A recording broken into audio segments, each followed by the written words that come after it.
these broken machines on the ground? Someone got here before us. Could it be Arlecchino and Sandrone?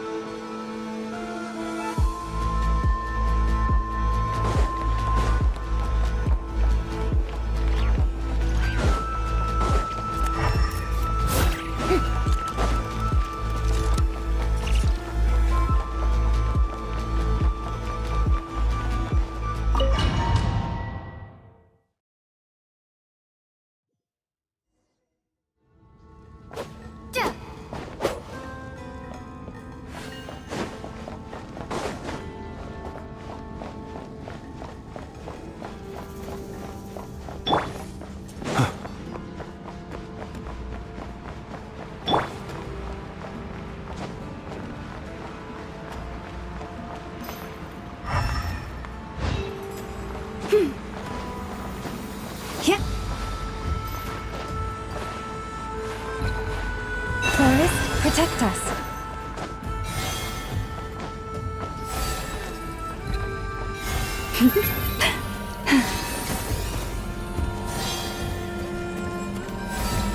Leave this place.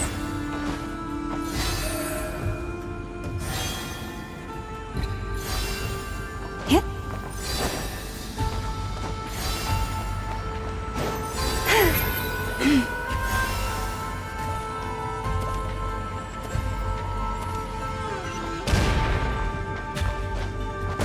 That's quite a welcome party.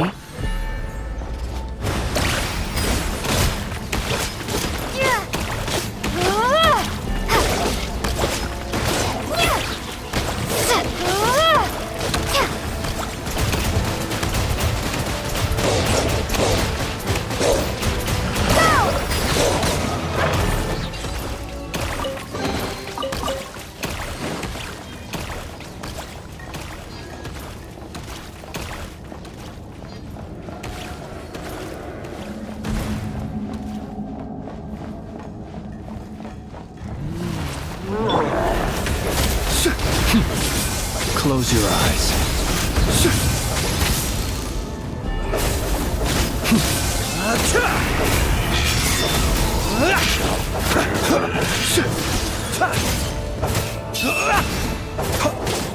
Be silent. Close your eyes. Get back! I said get back! Do you hear me? Why isn't it working? No! Don't come any closer! Don't!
With one heart, we pray.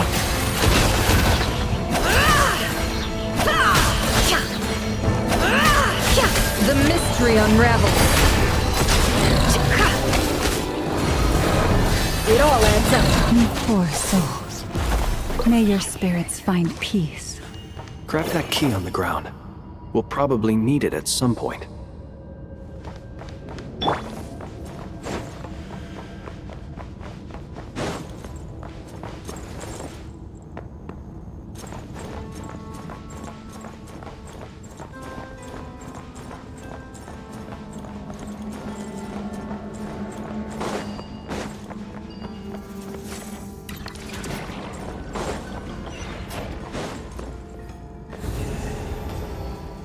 Watch out! There's no way through. Let's go around.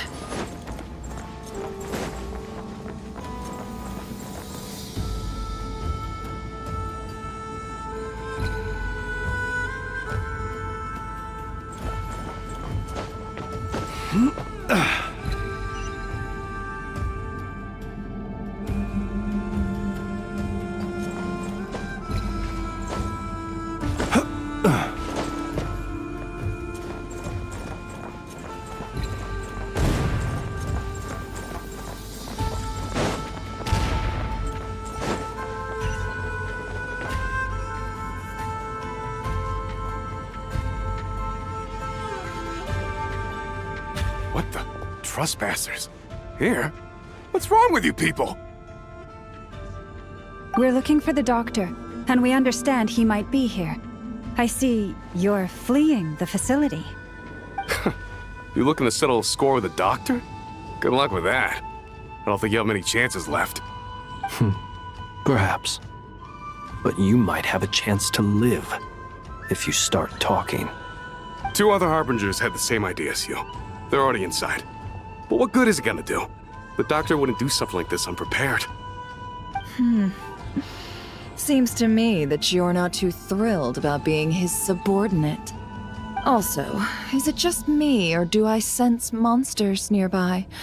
If you'd prefer their company to ours, that can easily be arranged. We need to know what the doctor is up to. Please, if you know anything at all, tell me. This is about more than us versus the doctor. His actions could have consequences for all of Nodcry. And perhaps even your homeland, Snezhnaya.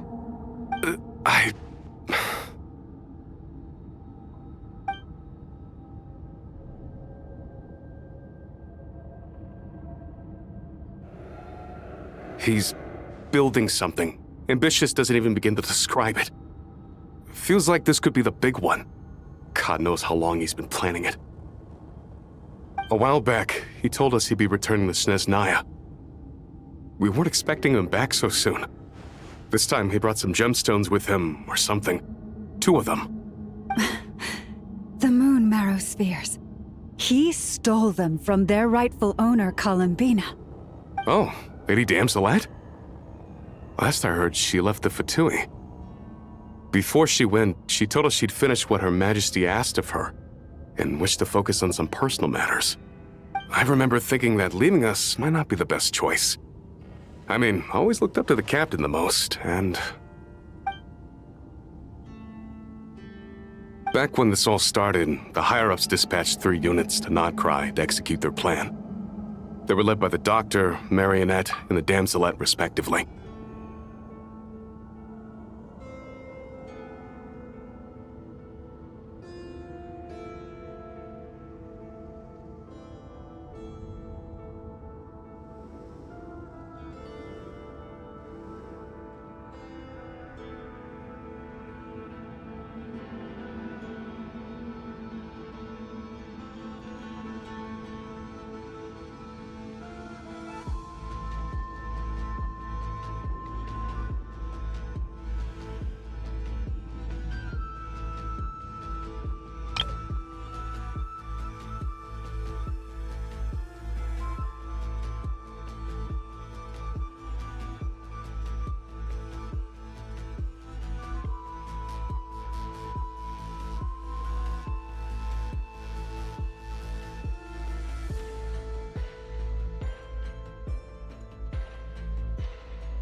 I was a part of the Damselet's unit to begin with.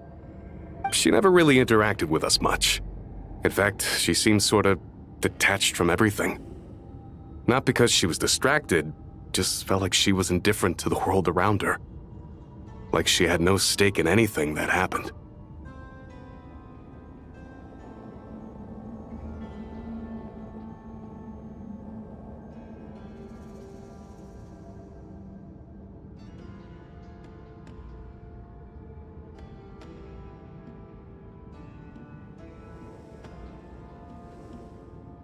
She always seemed like she was staring off into the distance. Almost as if she didn't see anything worth living for in the present, so she had to look further afield. That's right. She always used to stare up at the sky. The doctor used to stand nearby and watch her. Apparently they got along well at first, but somewhere along the way, she grew wary of him. Started avoiding him as much as possible. After she left, everyone in our unit merged with the doctors. He's similarly indifferent to the world, except when it comes to the moons. He seems to have big plans for them. Right now, obtaining the 3 moons is his #1 priority. He even said if he can only get his hands on 2 of them, he'll create a 3rd one himself. How would he create an artificial moon marrow? Maybe the knowledge he gained from the Hyperborean phantoms has something to do with it. Thank you for cooperating. We appreciate the level of detail.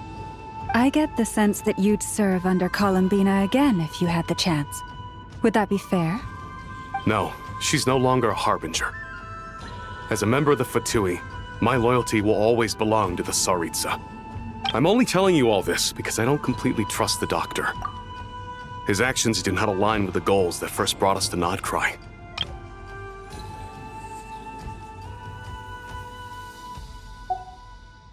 I understand. We'll do everything within our power to stop him. The Knaves unit is based at the Kuvaki Experimental Design Bureau. Maybe you can seek refuge with them. Well, now we know what's going on here. Artificial moon marrow. He's likely well on the way to completing it. Dottore's technological capabilities are far more advanced than I thought. I fear this could get ugly. Everyone, prepare yourselves.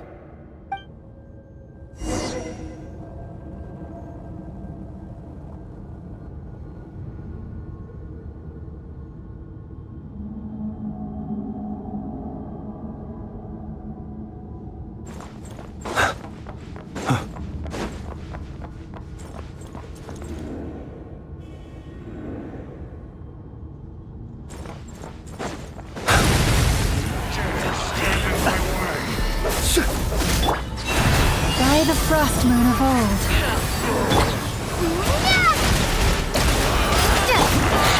Beware the creatures of the night.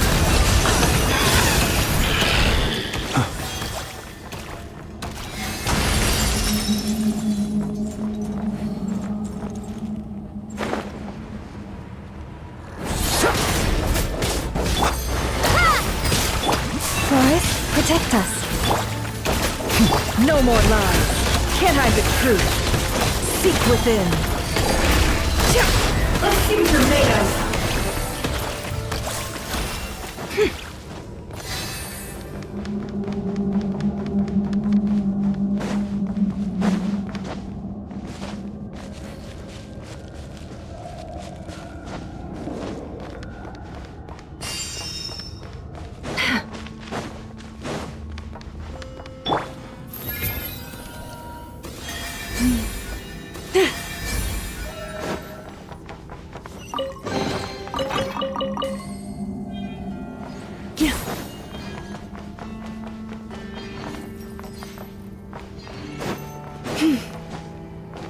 Yeah.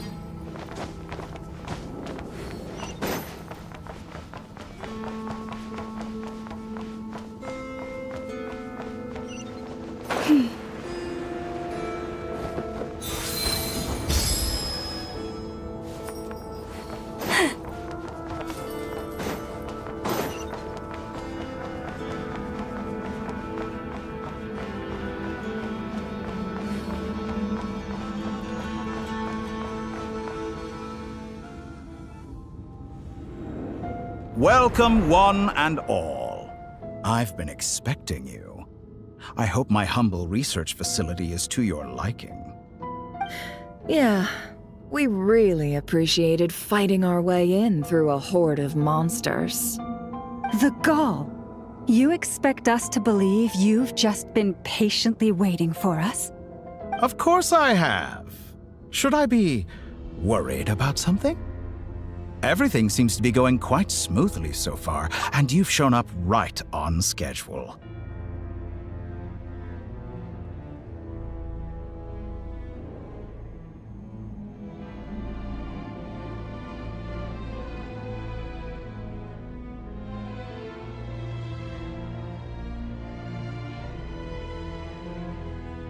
First Sandrone and Arlecchino, now you. Ah, quite a surfeit of guests I've had today.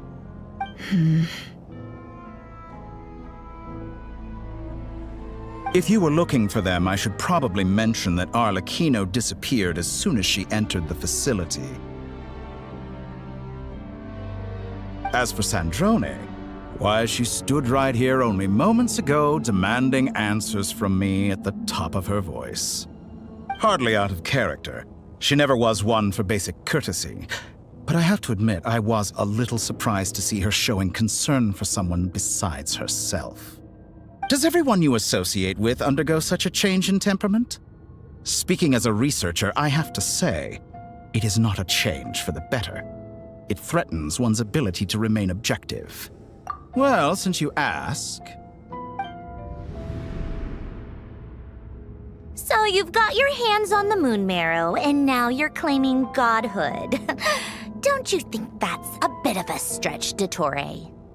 I must protest what you are insinuating with that phrase, claiming godhood. I am not claiming anything. I am stating a fact. You're a researcher.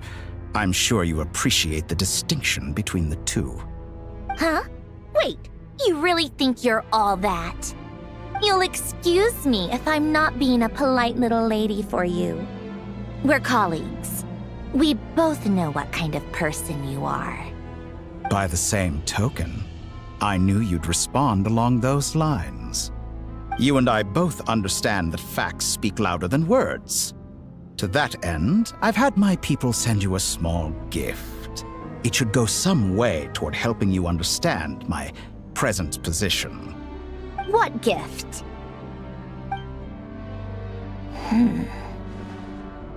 Where have all your troops gone? Who knows? Perhaps they are already marching toward a new world, following in the footsteps of an unknown god.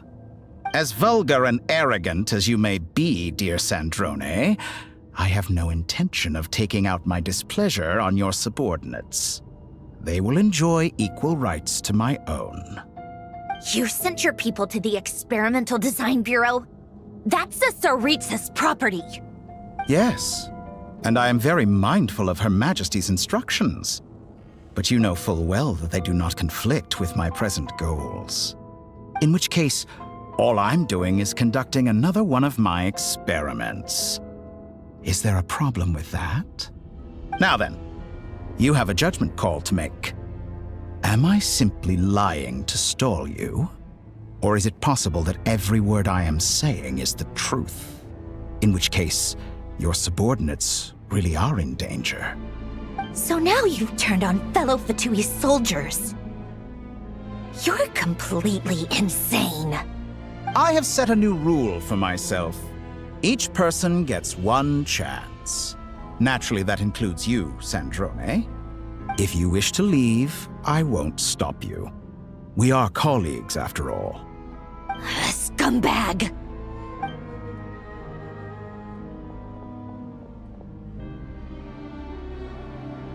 Still, I hadn't counted on Sandrone sparing any thought for the people of this world. Shame. I always found her self-centeredness to be one of her few better qualities. How can she ever hope to achieve greatness when she's so obsessed with protecting her little design bureau? It's more than a little disingenuous to speak of achieving greatness while taking hostages. Or does honor no longer mean anything to you? Honor? I have the marrow of 2 moons in my possession and will soon complete the construction of a 3rd. I will be the god of a new world. And you speak to me of honor? How charmingly naive. Those are sacred relics. You do not deserve them. In my view, many in this world do not deserve to be alive. And yet, I mercifully permit them to go on living, do I not? You'll come to regret your actions. Will I now? Let's see if you can make me.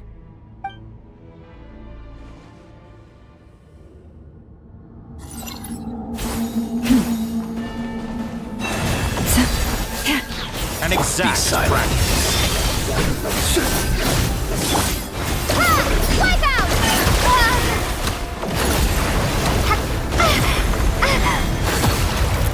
Target Leave this acquired. place for the everlasting. It all adds up. The deception ends here.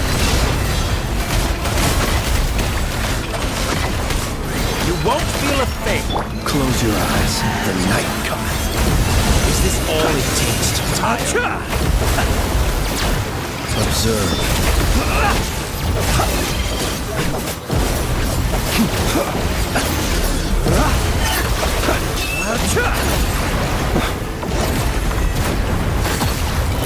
Arlecchino! Thanks for the assistance. Arlecchino? They see you as an ally. What a farce. You're clearly here to destroy my research, not me. I say your research is more valuable than mine. Am I wrong?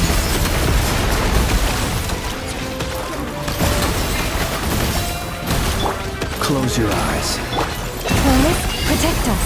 With one heart, we Shatter pray. like a reflection. Your actions betray your fear of me. You poor lost lamb. Observe. Interesting. Close your Is that eyes. the best you can do? I expected so much more This from you. is where you fall. Go! Bombs away! Observe. Leave this place. By the frost moon. Beware the creatures of the night. Keep your distance. Close your eyes. No more lies. Can't hide the truth. Seek within. Your actions betray your fear of me.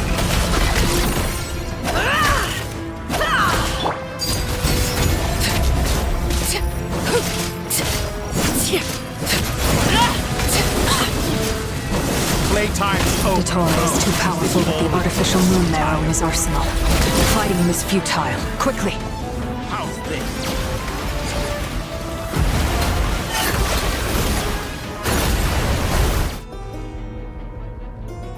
Let's go. I've always thought it is wiser to flee than surrender.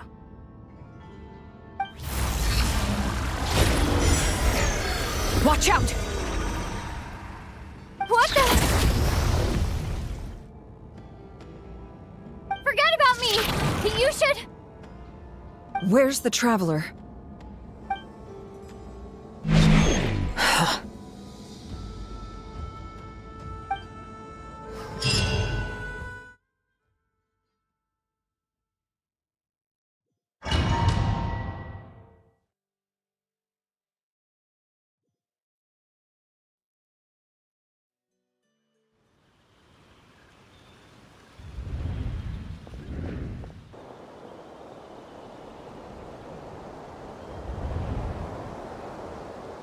What just happened?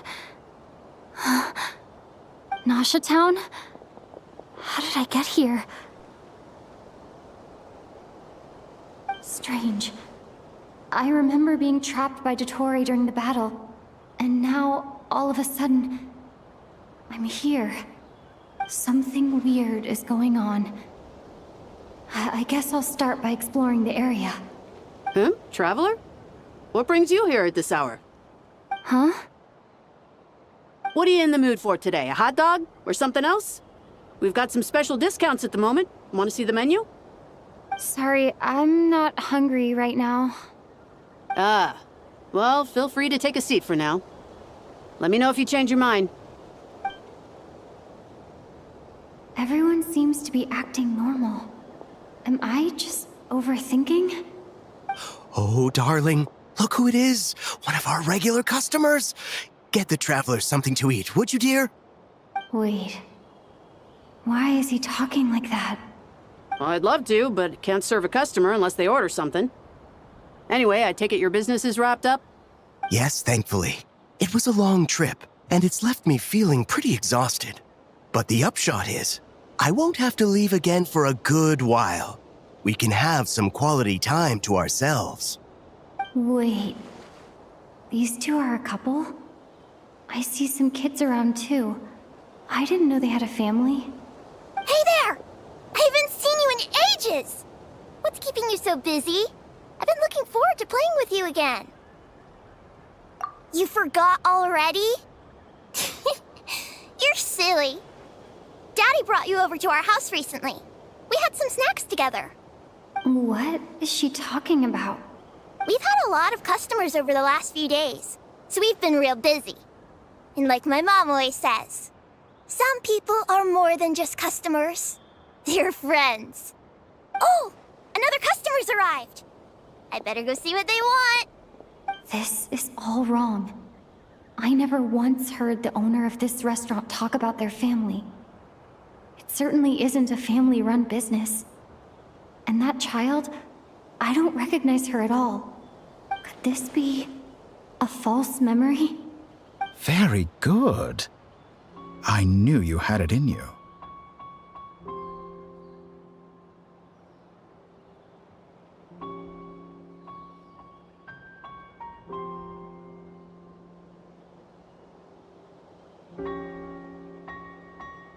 Aren't you going to try the house special? When did he show up? No, none of this is real.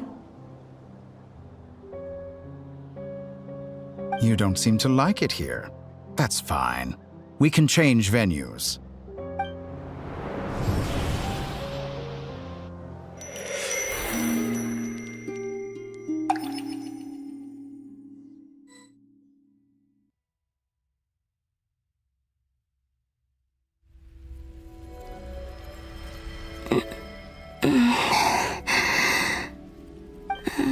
I'm still alive.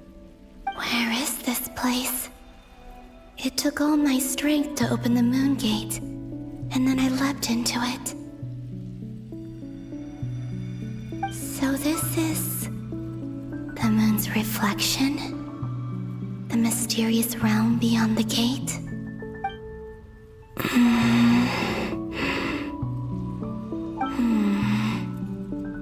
I can't sense anything. I guess I could try opening the gate once more.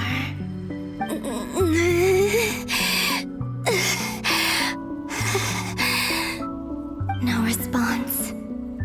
Maybe this space can't be opened from inside. If this was the space that killed both Revier and his lover, then why am I unscathed? Or... no. I'm not unscathed. Even the air here feels frozen in place. There is nothing here with which I can restore my power.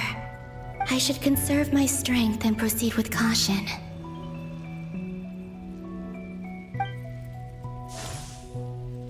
I don't believe Dotori's scheming will stop just because I escaped. If there is any chance that I can get back to the others, any chance at all, I must return.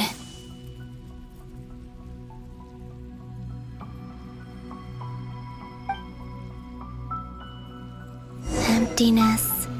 Silence. What is this place? Or maybe the real question is, what is it for? What's this? Looks like it responds to my power.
Kuvaki. Is it some sort of guide? And why does it feel so familiar? I might as well follow it.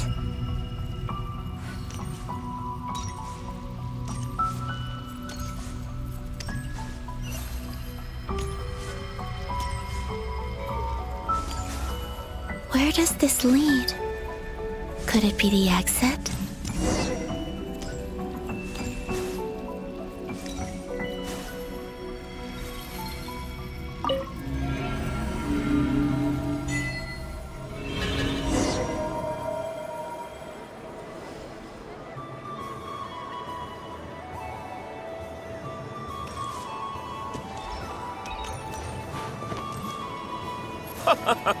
Welcome home, Moon Goddess.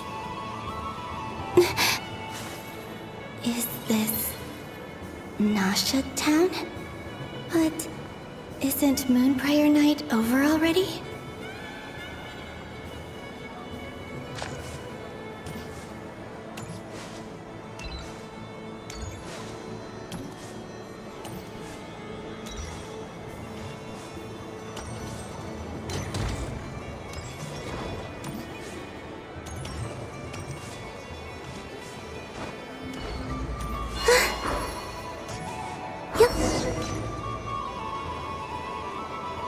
Goodbye for now, Columbina. I hope you have a wonderful night. I will. Everyone else. And me? Are these my memories?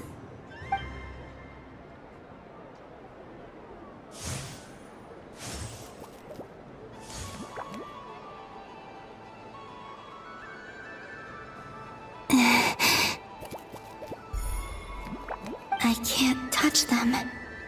It's as if we're separated by some impenetrable power.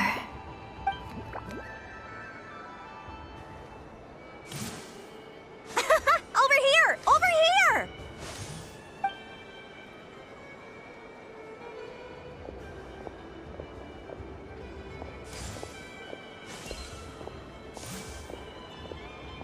But the people in these memories pass right through me.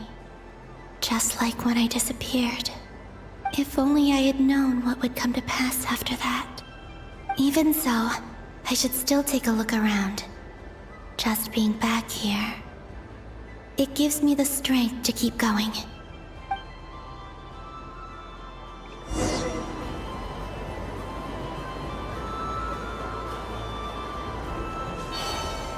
Welcome home, Moon Goddess.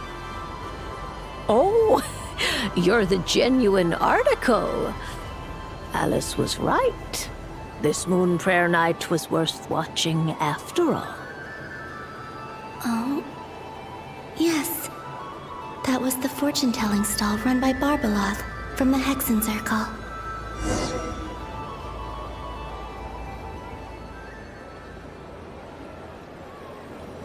Please, draw the first lunar arcana. This represents destiny and is the foundation for the divination as a whole.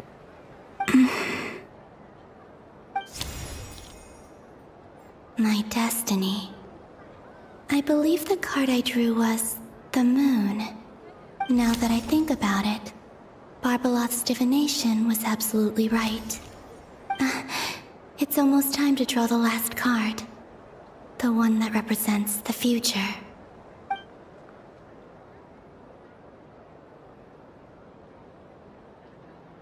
That was the card that popped out on its own.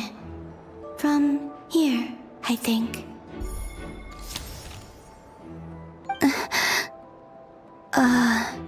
Kuvaki Pulse? What? Fascinating. I've never encountered this before in my role as a diviner. What's going on?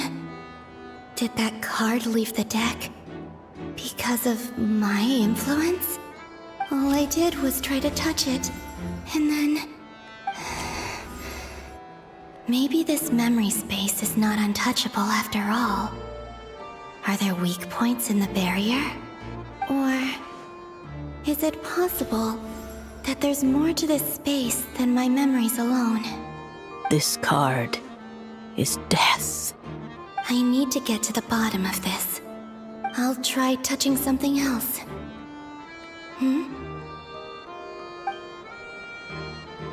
Is this the wind?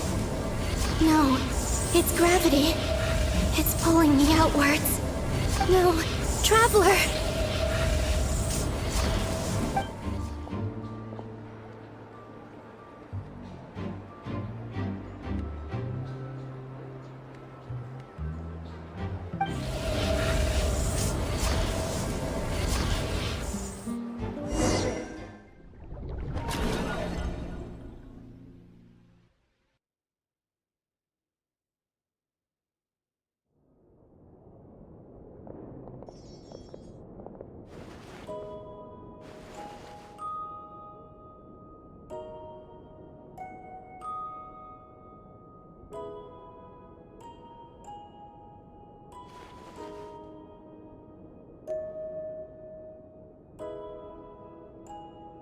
Haimon, listen to me. From the bottom of our hearts, we are so sorry. We completely understand how you must feel. The Traveler is trapped, and we all feel responsible for it. Don't say that! Haimon's not a little kid! You didn't leave her behind on purpose! There was nothing you could do!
She's all alone in there! What if something happens to her? What are we gonna do then? We've barely spent any time apart since we met. Is she gonna die? We must find a way to rescue her. We were all involved in the operation where she was captured, and we do not abandon our comrades. That being said, it won't be easy.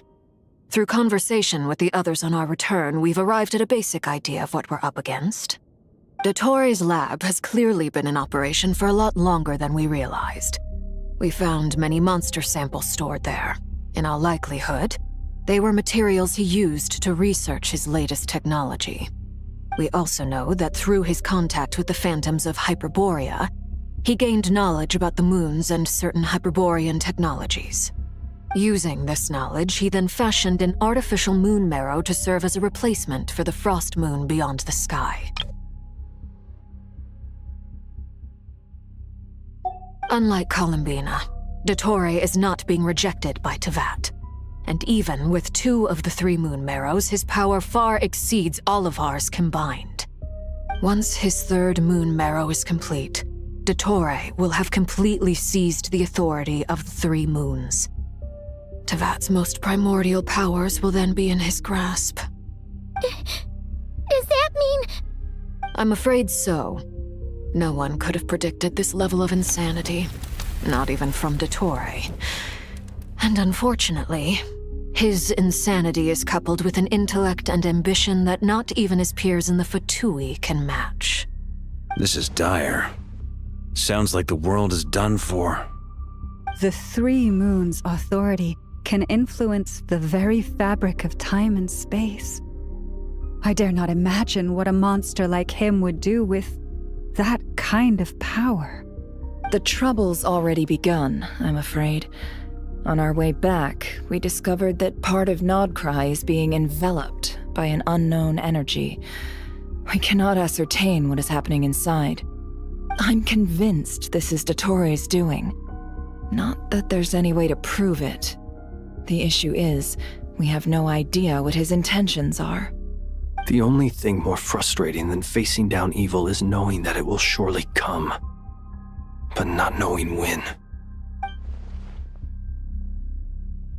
The Doctor is guilty of numerous crimes at Mondstadt as well. One of our knights, well, former knights, his father was murdered by Dottore. His ideology and methodology are a danger to everything in his path, from individuals to entire nations. He does not feel guilt, even when he acts against his own people. He doesn't see them as his own people, that's why. People like him see everyone else as beneath them. Right. He views other people only in terms of how they can benefit him. That's the basis of all his social connections. Granted, he's hardly the only harbinger to pursue their own interests, we all do, and Her Majesty is gracious enough to permit it. Still, her mercy has its limits. Dottore's actions have gone beyond even what the Fatui could have imagined. Usurping divine authority to become a god. For a servant of the Tsaritsa, that goes beyond being disloyal. It's treason of the highest order. We can't expect him to heed the Tsaritsa's will once he gains the Three Moons' authority. Even we harbingers consider him the most self-interested among us.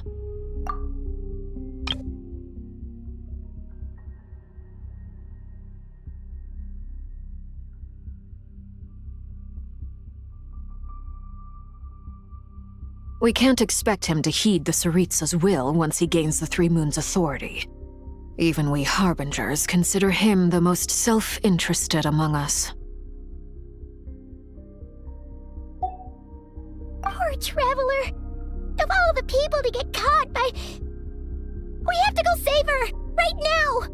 Please! We gotta find a way! Paimon, I promise you, we are with you all the way. I get how you feel. I do.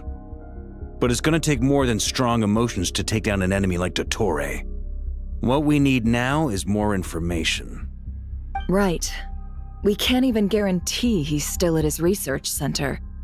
Before we can think about mounting a rescue operation, we need to confirm the Traveler's location. I'll find a way. Paimon knows, but... She's so scared. If anything happens to the Traveler... She might be the strongest person Paimon knows, but she's still human. She feels pain and bleeds just like anyone else. Then think things through before you stick your neck out. Unless you want to lose your head. Sandrone. Miss Sandrone, you're okay? Put the stuff over there, and be gentle with it. Am I okay? As you can see, I've had to move my whole livelihood out of the Experimental Design Bureau. It's been swallowed up by Dottore's energy field. If I'd left it any longer, I probably would have gotten stuck there. Ugh, Dottore always goes a little loco when he finds a shiny new toy. Not that he'd ever admit that. But this time, he's gone full psycho.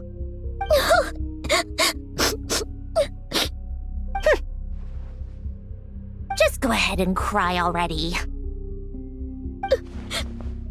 Sorry. Paimon's not trying to make a scene. It's just... She can't. Oh, Paimon. Let it all out.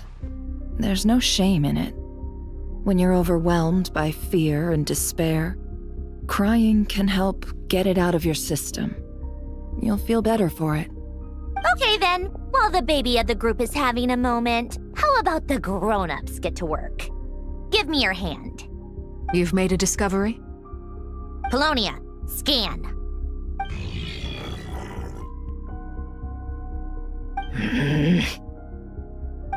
You, hand, now. Oh, I thought you'd never ask, my lady.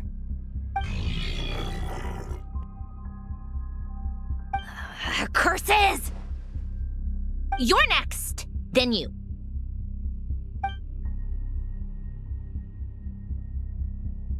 Dottore, you son of a... He's done something to us! Everyone who entered his research center has been implanted with some sort of curse. I don't feel anything unusual at the moment. Does that mean it hasn't activated yet? Is there a way to figure out its purpose and what might trigger it? My best guess is Dottore created it using the Moon Goddess's powers. 1 second, analyzing. Ugh! That friggin' maniac! So, what twisted game is he playing this time? The moment I analyzed the energy composition, some encrypted text appeared in my mind's eye. And when I deciphered it according to the Fatui's standard encryption protocol, I got the following message. Feel free to run, or you will perish in nod cry. He's mocking us. Yep, he loves to toy with people. Only in this case, there might be more to it. But I didn't detect any murderous intent or malice either in the message or the curse's energy. As if this is him at his least malicious. Or perhaps all people are cowards in his eyes. Maybe he thinks the threat alone will be effective. What a despicable person. And he has the Traveler in his grasp. If I may, as unhinged as Dottore may be, he has always exercised great patience with the objects of his interest. I remember a comment he made when we first arrived in Nodcry. He said, "This world is, on the whole, an exceedingly dull place. But at least there are a few intriguing features, such as the gods, or the Traveler. Presumably, they interest him because they're unknown quantities. He wants to understand as much as he can about them." Agreed. The Traveler is Tevat's fourth descender. All Harbingers are aware of this. Since Dottore took such pains to capture the Traveler, he is unlikely to kill her right away. Okay, but we still have to do that rescue operation. Of course. I also think we need to read between the lines with Dottore's message. If he's encouraging us to run, that means we mustn't leave Nodcry under any circumstances. My guess is, his curse will only trigger if we leave.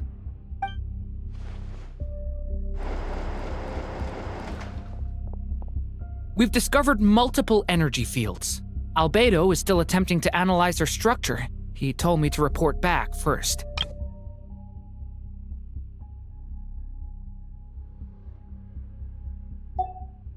Each field is slowly growing, swallowing up more of the surrounding area in the process.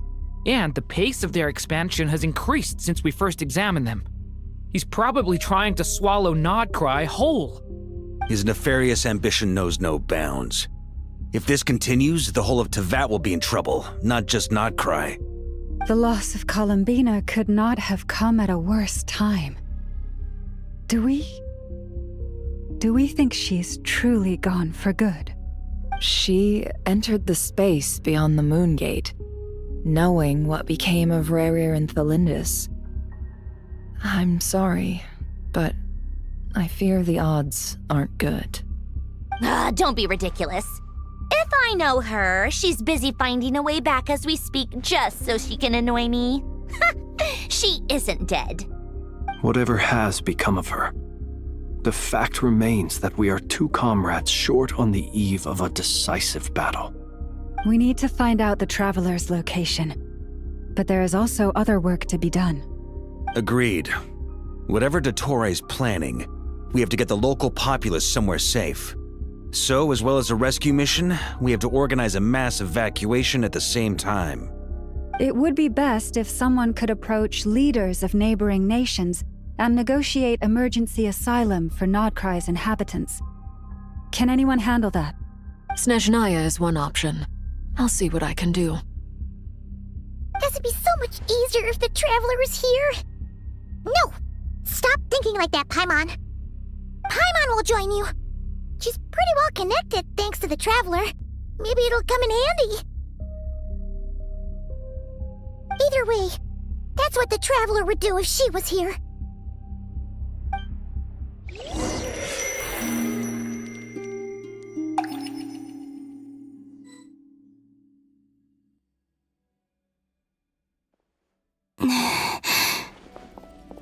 here again. That gravitational force that pulled me back. Is this where it came from? When I saw that memory of Moon Prayer Night, I think I influenced reality. Was it just a coincidence?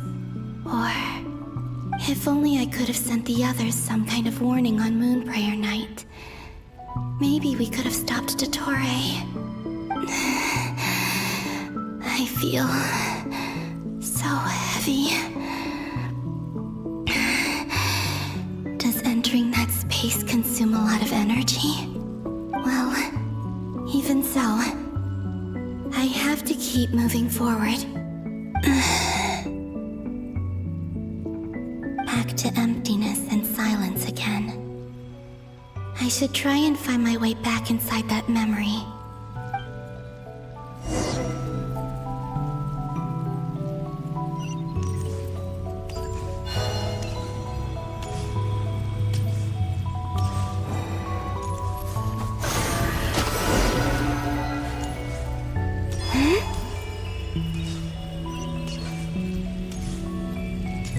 Entrance from last time isn't showing up. What am I missing? Looks like I need to gather these scattered fragments.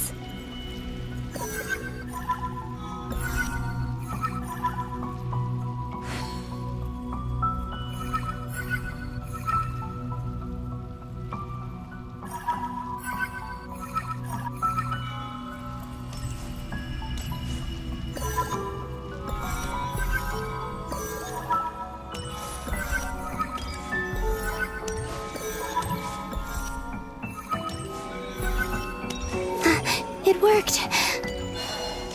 Hopefully I can stay inside for a bit longer this time.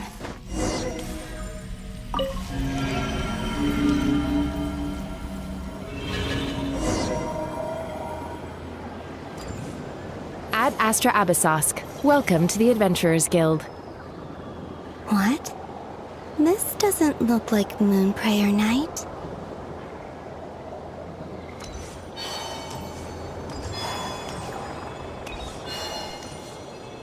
Extra, extra! Latest issue of the Nasha Express! I don't think I've ever been here. Maybe this space isn't comprised of my memories after all. There aren't any festive decorations around. Is this Nasha Town after Moon Prayer Night ended? Did Dottore's plan not affect the town? Or is no one aware of what happened because he used the Three Moons' authority? Let me see if I can influence anyone else. So, what do we do next? Wait, that voice. Paimon? The most important thing right now is to find that mage. Lauma the Traveler and Mr. Varga are here too. I'd better go pay the Fatui a visit. Traveler!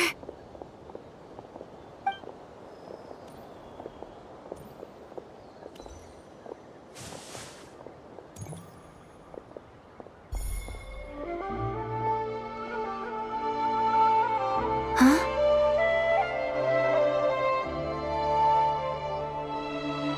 Columbina? I made contact. It's me, Columbina. Huh?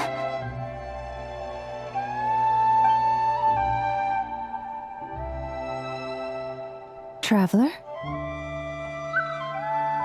Let's go! This is no time to be spacing out! Huh? Huh? Wait a moment. This has happened before.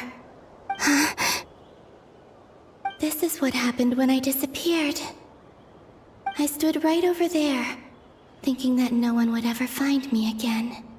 It was only when she called my name that I decided to follow them. But did she turn around because she sensed my touch just now?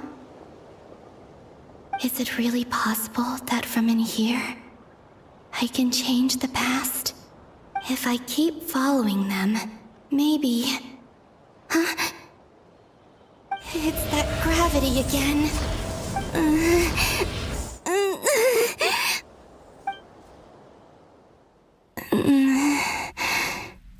Every time I influence reality within that space, this force intervenes and pulls me back.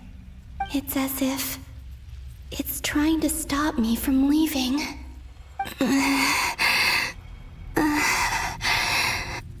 I'm getting weaker and weaker. I'll just have to try another approach next time. Come on, Columbina. Keep going. You have to tell everyone what happened.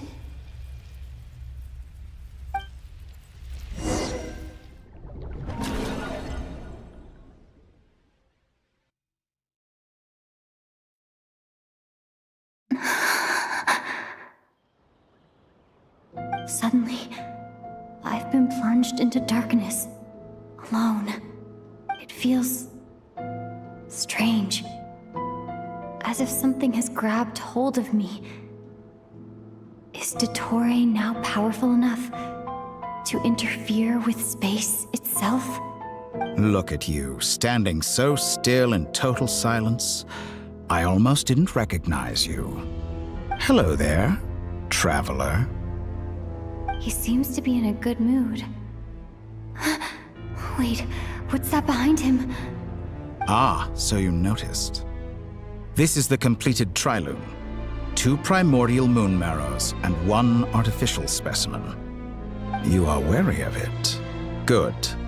Maintain that reverence. You performed well in that recent battle. Brave and reckless as always.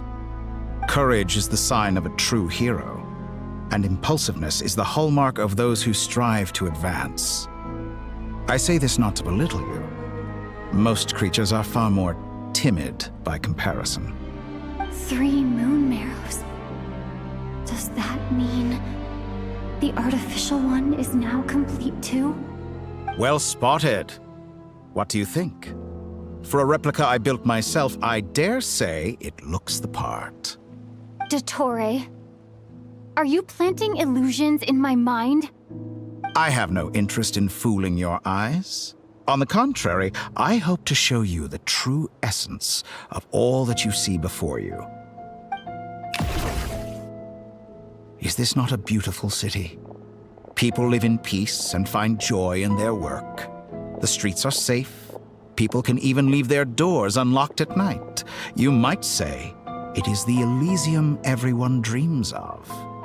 All available data indicates your values and worldview conform with the mainstream. This kind of society should be quite to your taste. False beauty is deceitful. Lies are to no one's taste. I wonder, is it your moral standards that are too high, or your expectations of reality?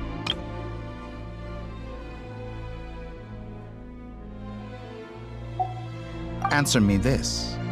If someone existed in a sweet dream from the moment they were born, a dream in which they never once felt pain, which do you think they would consider superior? The dream or the reality? That's pure sophistry. It has nothing to do with your actions. As I suspected. You have yet to understand all of this for what it really is. What do you want from me? You sound impatient. Do you think the only reason I'm keeping you is because I want something from you? If it's not, then why haven't you killed me yet? No one can stop you if you're as powerful as a god. I'm delighted you recognize that fact. I believe we last squared off in Sumeru. Ah, the memories. How time flies. You and I have both grown. I'm not surprised that Arlecchino and Sandrone worked with you. You've always a way of slowly but surely ingratiating yourself with all levels of society. People laud you as a hero, but I suspect there's more to it than that.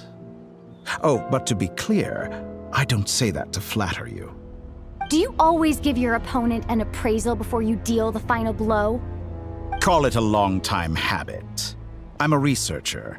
and one of my duties is to give an objective assessment of my subjects. But you misunderstand. We are not opponents. Not at this moment. I just want to talk. Think back to Tartaglia, Arlecchino, Capitano, Colombina, and now even Sandrone.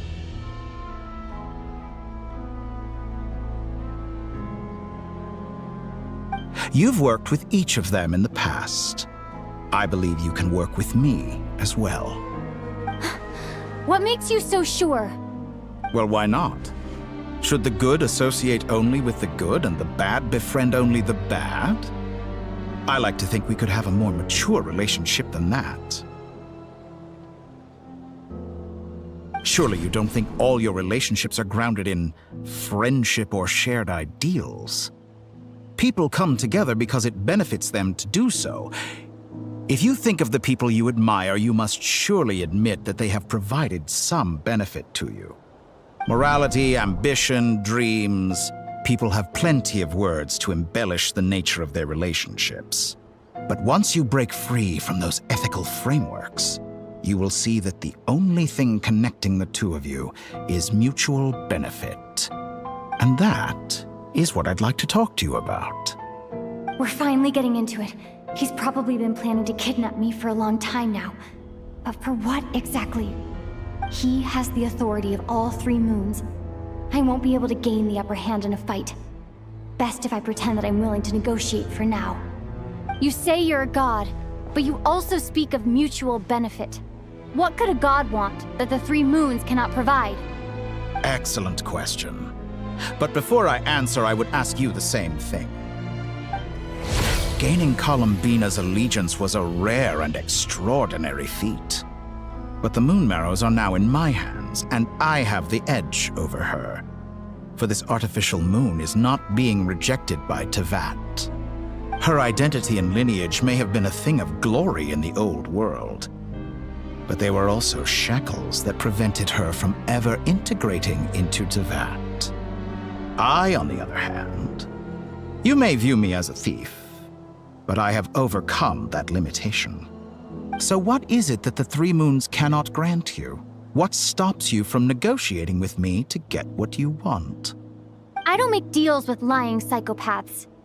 That's quite an accusation. Are you expecting me to get angry with you? Well, this is one aspect in which my personal growth has served me well. In the past, my less mature self might have been disappointed, perhaps even angry, over a small setback like this. Like when you and Lesser Lord Kusanali joined forces to oppose me, for example. But things are different now. Just as the rich do not quibble with the poor, I no longer find myself perturbed by these trivial affairs. Human relationships end with conflicts of emotions and interests. But relations between humans and gods are different. And ours is even more unique. I have ascended to the highest heights and laid claim to unprecedented horizons. And you were no ordinary person to begin with.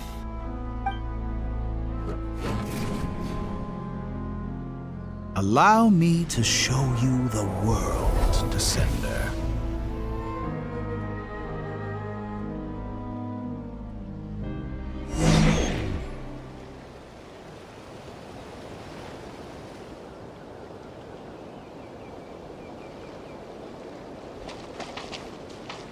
To stand, walk, jump, sit, and lie down. These are the most common of behaviors.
you ever wondered why we were born following such laws? Who stipulated that we could not fly instead of walk?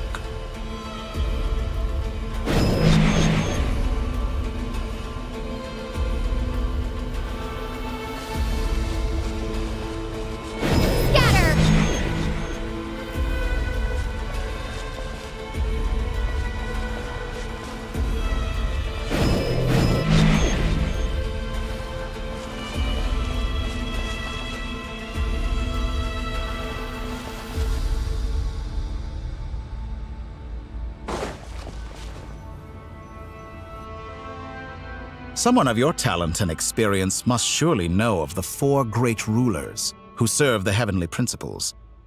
They govern life, death, time, and space. One wounded by a blade will die from blood loss or infection, and one who falls into a lake will drown in agony. The elderly wallow in solitude, and the solitary age faster. Eventually, new life is born, only to embark on the same path of suffering.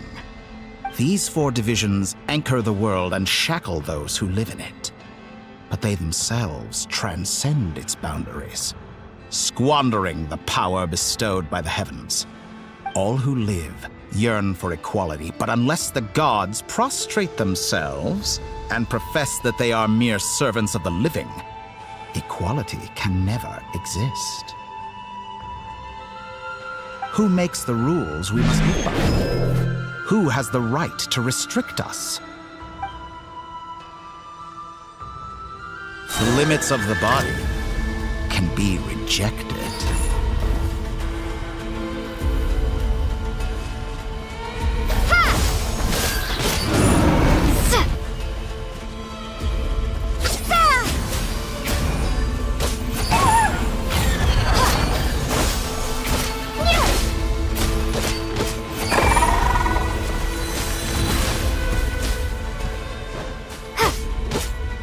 How does it feel to be among those with absolute power?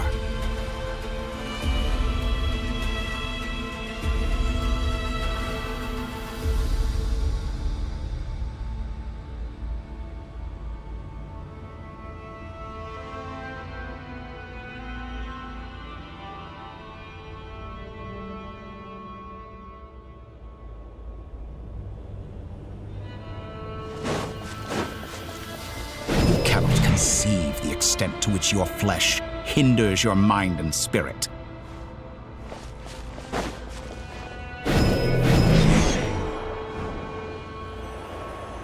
Only by discarding our useless, primitive eyes can we perceive a new world.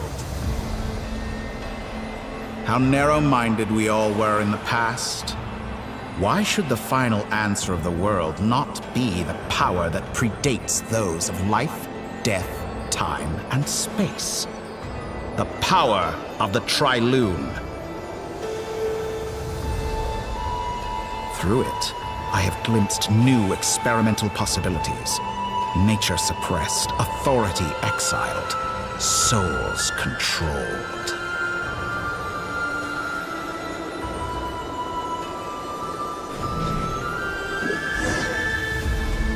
You know, I heard recently that a group of critics reviewed countless stories and drew an interesting conclusion. They found that it is more often than not the villains who strive tirelessly to push the boundaries of progress. In fact, long before this, someone voiced a similar idea in an academia editorial. I felt a great affinity with this perspective. I have never been afraid to step up and play the role of the villain. Fanatics are trampled down for their transgressions, and those who transcend are rebuked for their audacity. And so, the majority of creatures are too timid to follow my lead. But all sacrifices made during my experiments have been worthwhile, as you can now see. I can offer you something new, something unique, precisely because I am a villain.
Think about it.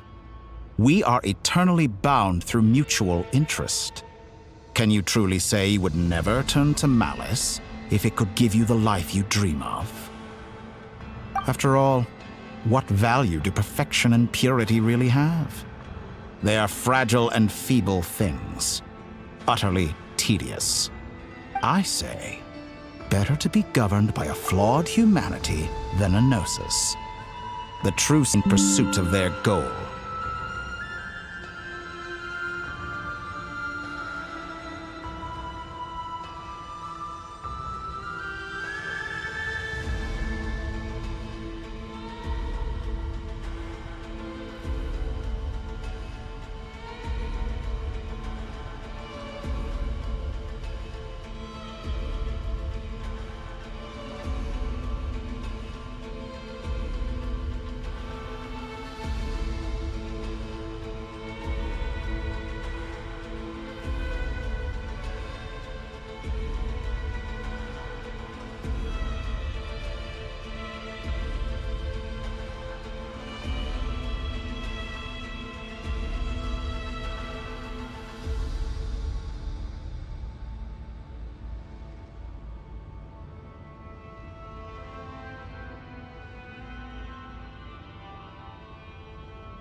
I'm sure many people have told you that you're different.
Because I'm a descender?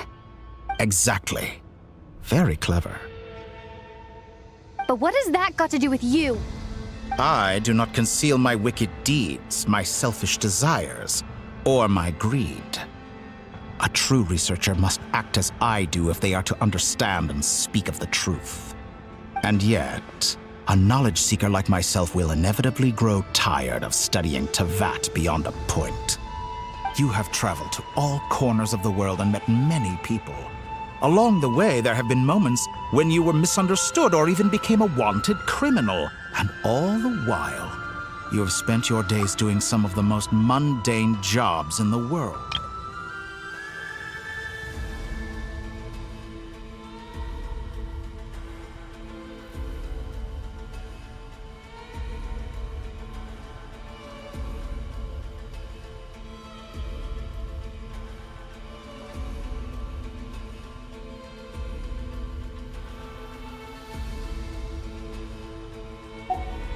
You fight and toil, claim minuscule rewards from my friend Pantalone, then you fight some more, winning some battles and losing others as your search goes on.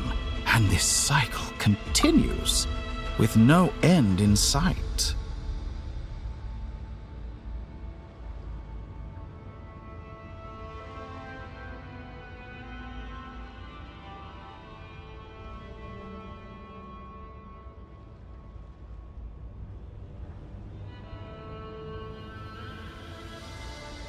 Surely you must sometimes grow weary of being stuck in this same loop day after day.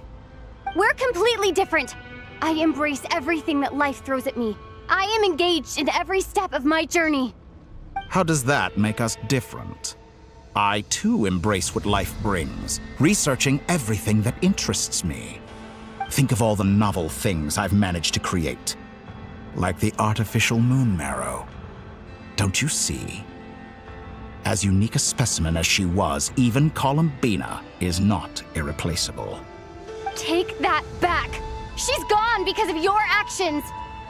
I didn't say that to anger you. Though admittedly, I don't see what there is to be angry about. Anything Columbina could do for you, I can do better.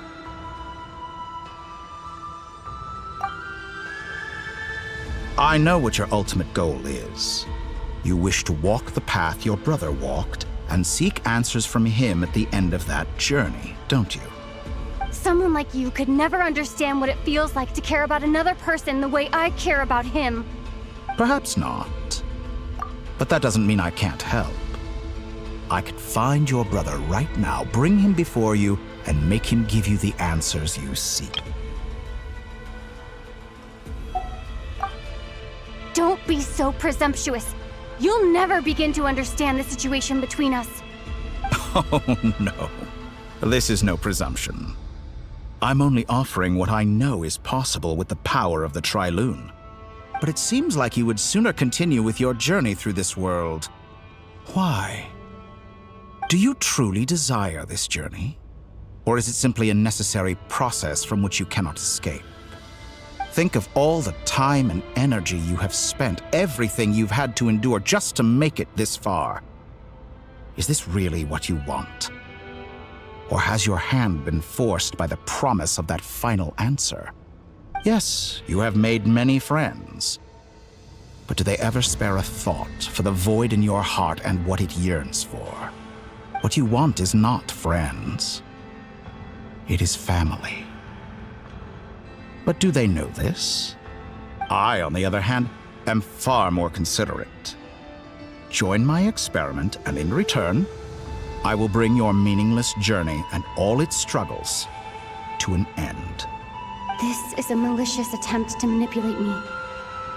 But at the same time, he's stating some very human truths. Of course, he's right about my predicament. How can I deny it? I have faced ungrateful strangers, never-ending troubles, an endless quest for answers. I want to see him. After everything I've been through, words can't describe how much I miss him, how much I want to be reunited with him. Wherever you are right now, Do you miss me too?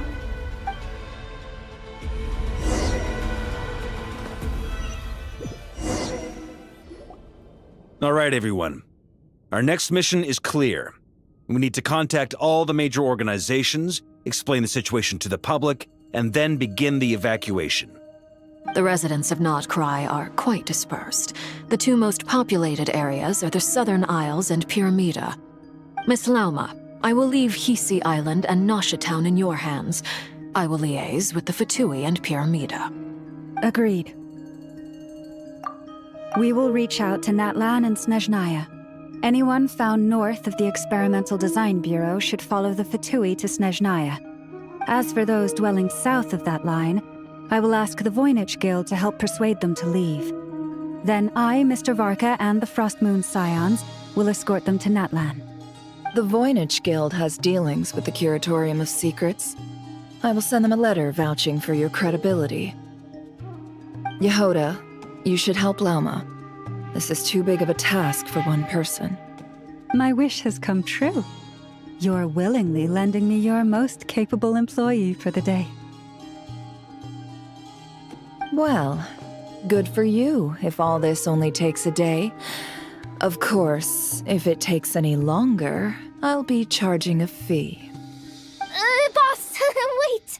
Don't I get a say in this? Oh, I'm sorry. Something to add, Yehoda? Well, no one's more important to me than you, boss. And remember how Lauma healed your eyes after that big battle? I think that's worth at least 2 or 3 days' work for the Frostmoon Scions. Are you completely incapable of acting in your own self-interest? Or do you simply devalue your own labor? Are you sure you don't want to come with us?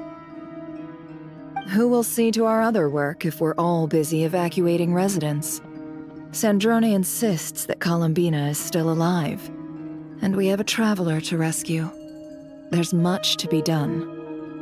But boss, I'm just worried that... Well, Nefer, I'll link up with you once my tasks are complete. What makes you think I'd need you to do that? I'll need it. And considering the way you approach certain matters, I think you'll be better off with me present. That's quite enough. Just focus on your work first. I bet we're in for an uphill battle here. But we can help out too. Inefa and I are gonna help Nasha Town's residents carry their stuff. Loading schedule. Store essential local research data and technology samples, then escort the people to Natlan. Understood. I will execute this to the best of my abilities. Great stuff. Thank you, ladies.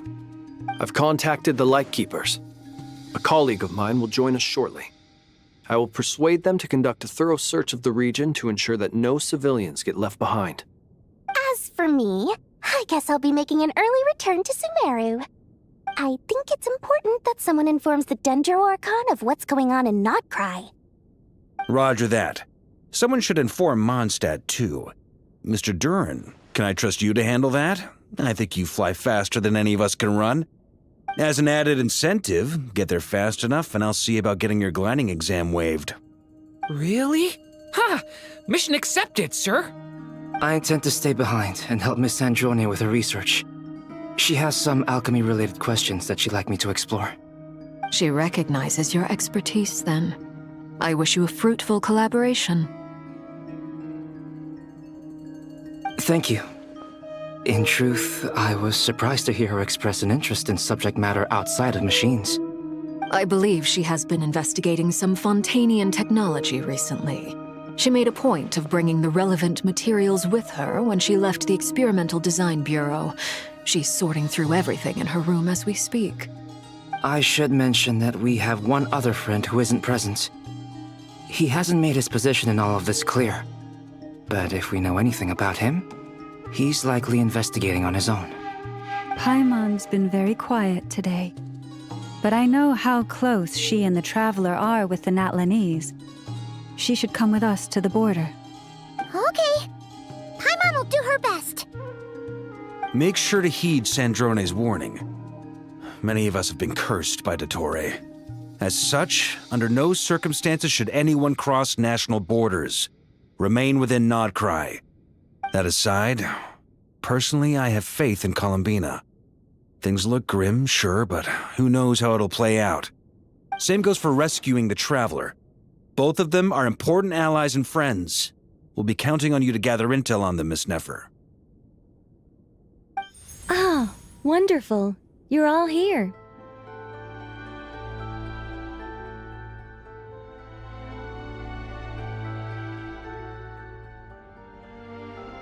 That voice again! Nicole? Whoa, that was loud! And it came out of nowhere. So mysterious. Sorry, this is the only way I can speak to you all right now. Please accept my apology. Anyway, time is short. I'll cut to the chase. We're still facing quite a catastrophe here at the world's borders. Alice has roped in every Hexenzirkel member she can get a hold of. Except for me. She told me I had to come and help you all out as a matter of urgency. I quote, "You love talking, don't you? Well, now it's finally your time to shine. Take these. Make sure the whole party gets one each. You'll be in charge of making sure everyone stays connected." Huh? Is this a Dodo communication device? Scanning. Unknown device. Analyzing. Unknown device. Conclusion. Cute. Affirmative. It is cute and good. I believe that I quite like it. This is no ordinary Dodo communication device. It's my very own special modified version, specifically... sorry. I almost went off on another tangent there. Anyway, help yourselves.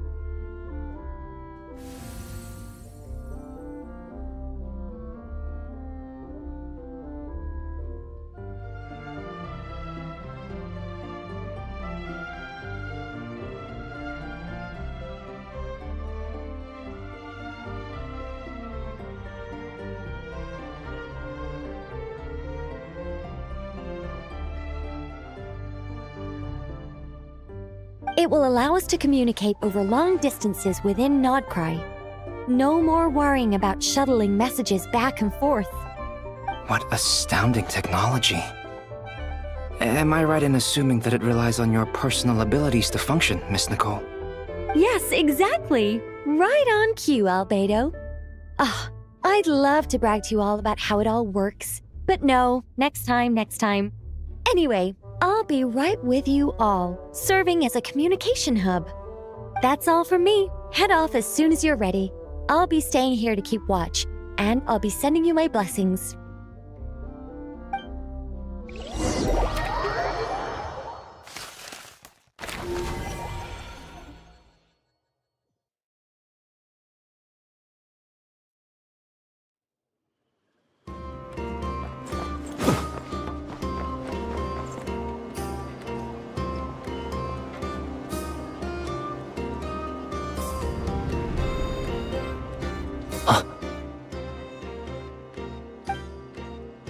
Sir Flint. Perfect timing. I just arrived myself. You are most considerate, Master Ilua. But in fact, I know you have been sitting here for quite some time. If you saw me, why didn't you say something? I was curious to see how long you could sit still for. Also, shouldn't you have managed to sense me approaching? That would be a first. You always seem to appear out of thin air without making a peep. Also, how many times do I have to tell you not to address me as master? I don't qualify. I beg to differ. Why should a young man so well versed in social graces as yourself not be worthy of that title? Please, Lord Flint's... Sir Flint's. I'm begging you, don't flatter me into complacency like you do with everyone else. You understand me better than most. My newest acquaintances tell me I love complimenting others. What do you think? I think they don't understand why you do it. You just love puffing people up till they're a big, happy ball of hot air that floats away into the sky. In all sincerity, I can only hope that they bring good tidings when they come back down to Earth. Is the situation that bad? We just held a strategy meeting. Let me fill you in.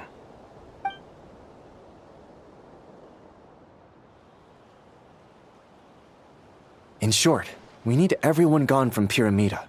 We also need a team of Lightkeepers to scour the more remote regions of Nodcry for civilians to evacuate. I only hope we have enough personnel. We do. Old Man Nikita will definitely help, and we can recall anyone out on patrol to focus on this instead. Good. I'm sure you and the others will make short work of this. Now, don't forget, once you've completed this task, make sure you and the rest of the team evacuate to either Snezhnaya or Natlan as well. Flint? If you've got something to say, Master Ilua, why not guess what I'm thinking right now? You mentioned that you have something else to deal with later. How difficult is it going to be? I doubt it will be easy. I know you're a Lightkeeper, and it's your duty to protect others in times of crisis. But I have a feeling that you'll be walking into grave danger. However bad things have gotten in the past, Nodcry has never faced a mass evacuation before. But from the sounds of it, you don't intend to come with us. I don't mean to pry, and it's probably none of my business. But whatever it is you're intending, you don't have to go through with it, you know. I've been afflicted with some sort of curse, and I'm told it may well trigger if I set foot outside of Nodcry.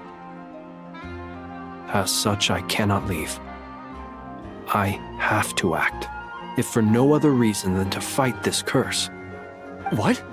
No. Why? Why would anyone want to curse you?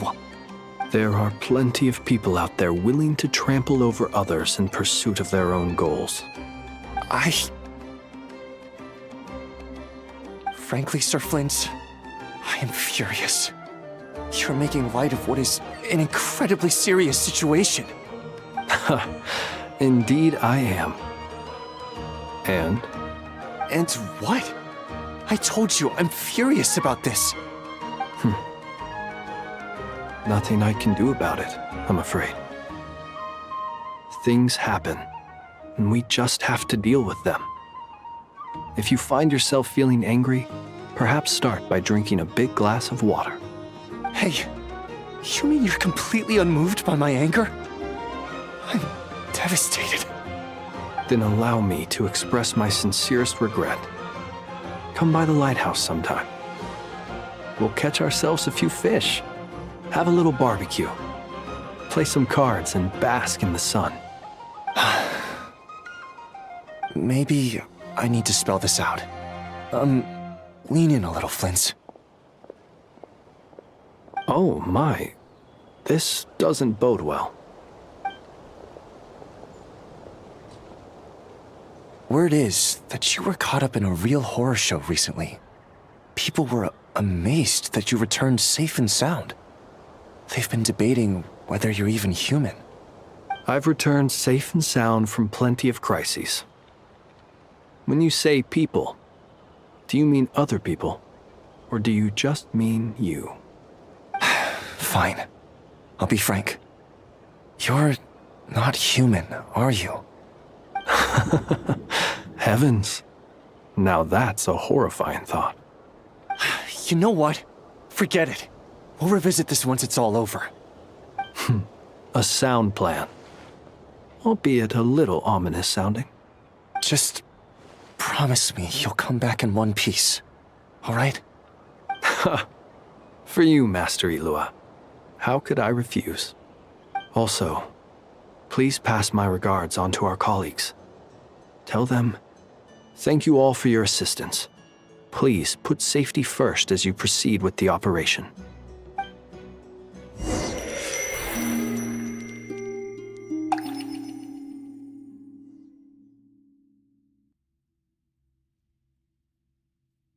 I have to keep searching for a path toward reality.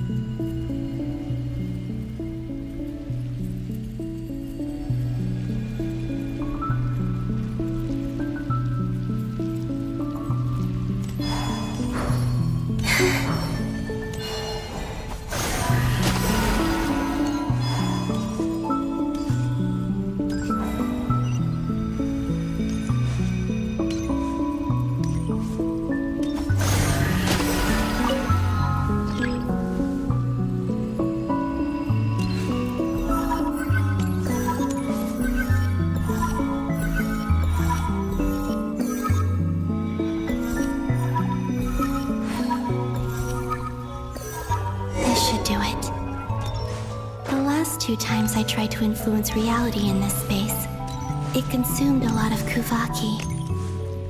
I'll try and be more careful this time. I need to leave key clues behind using less power. I hope everyone still remembers what I said on Moon Prayer Night.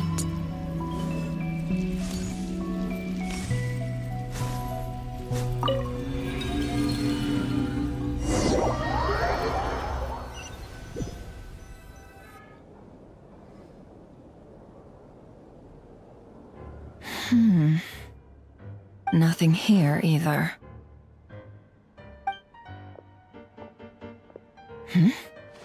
Flint's? Ah, Miss Nefer. What are you doing here? Unless... I just spoke with Itlua about arrangements for the search and came for a walk nearby. As for you, why would... It appears we think along similar lines. And neither of us likes to accept things at face value. As well as figuring out how to gather intel on the Traveler, I wanted to confirm some of my own suspicions. Also, we'll need to bring a lot of force to bear against Ettore, even if we're only looking to rescue the Traveler. We can't leave anything to chance. You don't think Columbina perished either, do you?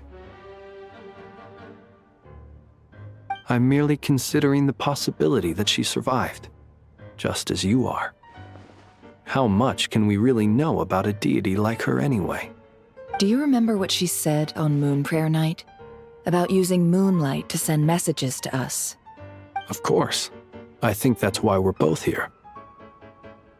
Where have you checked so far? I've been focusing on the outdoors.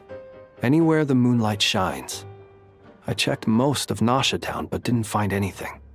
I checked the Curatorium of Secrets, and a few rooms where I thought I might find some leads.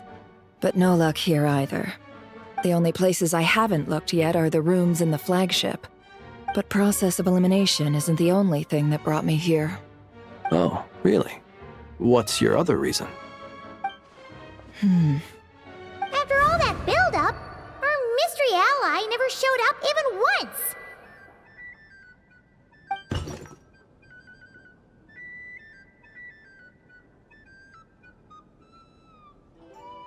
Huh? Am I imagining things?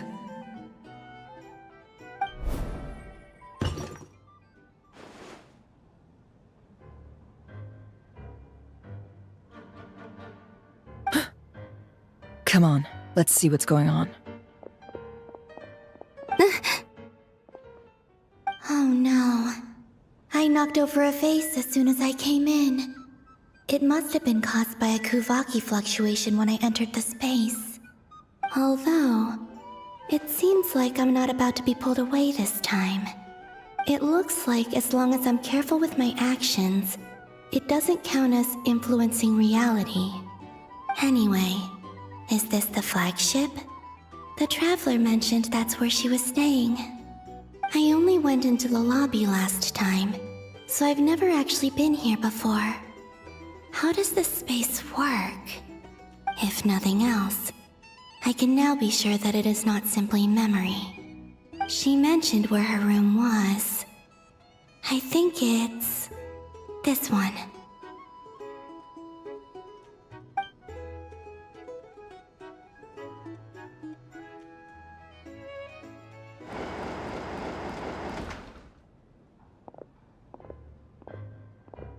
The door is closed.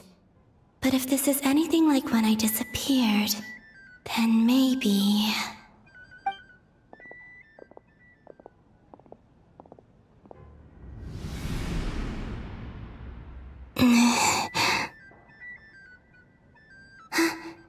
I'm in. She and Paimon aren't here at the moment. I hope she's okay. I wonder what happened to her after that battle with Ettore. Best not to dwell on that for now. I need to try and leave them some clues.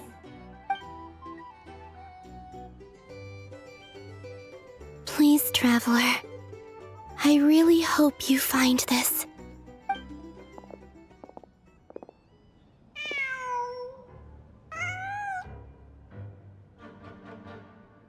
Huh. Just a cat.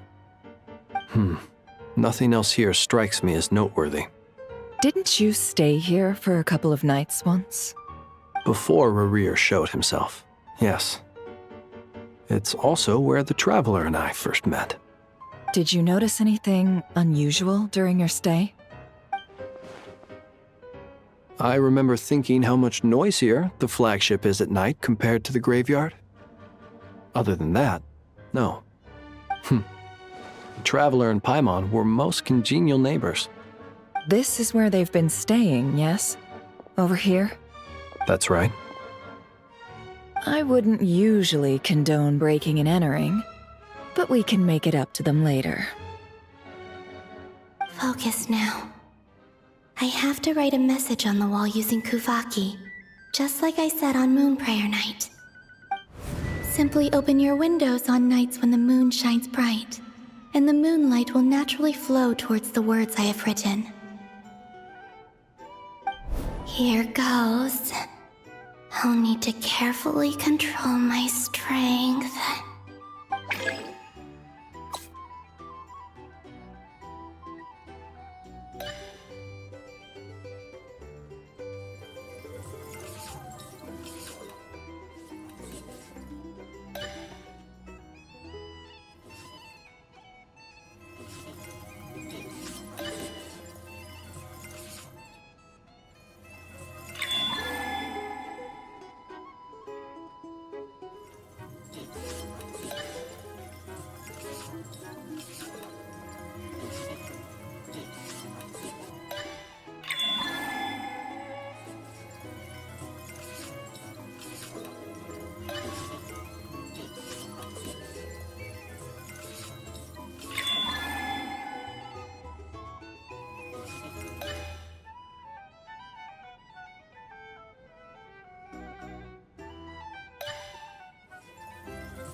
There's a noise outside the door.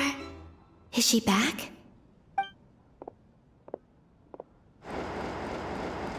Please, you have to see these words.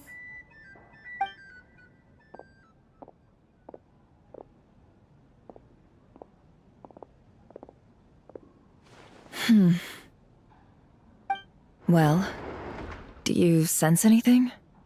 Unfortunately, no. And this place was our last chance. Not necessarily. We've only looked in Nasha Town so far. Miss Columbina said she would leave messages at her friends' dwellings.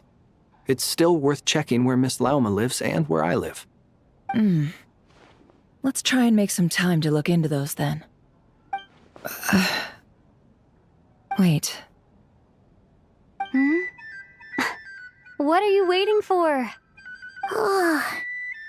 Paimon might have overeaten slightly. What's that look for? This is a victory feast. It's normal to eat a little more than usual. The Traveler and Paimon. It's really you. But why are they talking about a victory feast? You worried Paimon sick while you were out there fighting Rerir, so this is your chance to make it up to her, alright? Wait. So this is the night after the battle against Rerir? How did I end up here? That's quite a long time ago now. Wait. Time. That's it. Every time I've entered reality within this space, it's been at an earlier point in time. Every one of those points has been before I fell into the moon's reflection.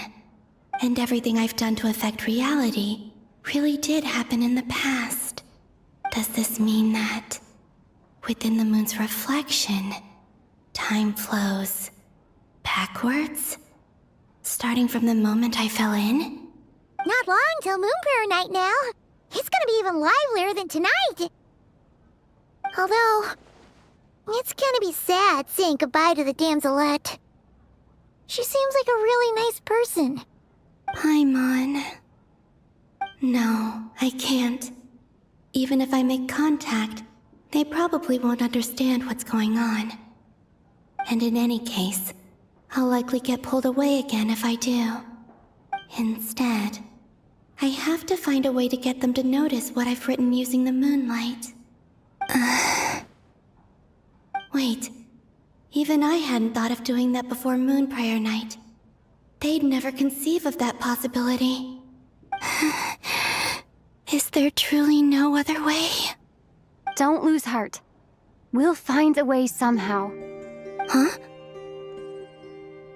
Oh, you say that, but the Frost Moon is beyond the fall sky. If we wanted to go visit her, how would we make it through to the other side? We might not have all the answers now, but I'm sure we'll find a way one day. Huh. Guess someone's gotta be the optimist. The present. The future. That's right. There are still things I can do. What's your plan? Flint's, when you were staying next door, did you ever open the window? No. The rooms here are dark and damp, and there's such a buildup of dust on the windows that the moonlight can't even get in. I didn't think it was worth the trouble. The moonlight. Ah, I think I see where you're going. One moment. I'll see if the owner is available. Don't bother. Time is of the essence.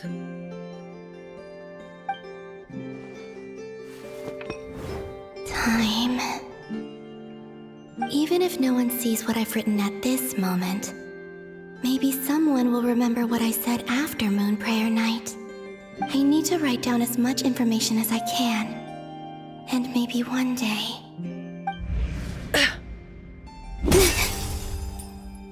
Huh? What's up with you? You can't even hold your cup steady.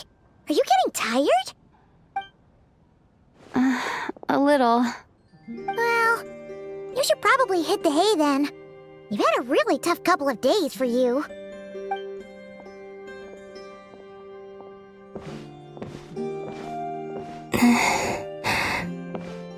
You truly have. You helped defeat Rerir, helped me reclaim my name, and you helped the others organize Moon Prayer Night. Wherever you are right now, I'm sure you're still fighting against the injustices of fate. This is all I can leave for them. How I wish I could stay here. But it's time for me to go. I hope to see you again in the next time. And if the opportunity presents itself. I will surely return to your side. Huh. Columbina. She's alive. Not only that, but she's left us an entire wall's worth of clues. She even wrote down what would happen on Moon Prayer Night. It's just a shame we found it too late. I am here. Time in this place flows backwards. I am constantly moving forward. It sounds like she's found a way to influence the past using Kuvaki. But her future is our past. So, these words have been here ever since we defeated the Ray hero Solnari. We just never discovered them. Which came first, the chicken or the egg? Do you ever mull over questions like that? Only when I'm in a good mood and at leisure. Well, I never do. Everything that has happened already belongs to the realm of fact. As a business person, and especially an intel broker, what I do is extrapolate from those facts to try and read the future. An admirable philosophy. It's a means of survival. Let's go. We have a wall's worth of clues to share with the others.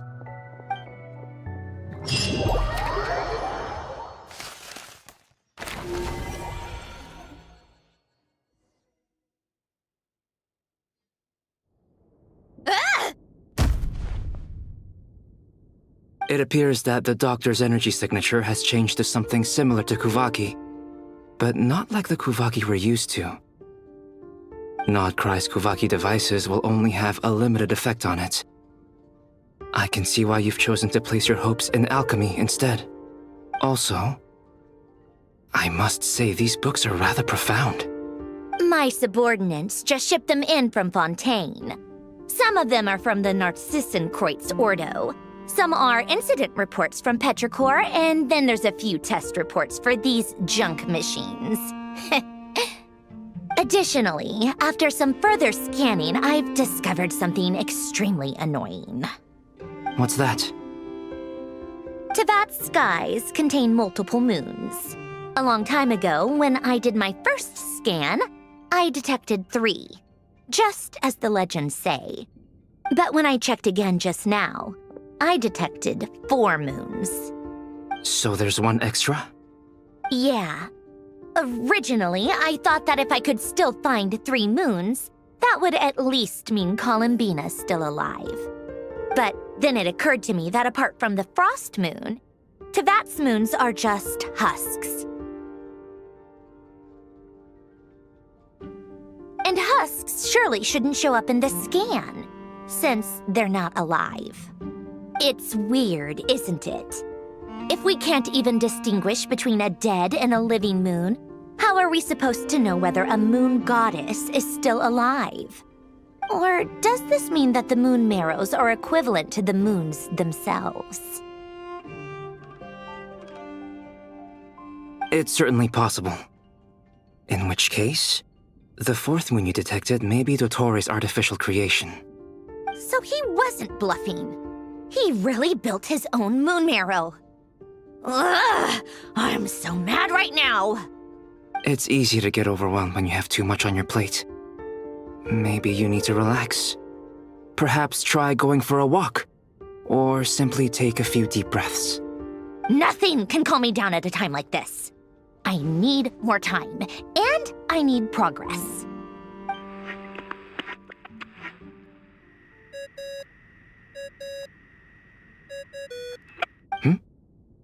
It's Mr. Flynn's. I really hate that ringing tone. Ugh.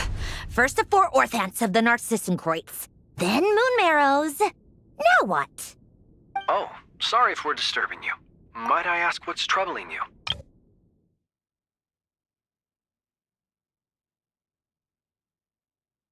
Tevat's skies contain multiple moons. A long time ago, when I did my first scan, I detected 3, just as the legends say.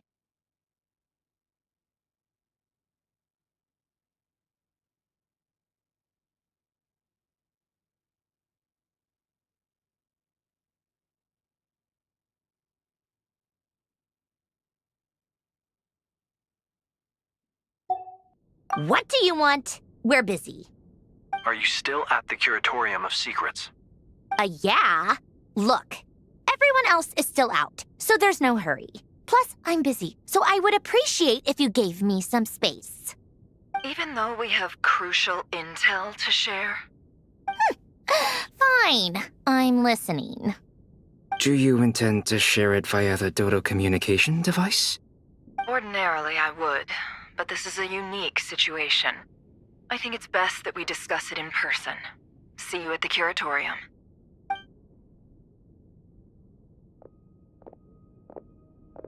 All right then.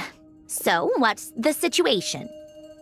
The rest of the team is still out working on their missions and evacuations, but we've decided to fill you in on the most crucial information first. Sandrone, you were right. Columbina is most likely still alive.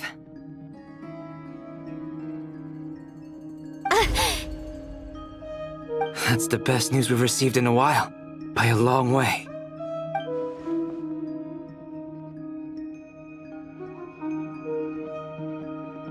Random locations. Appearing in reverse order? Are you serious? So not dying isn't enough for the moon goddess, huh? She has to show off too. Anyway, does this mean we can deduce her condition from the moon marrows? Miss Sandrone, there's nothing wrong with simply admitting that you're happy to hear the good news. I'm not. And she's the least of our problems. We're facing a huge crisis. If she can't control the flow of time in there, she's just gonna keep moving backwards. Different points in time won't intersect, and she'll never find a way out. Let's say life begins with a drop of water. When did time begin? The moment this planet came into being? No, that's not right. Her final destination would be the moment at which the space she is in was created. But it doesn't seem like we can influence that space from the outside world. So how can we help her? Also, if she's alive, Rerir and Thalindis might be too. But as far as we know, neither of them have come back out. That space may not have an exit at all. I'm afraid I must concur with Miss Nefer in this. Can't exactly argue with that. Let's leave it there for now. I've taken notes on everything you said. Will it help with your research? I doubt it's gonna help with breaking Dotori's energy fields. But who knows when it might come in handy. Better to have it all written down than try to remember everything when I need it. All right, I need to get back to my research. Mr. Albedo has made a lot of suggestions that will require my undivided attention. Sure, I'll stay here. I have things to work on.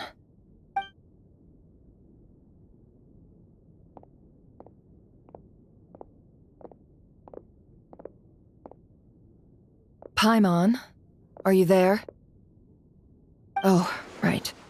She went with Varka to Natlan, didn't she? Good thing we've moved her and the Traveler's luggage in here. Speaking of the Traveler, where could they be? There's a note from Paimon. Paimon here. Not in at the moment, but if anyone needs to borrow her stuff or the Travelers, go ahead and help yourself. Paimon won't be mad. Also, Traveler, if you get back before Paimon, make sure to get some rest. Paimon misses you a lot, but put your health first, all right? How sweet. Well, since you offered, Paimon, don't mind if I do. This is the Traveler and Paimon's luggage. All the items they use day to day are here. It's well organized. I wonder which of them is responsible for that. What do we have here?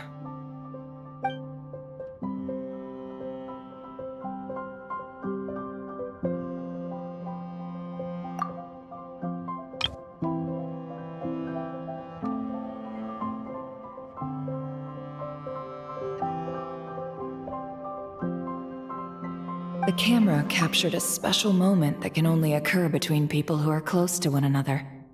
You can really sense how the photographer feels about their subject. I wonder why this picture was placed outside. Is it because Paimon recently looked at it?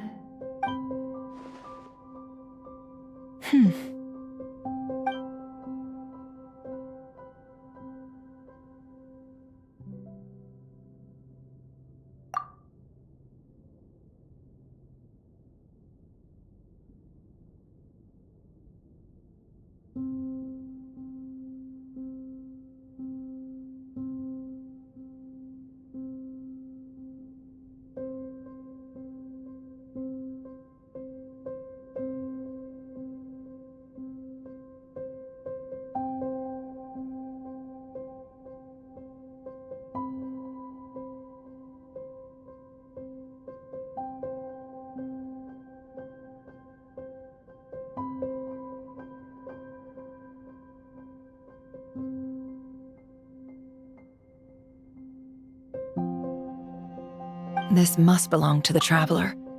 Perfect. I'll use this. Hang in there. We'll find you.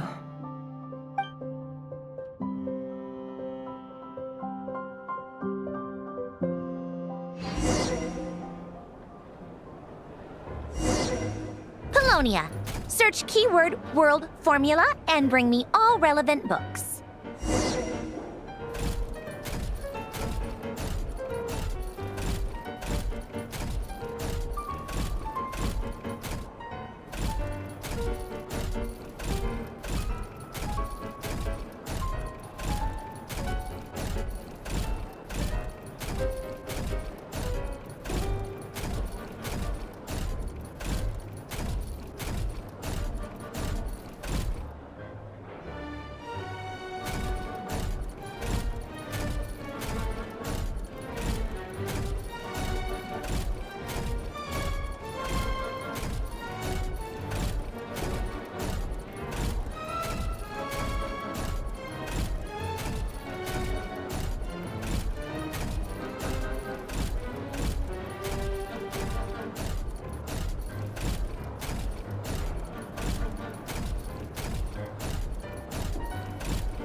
Let's see.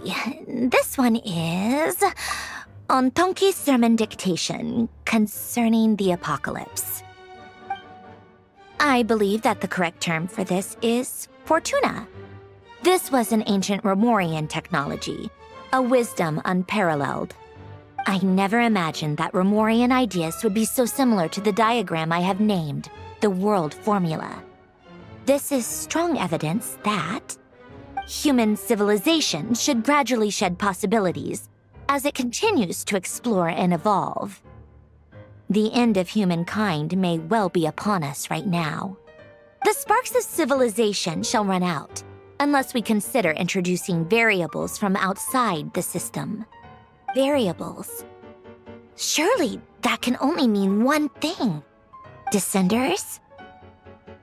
Dottore likely captured the Traveler because of her descender status. But the Three Moons' authority comes from the world itself. Why would Dottore need anything beyond that? Where does this variable factor in? The world formula calculates the fate of an entire world. Introducing a variable would therefore give us...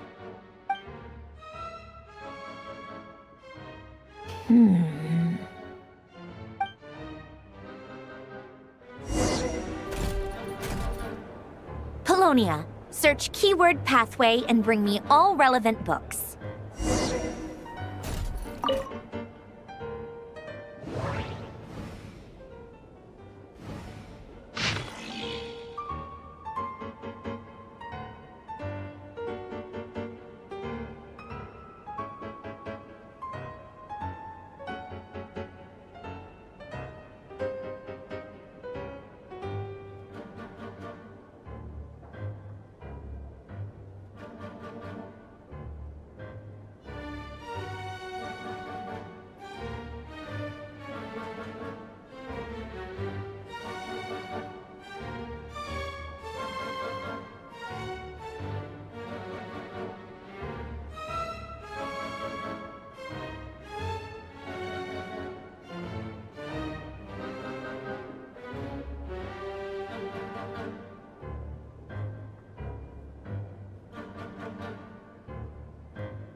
Otonki Sermon Dictation.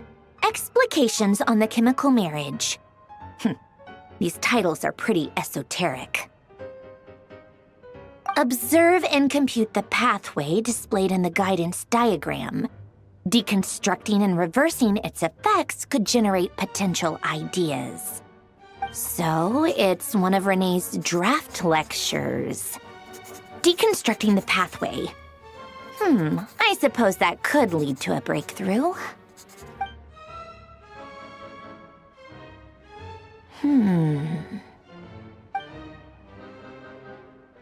This is so long. This guy sure loves showing off his knowledge.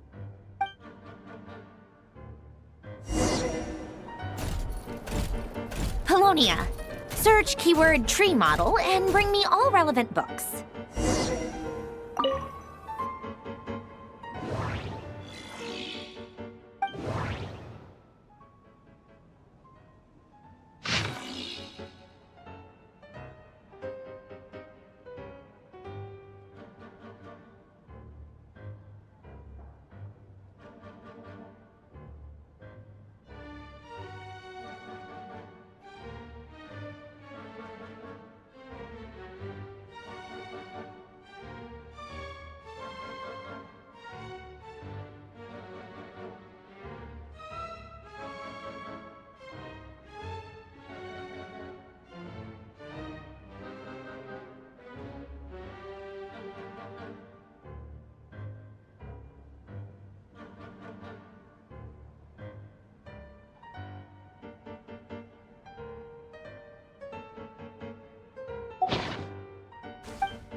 Most of the experimental devices proposed by the Lilia Crucis Ordo are built based on the simple and basic logical structure of a tree model.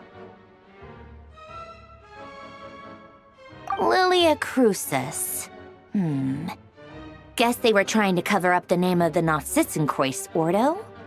When Duke St. Germanus departed, he said, "It seems that there's no going back." Alas, he is only a genius when it comes to machines.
In all other things, he is but ordinary. Excuse me? I'm sorry. That's just ridiculous. What kind of book is this? Great Detective Herlock, the Alchemist and the Clockwork Saint? Isn't this a novel? Come on. Still, the author swears that they knew Renee well. Whatever. I guess it's not beyond the realms of possibility that Renee would say nonsense like that on occasion. Memory, wishes, souls, and persona. Frankly, this sounds more like occultism, but if Albedo vouches for it, I suppose there must be some alchemical basis to these techniques. The way Alain Guillotin saw it, the world was comprised of machines. The universe needed machines, and thus his technologies were created. That's why I was born. Renee, his full name was René de Petrichor, if I recall correctly. Sounds like he and the town must be intricately connected. That place was also the source of most of our information regarding Remurian civilization. Seems like some of his projects were based on their technology. The cutting of souls and storing them in vessels. These seemingly unrelated techniques underpinned René's research. Assuming that the 4 orthants correspond to alchemical categories. The chemical marriage model? Alain would have scoffed at that. He never would have let those theories or parameters anywhere near his mathematical formulas.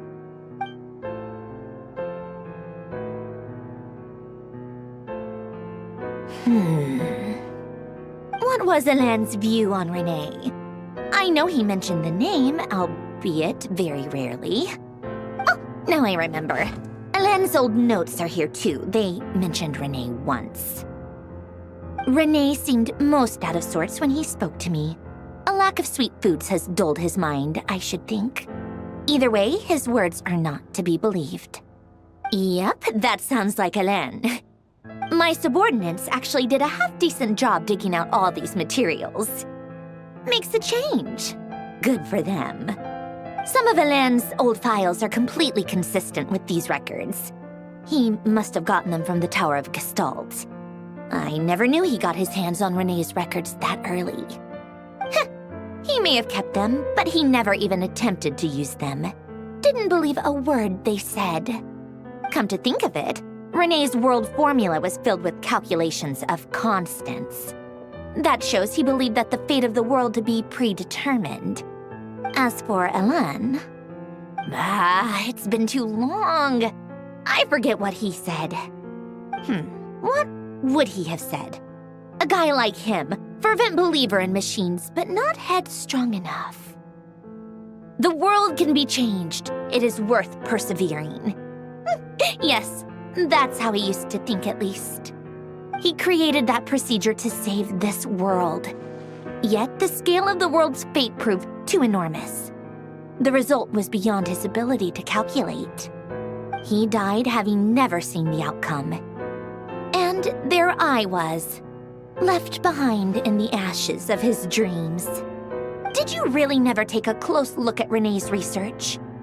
Or did you read it but deem his philosophy incompatible with your model? The very thought of trying to incorporate his ideas probably made you feel sick to the stomach. Well, don't worry, because there's a whole new category of lunatic in town. Next to Dottore, every other madman looks sane.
You once asked me what I wished for.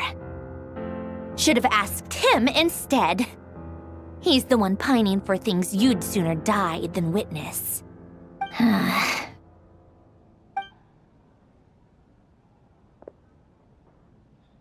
Even the tiniest variable can make big waves in the present. Now then, allow me to put these incompatible fragments together in your stead. First, establish and verify the existence of the Great Circle. Absolute nihil on one end, absolute reality on the other. Now, search between these two extremes.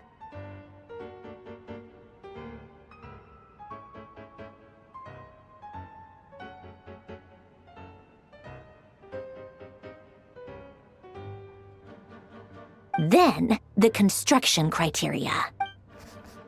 Variables. The sparks of civilization shall run out unless we consider introducing variables from outside the system.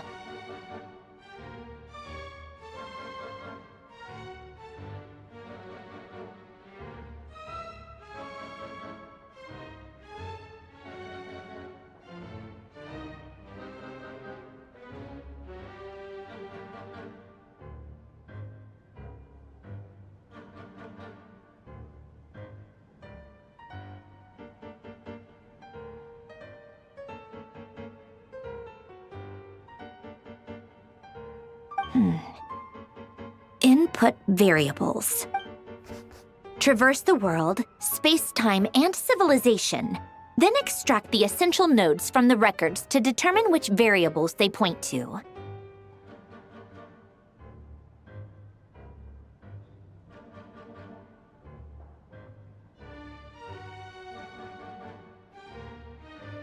The primordial power that differentiated itself from the void. The power of light. Yes, light. Records. Hyperborea. This is so horrendously complicated. After all that, I'm still missing a few variables. I need to think this through again.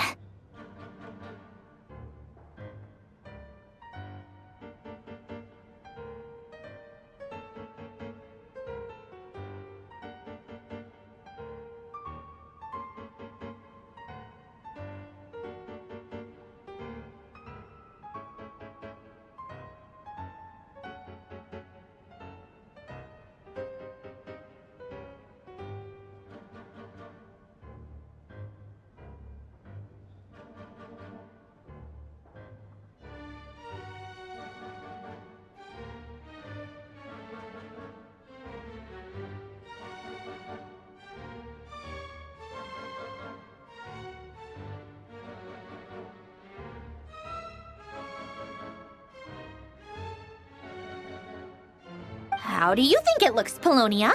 Like the frenzied scrawlings of a madwoman?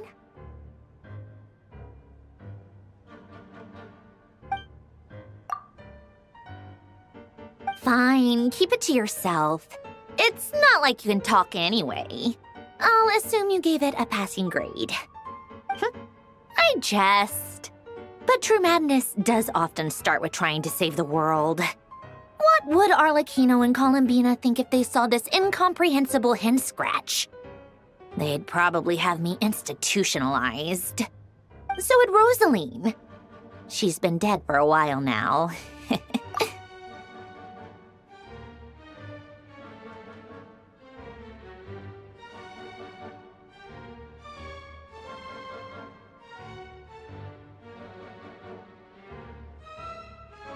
When I close my eyes and think back, I can still see her face. And that enormous dress she used to wear. Such a bizarre choice. What possessed her? Oh, and the clack-clack of those heels used to drive me insane. No one's asking me, obviously, but I hope you all know that I never wanted to save the world. I'm not crazy. I don't have delusional ambitions, and that's a clinical fact. The world needs a solution, but I don't need the world's validation. It's the world begging me for answers, not the other way around.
Oh, cookies to go with the tea.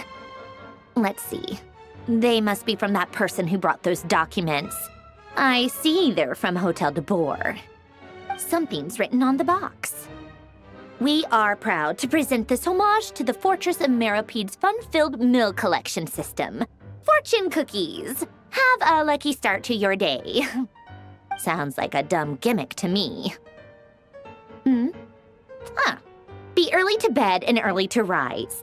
Get plenty of sun and drink plenty of water. Then things will surely go well for you. What? Are you kidding me? Somehow I doubt that an early night and a glass of water is magically gonna save a world on the brink of existential peril.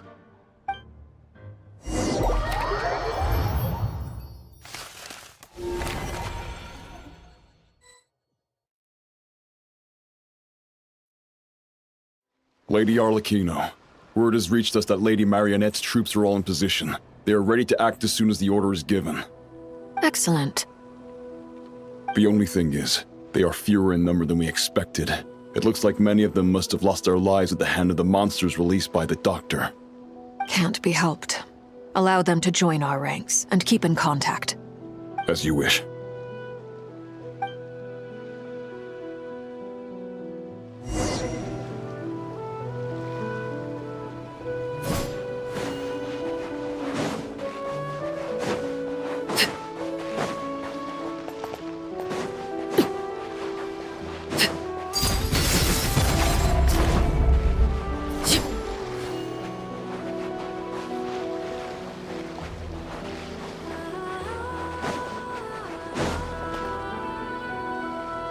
It's been a while, Arlecchino. You look well. Did Dottore really have to build his lab right on the sole path between Snezhnaya and Nodkrai? Had to go on a huge detour to stay out of its line of sight. Sounds like an arduous journey. I assume you've brought word from Her Majesty? Of course, all part of the job. Firstly, the Tsaritsa has authorized Fatui Internal Affairs to review Dottore's case. They will reach a formal verdict on whether he has turned traitor and whether he poses a threat to Snezhnaya. While they're working on that, I've been ordered to come and receive the refugees from Nodkrai. They are nearby. My team will escort you to them shortly. Great. Aside from that, Her Majesty has a message for you and Sandrone personally. Huh? Where is Sandrone? She stayed behind to work since I was making the trip anyway. It seemed sensible to have one person on standby at base while the other came out to meet you. All right, guess that's just how she rolls. In that case, tell her that the Tsaritsa's decree this time is pretty awesome sounding. I think she'll like this one.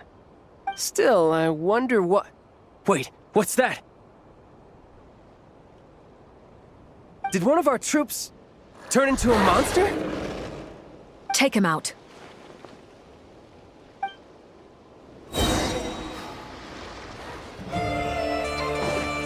Transfixed!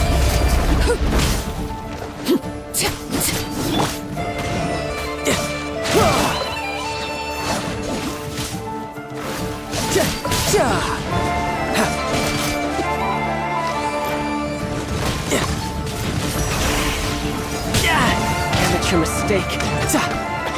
Riptide! Tidal wave!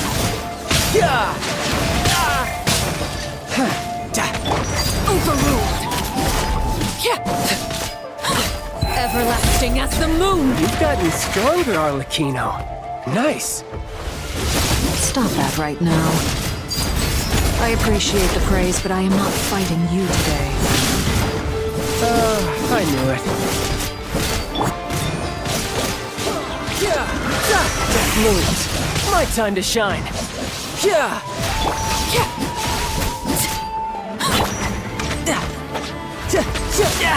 Amateur mistake.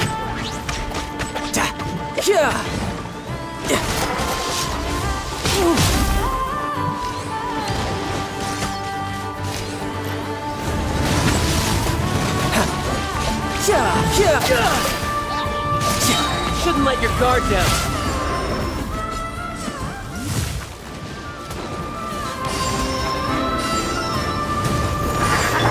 Overruled!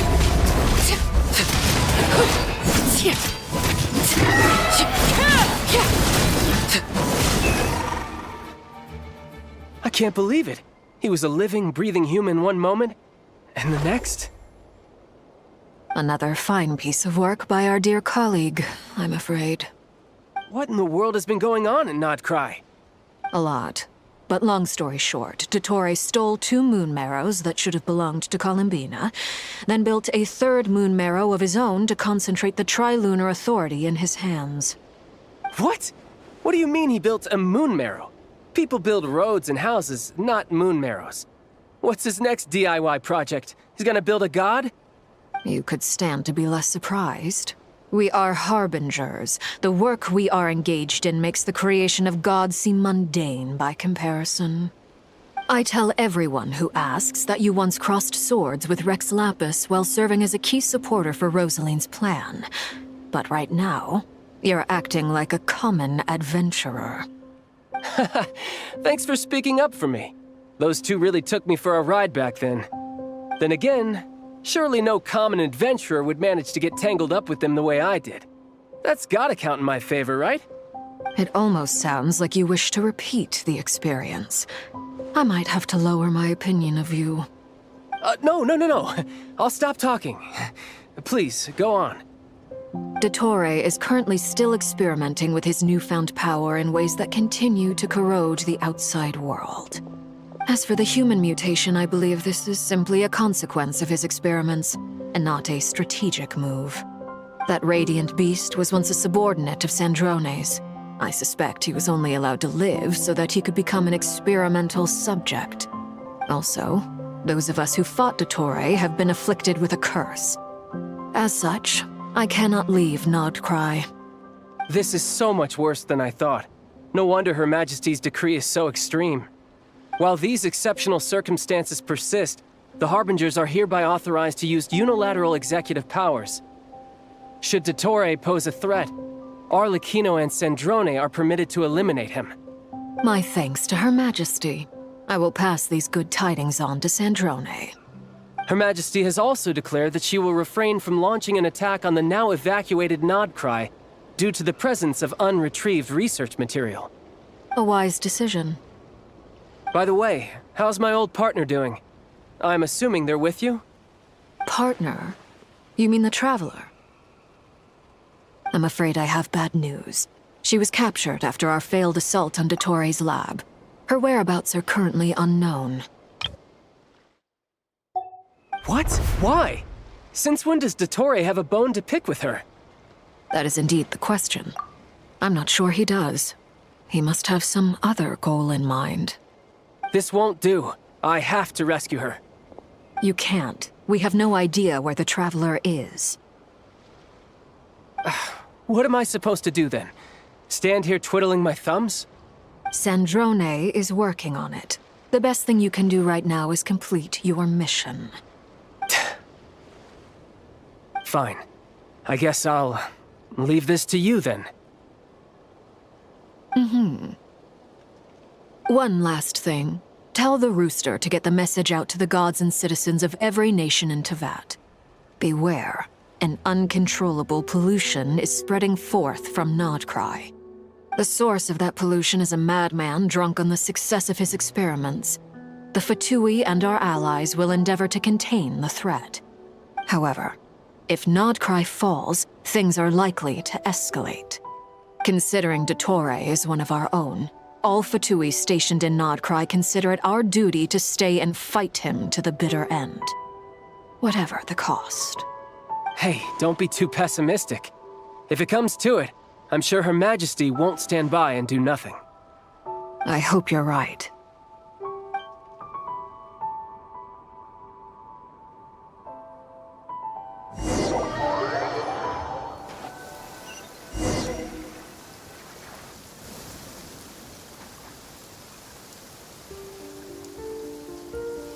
You're right on time. Thanks. Hey, do you think I'll get that gliding exam exemption? I made sure I was on my best behavior in Mondstadt. I landed well outside the city and walked in through the gates. I'll help you apply, don't worry. For now, let's see what we have here. What are the doctor's energy fields even made from? The usual attract and repel principles that govern Kuvaki don't seem to apply to them. They are very mysterious, but ultimately, they appear to be comprised of energies from the three realms. Thanks to research by Master in the Hexen Circle, we know that Teyvat's 7 elements are derived from the more primordial power of the Light Realm, which is antagonistic with the power of the Void Realm. Since you have the power of the Dragon Durin within you, I'm sure you can already tell that this energy field contains no abyssal energy. That's true. It's not abyssal energy, it's something pure, wild, and untamed. I've been thinking about something. Do you still remember the device that Dory supplied from the Academia when you and Miss Columbina fought Rarier? That was one of the most marvelous feats of ingenuity I've ever seen. The design, the craftsmanship, the material selection. I couldn't fault any of it.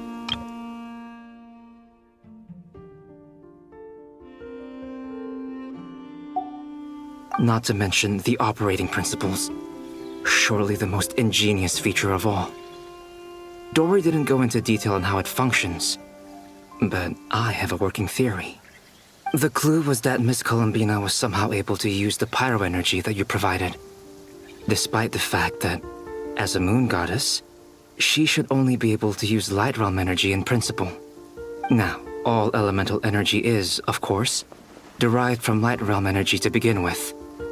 Hence, I suspect that the device works by restoring elemental energy to its original state. This presumes a theoretical model of the 7 elements akin to that of light refracted through a prism. Perhaps it is no mere analogy. Maybe there is indeed a prism in this model. I almost wonder if the idea for the device was conceived based on direct observations of said prism. It would explain how such an ironclad design concept was achieved.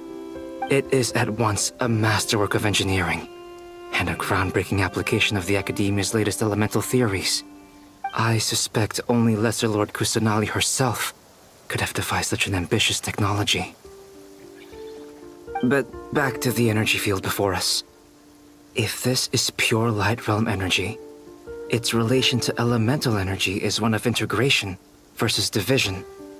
Or you could say that the former contains the latter. Could this mean that elemental energy can dilute the power of the light realm? Should we give it a try?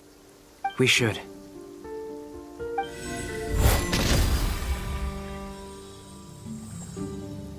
Ha! It works! Clear signs of disruption were detected at the periphery of the energy field. This indicates that elemental energy can disturb or even negate the field. Now you try. All right, here goes. It's working! Switch to abyssal energy and attack again. No surprises there. Abyssal power drains the energy field to a significantly greater extent. I now feel confident in asserting that the energy field is indeed pure light realm energy, and that elemental energy can dilute it. But the energy field is huge. How much elemental energy will it take to neutralize it? We don't have to neutralize it completely. We can try other approaches. That's all for theory. Would you like to continue watching? So you knew I was here? Huh? When did you get here? A while ago. But Albedo sounded like he was working on his thesis defense back there. Back in Sumeru. You can end a person's whole career by interrupting them mid-speech. Very thoughtful of you. I'm truly touched. Could I ask you to lend me a hand? With what? A little test. Try using Anima to unleash a concentrated assault with circular blades, with the goal of breaking through at a singular point. Nice! This time it tore through the field. Tremendous. This is a major breakthrough. Should we go through? We probably shouldn't risk having mutually antagonistic energies in such close proximity. Durin, you stay here and watch the entrance. Hat Guy and I will go in to investigate. Sounds sensible to me. Keep your eyes peeled, Durin. Don't worry, I got this. You two be careful in there. Just give me the signal if you need help and I'll dive right in. What do you mean, signal? It's based on a new alchemical concoction I developed last month. When 2 bottles of it are smashed on the ground together, they emit a blinding burst of light. If it comes to that, remember to shield your eyes with your hat. Glad I asked. Thanks for the heads up.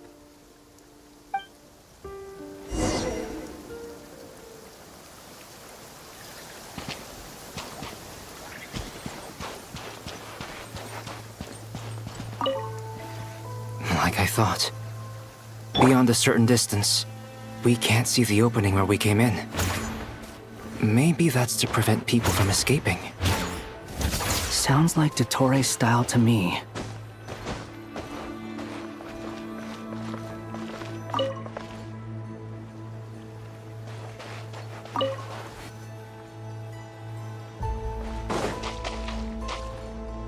Not much is...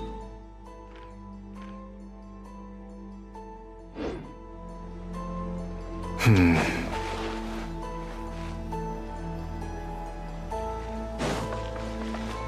wind rises.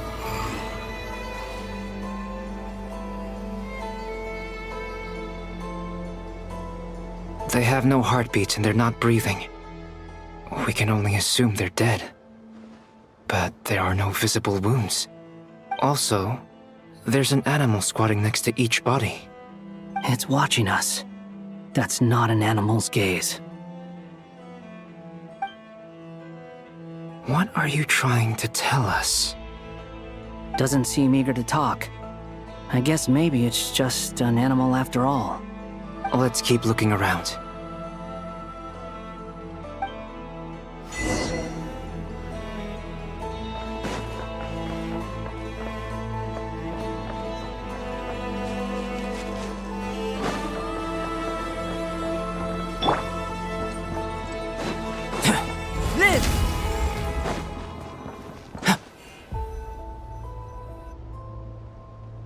Same situation everywhere. Not a living soul in sight. Just countless bodies with animals standing watch over them. Well, I think we can safely rule out the possibility that they're all pets. Is skirting around the topic your way of showing consideration for other people's feelings? Just being cautious. I don't doubt that you can handle the truth.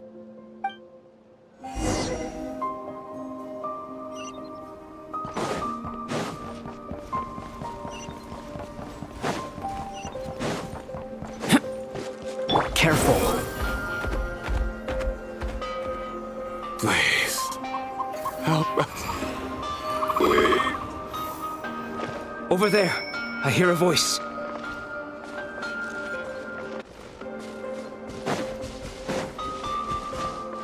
The wind rises.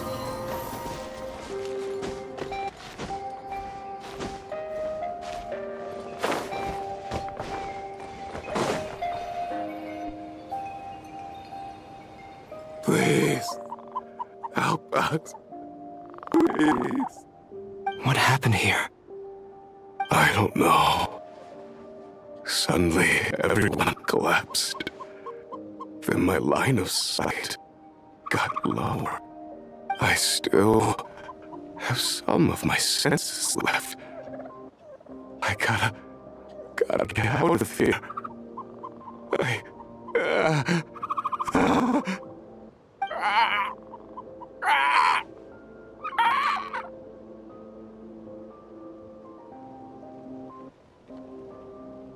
It looks like there's a huge experiment going on inside this energy field.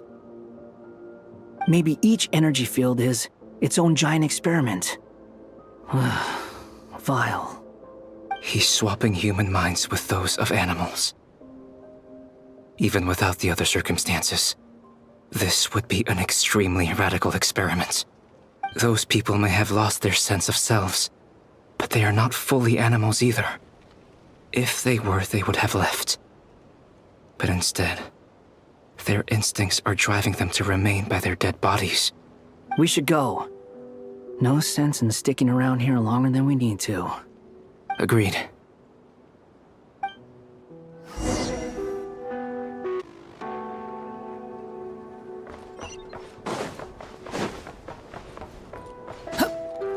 Squall and Fury!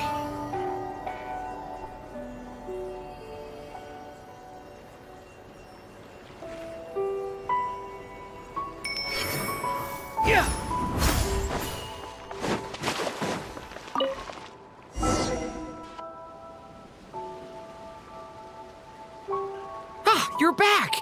Everything okay? We saw some things that take a strong stomach. Otherwise, we're fine. We should share our findings with the others.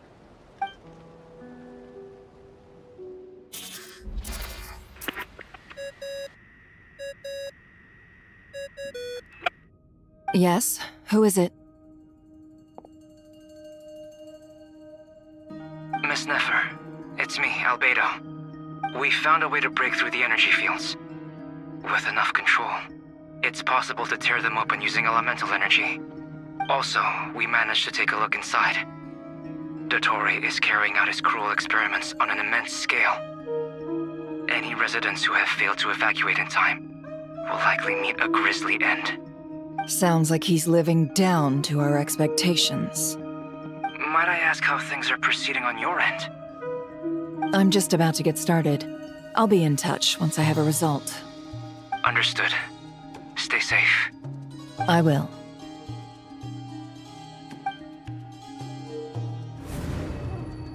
Well, Nefer, I'll link up with you once my tasks are complete.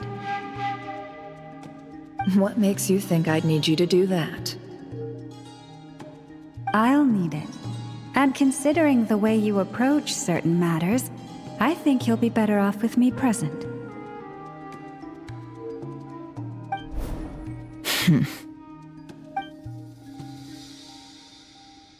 Let's begin. Entering simulation mode. A vast wasteland. Is this the Traveler's inner world? I was expecting something more vibrant, to be honest. Wait, someone's there. What are you looking at? In that case, I'll look at it with you. I want to know all about everything you've seen and experienced. Is there somewhere I should return to? Or should I stay here and be the hero everyone says I am? I don't dislike my current life. Roaming the land, fighting battles, accomplishing missions, earning a living, looking after Paimon. It's not so bad. I guess the only thing that's missing is that you're not here with me. This is the conscious layer, which contains a person's true feelings. It is filled with both longing and kindness. I suppose anyone who lives long enough ends up wishing for someone who can't be there.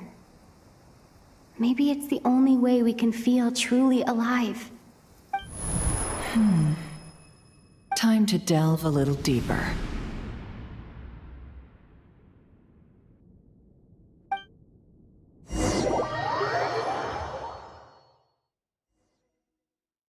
Nasha Town is hardly the optimal choice for a place to live, but it has character and a reasonable population density. What are you trying to say? Oh, don't be nervous.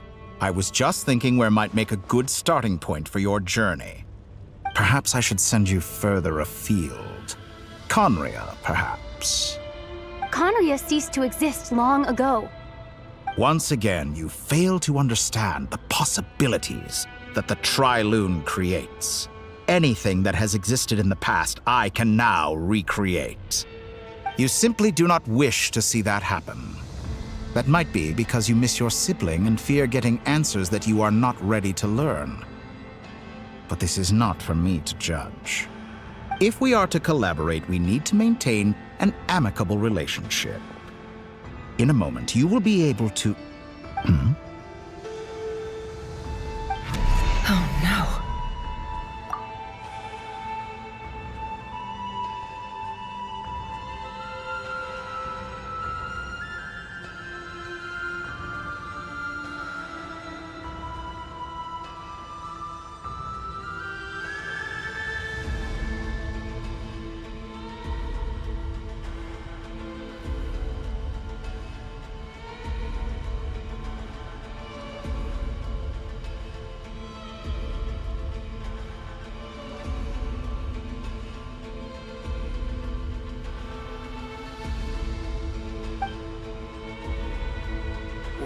What are you...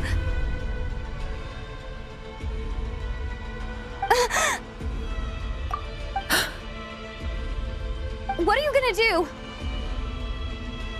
Don't move. Something unwanted has crept into... Oh?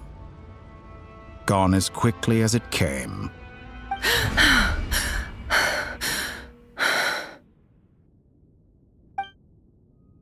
Did you save me? If I hadn't cut the connection, Dottore might have caught you from the other side and destroyed you. This was a good idea, but once is plenty.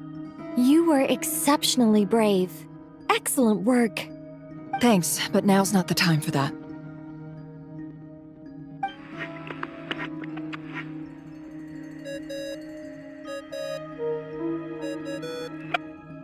Albedo speaking.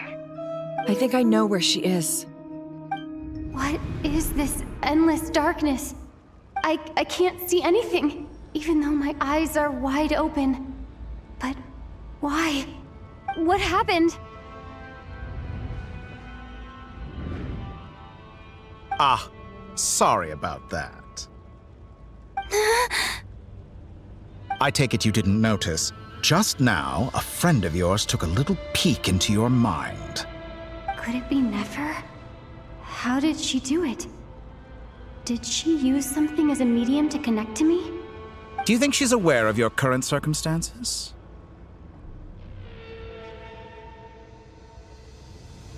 Oh dear. Have I stunned you into silence? I only wanted to slow down your time a little so I could stop your intruder in her tracks. It would have been nice to capture the spy. I must say, I'm finding the ability to adjust the flow of time rather intriguing. The moment you closed your eyes, time seemed to grow impossibly viscous, didn't it? A whole month passed before you opened your eyes again, but only for you. No one else was affected. I dare say this is something only a god can achieve. Point taken. You've proven once again that you have god-tier powers. Oh, you misunderstand. This wasn't about proving a point. I was testing things out. I find I learn best by doing, and I have to admit, time is not the easiest dimension to control. I only wanted to make you sleep for a short while, but it ended up lasting a whole month. Clearly some finesse is required to wield the authority over time as I wish. I hope you're not angry with me. It was only a month's discrepancy, nothing too serious. Had I been off by a year, a decade, or even a century, that would have been quite a different story. You could have frozen me for millions of years. So much for collaboration. You aren't showing much sincerity. Millions of years? To what end? I wonder if you don't understand humans all that well. They are very pragmatic creatures who understand only that which they can perceive with their senses. If I had you sit here for a week, I imagine people might sympathize. But if I left you here for 100, 1,000, or 10,000 years, the sheer size of that number would cause it to lose all meaning to them. They would not have the capacity to comprehend your suffering, and thus they could not empathize.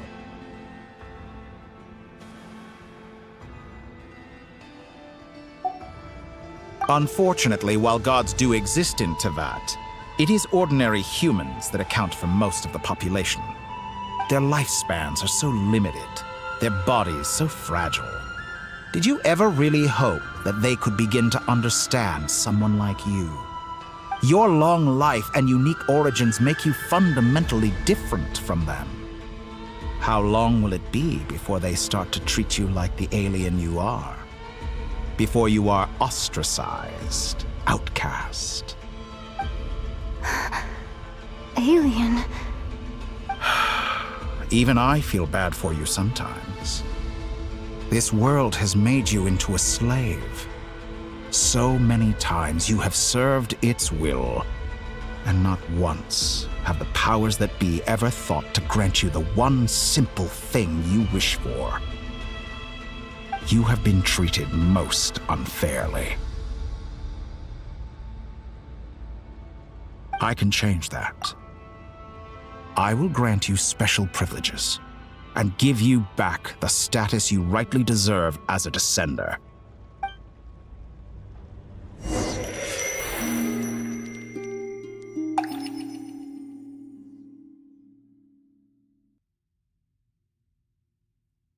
I've entered the past 3 times at this point, but I still have so many questions. For instance, beyond each point being further back in time than the last, what determines the specific locations at which I can make entry? So far, the common thread linking all 3 scenarios is that the Traveler has been present. But it's more than that. I know I sensed something familiar around her. What was it? I'll keep this question in mind as I carry on.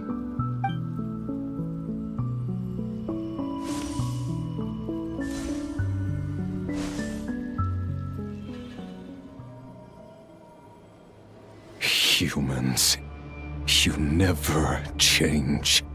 Always trying to use powers you neither comprehend nor control. This looks like Star Sand Shoal.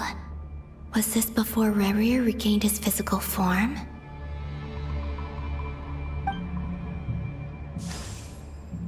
You've messed with the cannon again, huh? Sorry, but this round's not gonna go your way. The cannon. That's right. I was at Silvermoon Hall and I sensed an abnormal Kuvagi fluctuation coming from Nasha Town. And right after that, came an ominous power emanating from Star Sand Shoal. My body was once torn into countless pieces and hurled into the swirling chaos of time itself. But even so, my life and will were not extinguished. I wonder if I could try to prevent his resurrection. But how would I do it? What can I do, here and now? Traveler! Behind you! Look at that light!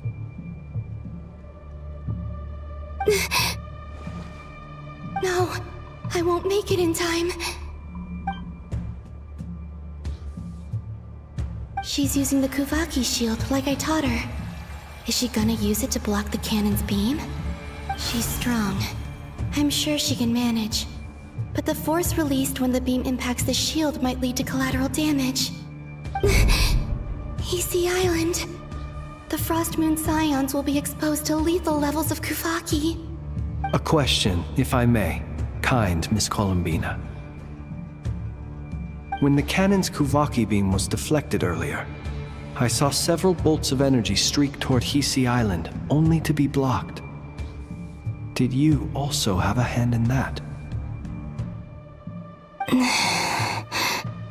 Maybe that really was me after all. Well, future me. But I don't know if I have enough power left.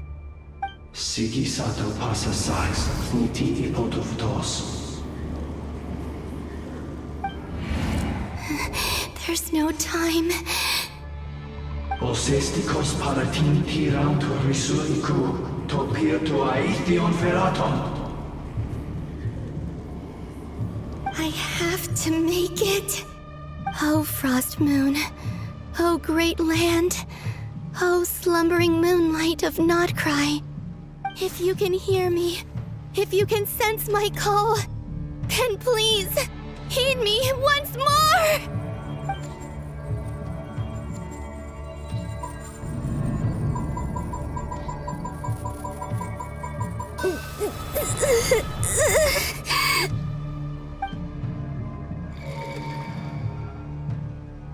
Did it work?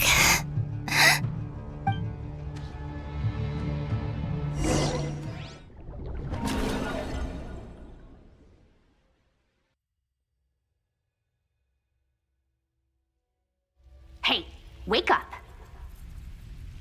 Hey, did you hear me? Columbina, I said wake up now!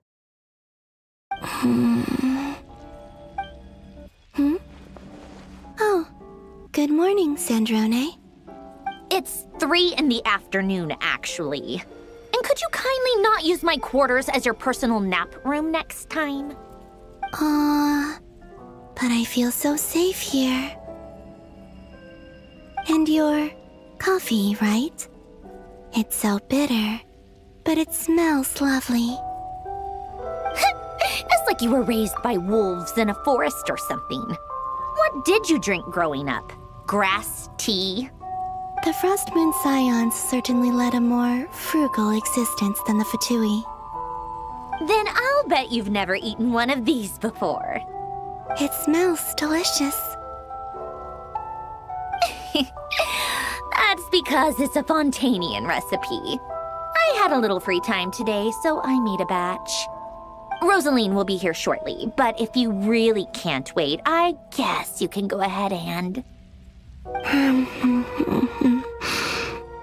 Hey, at least let me finish before you start eating! Did the Frost Moon Scions not teach you basic table manners? Or did the rules not apply to you because you're the high and mighty moon goddess? These are so tasty. Of course they are. I made them. I was worried they might contain traces of machine oil. What?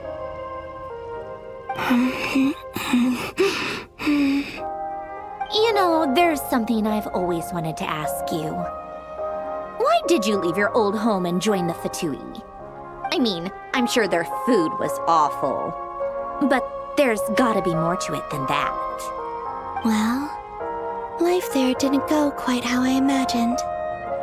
What were you expecting? You're a god. Your followers are gonna make some demands of you, right? Surely you can just answer a few prayers here and there in return for the free food and drink. How bad can it be? Well, would you help other people just for free food and drink?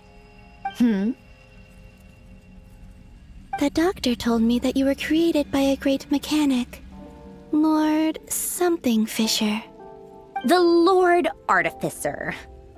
Ugh, some people can't keep their mouths shut. Oh, Lord Artificer. And didn't he have something to do with the, narcissist? Narcissenkreuz Ordo. Yes, that was it.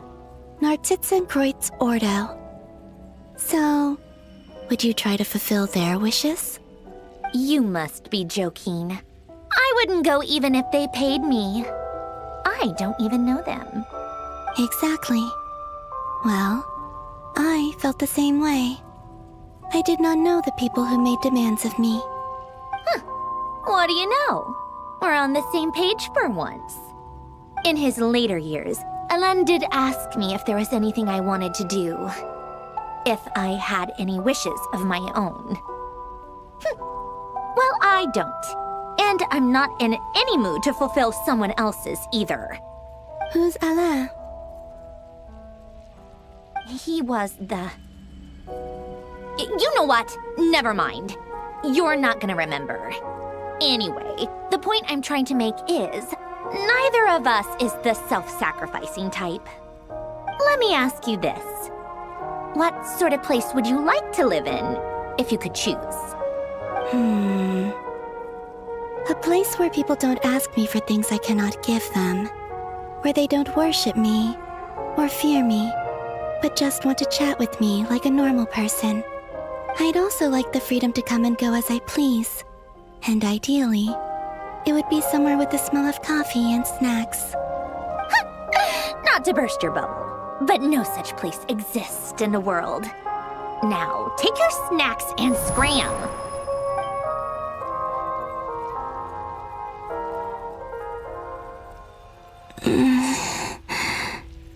Did I pass out? Of course. I'm back here again. I dreamed of events from my past. Sandrone. Traveler. I miss you all so much. Back there. I guess I managed to harness all the Kuvaki energy on Hisi Island. But how did I do it? Time is flowing backwards here, and I can use that familiar power to enter the world of the past. That mystery ally everyone talked about. It was me all along. I can sense that there isn't much more power remaining up ahead. What lies at the end of all of this? Will time keep flowing into the past? And will I ever find my way back?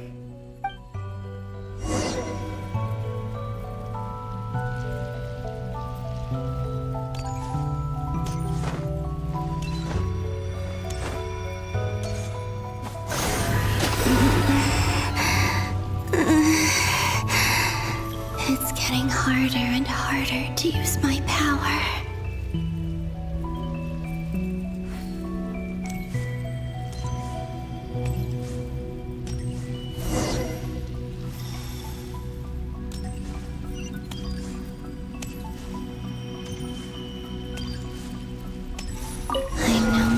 for the Abyss in this state. I need to avoid the contaminated fragments.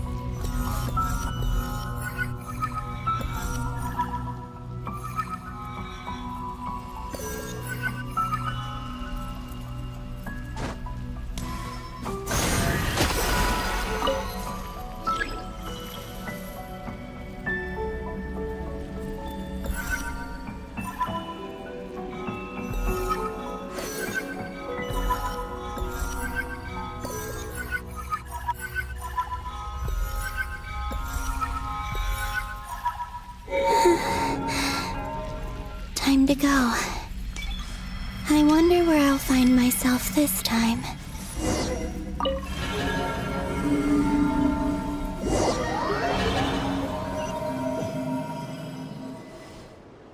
The Final Night Cemetery. This is where Flint's is based. Or not!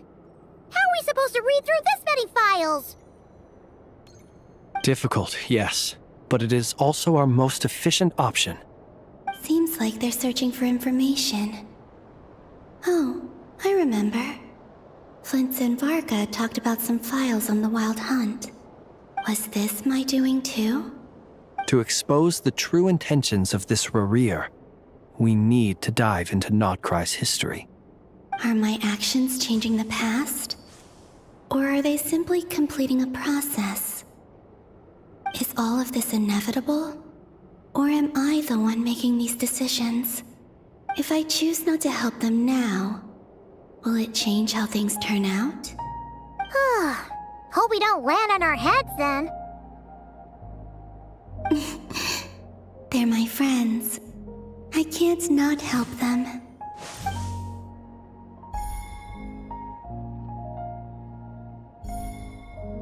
Ghost! And the other one was... here. Hey! Another file's moving!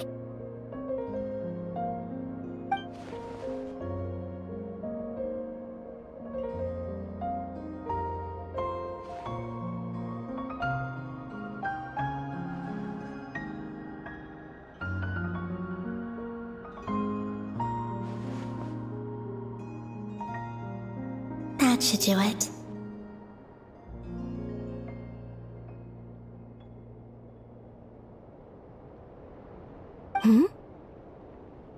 Luanatar? You can sense my presence? Wait!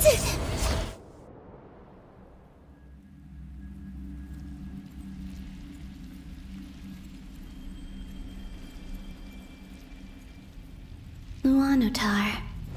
So she's that familiar presence I've been sensing all along. She's always been by the Traveler's side. That explains why the Traveler has been there each time I've entered the past. But why Luanatar? Is it because she has a connection to me as the Moon Goddess's familiar? If so, why not any other Kuhenki? That's...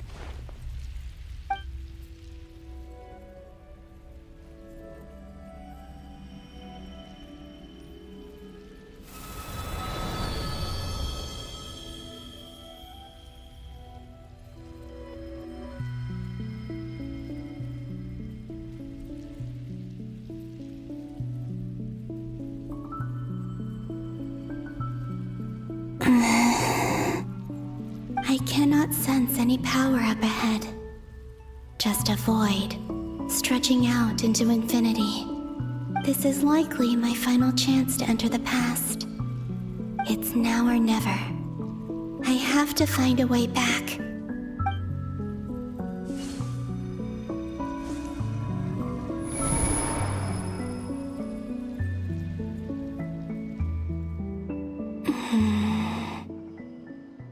Easy Island? How far back in time is this? Where's Luanatar? I can't sense her presence this time. Oh, seeing Anafa and Aino reunited like that sure was heartwarming. Traveler, Paimon, No. Stay calm. I don't have much power left to change things. I don't even have that much time left here. Think, Columbina. How do I find a way back? A way back... to where? Do I go back to Moon Prayer Night? Or to the future that followed? And if I return in my current state, what will become of me then? Dottoro's actions that day proved that he'd been planning that for a long time.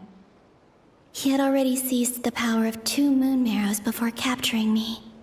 Even if I managed to get back, how can I fight against him when he wields the Tri-Lune Authority? I can't. If I go back like this, I'll be playing right into his hands. I have to find some way of rivaling the power he has usurped. Wait. Time flowing backwards. The Tri-Lune Authority. Does that mean... I think I know what the final destination of this lunar reflection might be. I know what I must do. Speaking of homes, we must already be close to where the Frost Moon Scions live. The vibe here feels different, just like the scenery.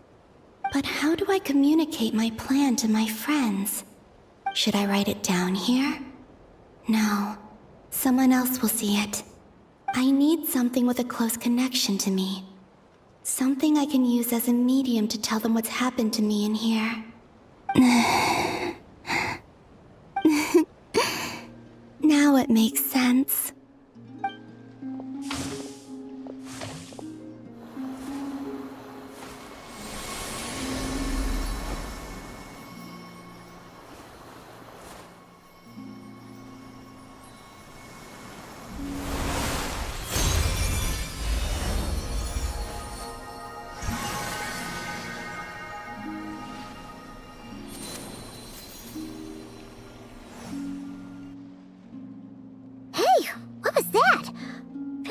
Some sort of breeze blew by, and then the petals suddenly turned into...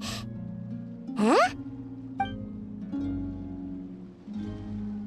It was I who brought Luanatar into being. I gave up a piece of my own soul to create her. That's why I could sense a familiar power from the moment I entered this space.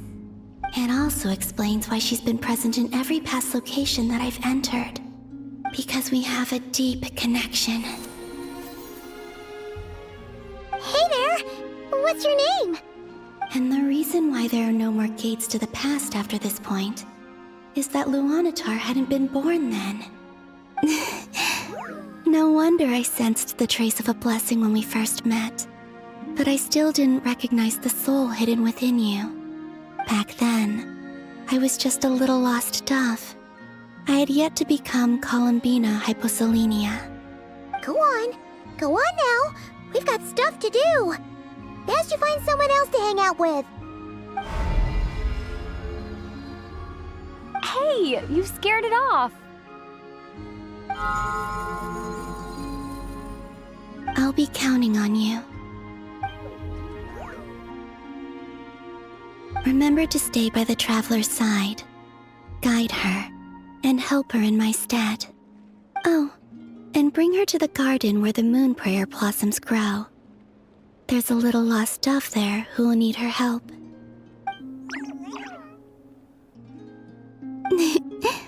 Go on.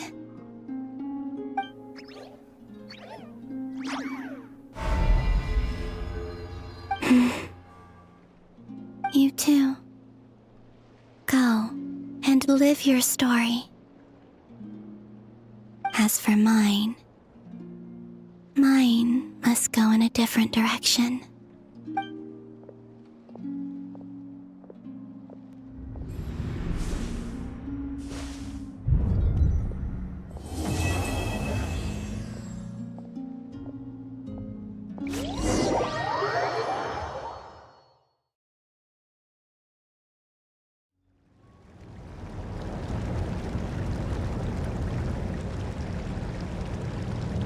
How would you like to experience the thrill of never being held accountable for your actions?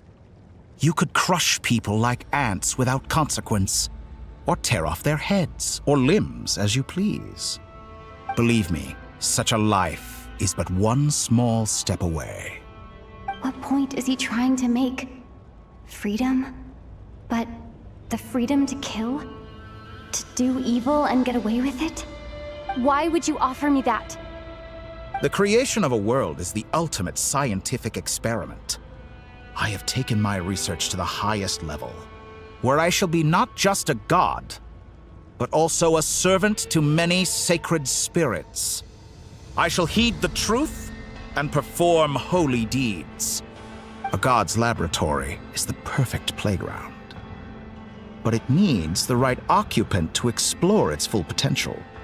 Mortals are found everywhere one looks. Not so with Descenders. I'd prefer my first guest to be a distinguished individual such as yourself.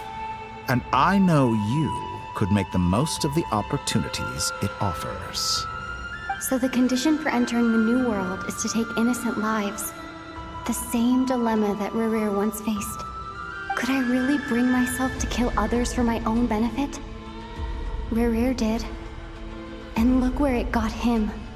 Have you made up your mind? I can't do it. Your playground is no place for me. You're putting your hopes in the wrong person. But we both know I'm not quite the hero you say I am either. I have my own reasons for the journey I'm on, and they aren't all selfless.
You've grown a lot since we last met, but there are still things you are unwilling to compromise on.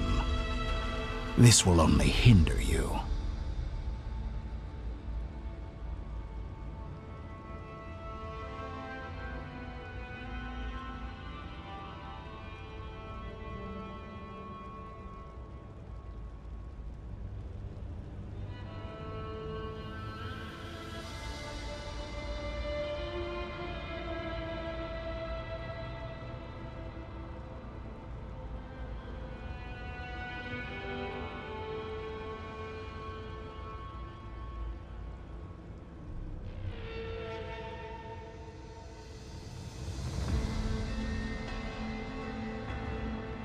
Why don't I lower my requirements a little as a gesture of goodwill?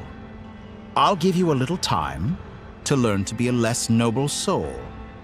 That'll make things much easier for you. I really doubt I could live that sort of life.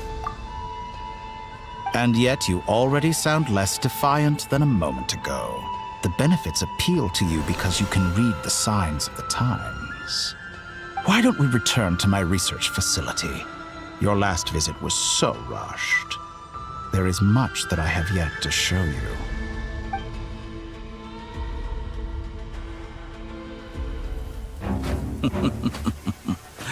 Now to that question, Heroes don't attack from behind. Guess I'm no hero. This is most disappointing.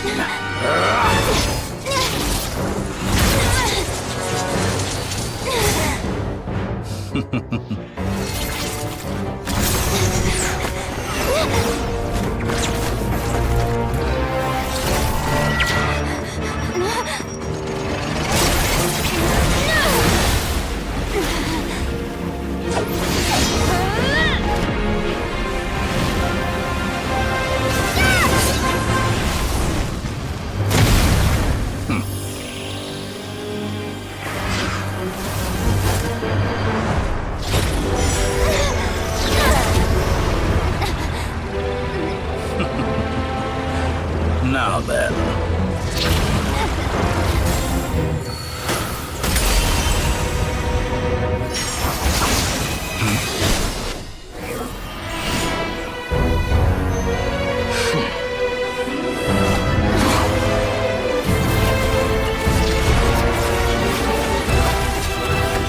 A new face.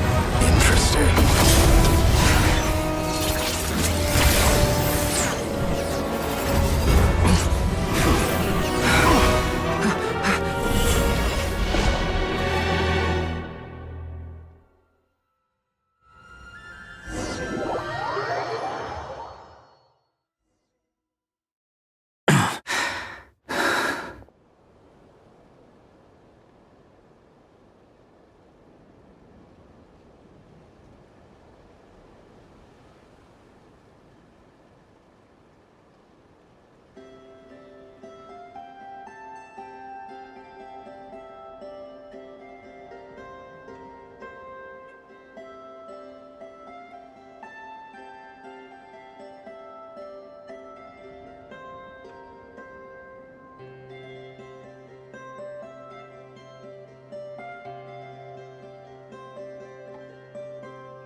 You're still gonna call me Hack Guy after that, huh? I didn't see anyone else in there who needed saving.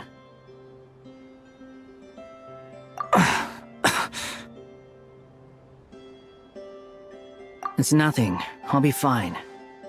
Why are you looking at me like that? Is it that shocking that I'd come to your rescue? I owed you a favor back in Sumeru. Now we're even. Distracting Dotori was tough. I won't lie. He's not gonna fall for the same trick twice. That was my one shot. I'd hoped to use it to take him out. Ugh. I never wanted to obliterate someone more than I do right now. Dottore doesn't recognize me, but his segments were originally made based on an analysis of my operational principles. I expect it's only a matter of time before he figures out what I am. So Dottore doesn't recognize Wanderer because he deleted himself from Irminsul. Did he really miss his only chance for revenge by saving me? Why the long face? Hey, I'm not blaming you, okay?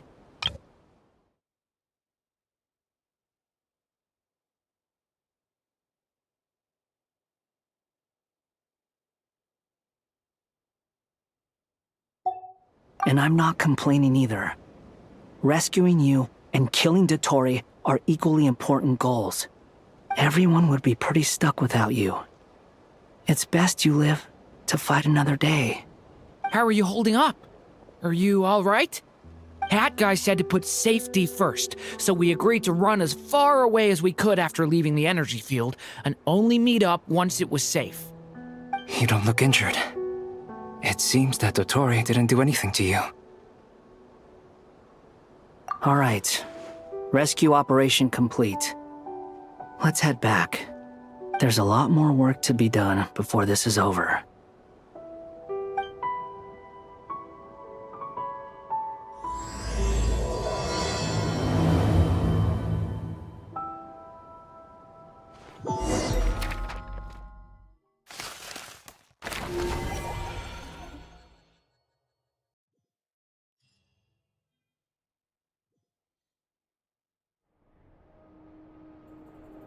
Understood.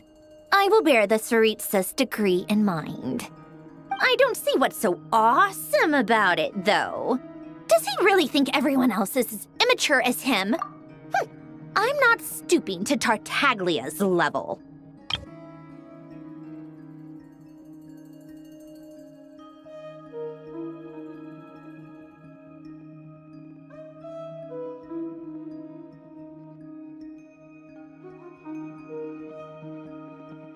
I don't see what's so awesome about it, though.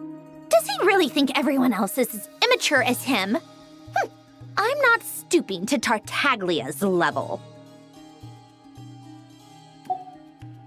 I thought you might say that.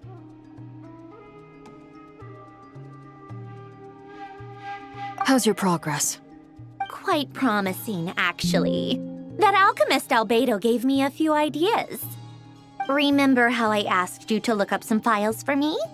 That stuff on the Nazi-Kreuz Institute. René de Petrichor and Jakob Ingold.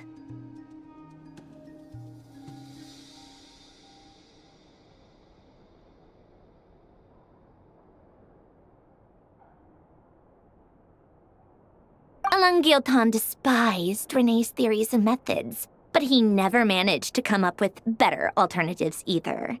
So I adopted some of René's ideas. I thought Alain was like a father to you.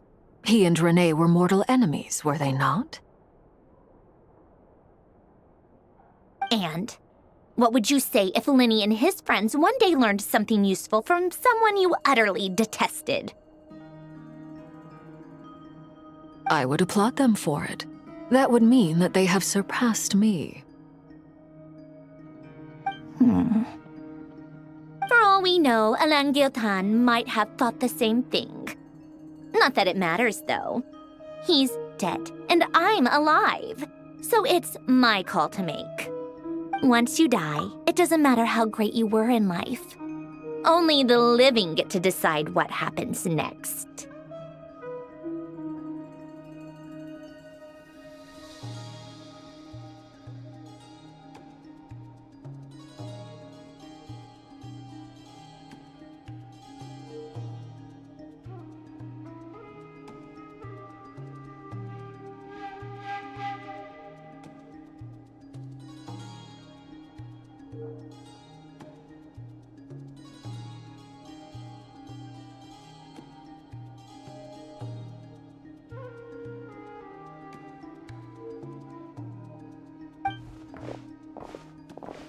Hey, come on out. They're back.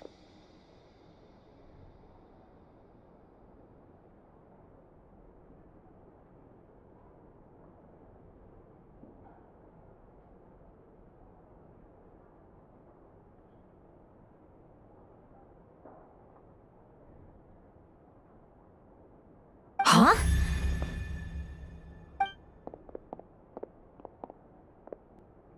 You're back? And your head's still screwed on? And you still have all your limbs? What does it look like? Way to keep your composure, madam. Excuse you. I am perfectly composed. Glad you're okay. Yes, it's a huge relief. Worry? Oh, yeah, right. You think we, the Fatui, were worried about you? We were worried sick. Hey! The Traveler and I were already friends. You are free to join this mission in whatever capacity you please, much like your tea parties. It's a laugh a minute with you guys. I must say, I was quite surprised when Mr. Albedo told me he would need no additional aid. We discussed this on our way back as well. I am rarely so unequivocal, but in this case, we had full confidence in Hat Guy. He said he knew what he was doing. Albedo and I pretty much had to just wait outside on standby. Meanwhile, Hat Guy broke into the energy field and rescued the Traveler solo. You didn't have to mention that. Well, I'm thoroughly impressed. You are a force to be reckoned with, Hat Guy. Is she back? Is she really back? Traveler! It's really you!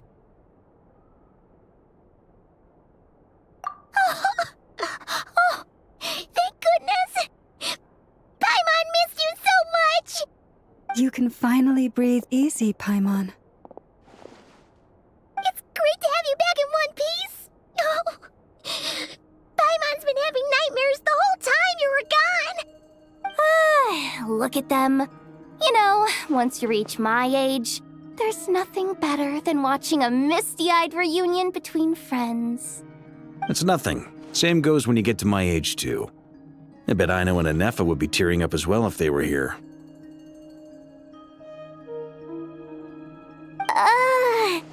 Varka, I'm not sure Anefa can cry.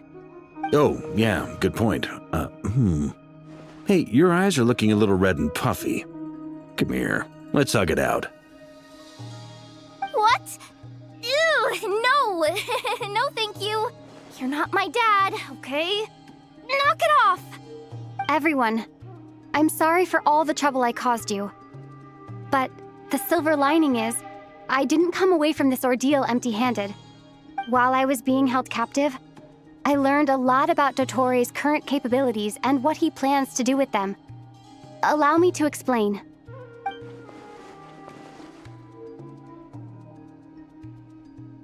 The three moon goddesses were even more powerful than we imagined.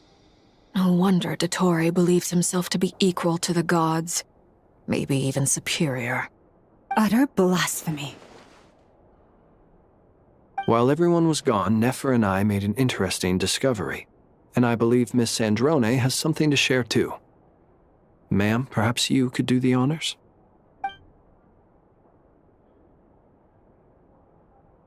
Called it. Getting rid of a pesky troublemaker like her is like trying to clean up after a crumbly cake. It always comes back to haunt you. Our next step is to find a way to bring her back. A place where time flows backwards, with no destination in sight. Surely it must have been created for a specific purpose.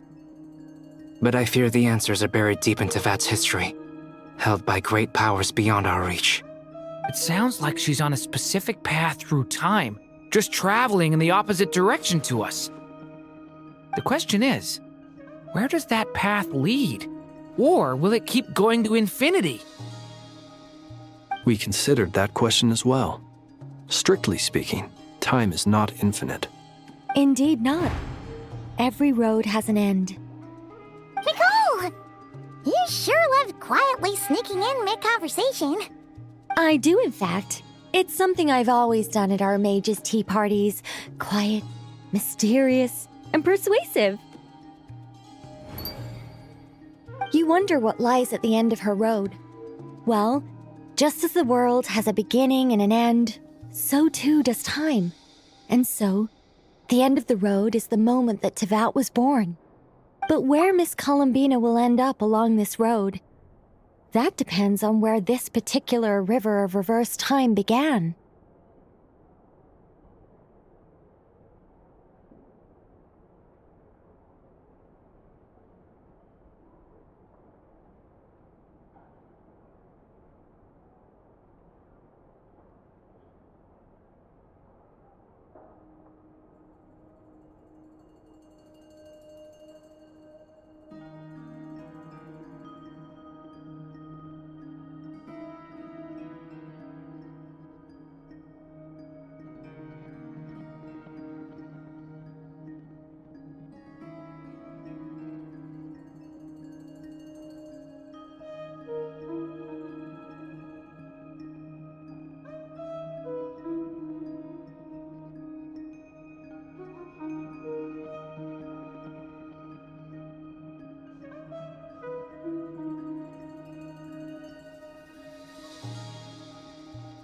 What about the original moons and the moon goddesses?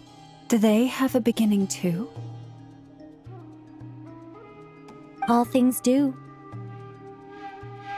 In the beginning, no moons adorned the sky. It was the Dragon King Nibelung who raised the 3 moons into the heavens, and thus were the moon goddesses born. They were shadows of the planet, born to wield Nibelung's authority and oversee the world on his behalf.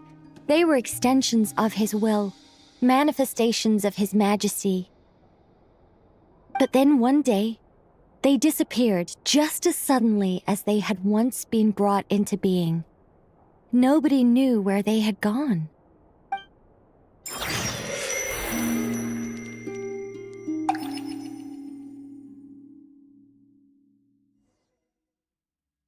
Like I thought, no more paths back to reality have emerged since.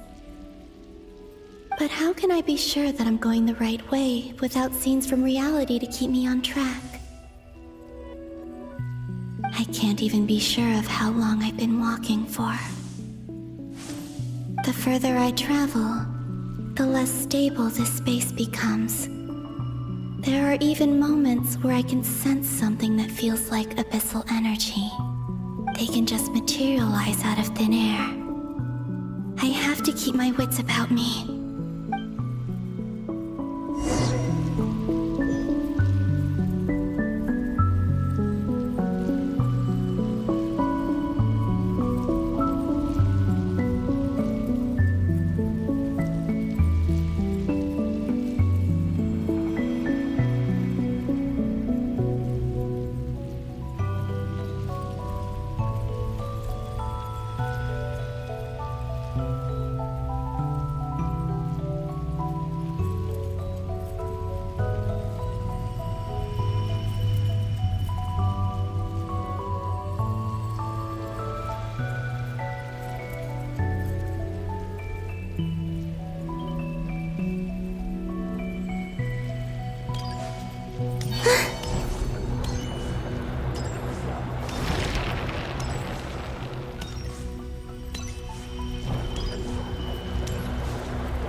Is that the Ray here of Solnari?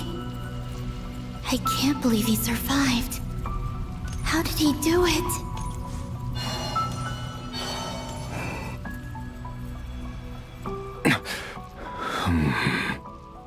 You are the moon goddess. But how?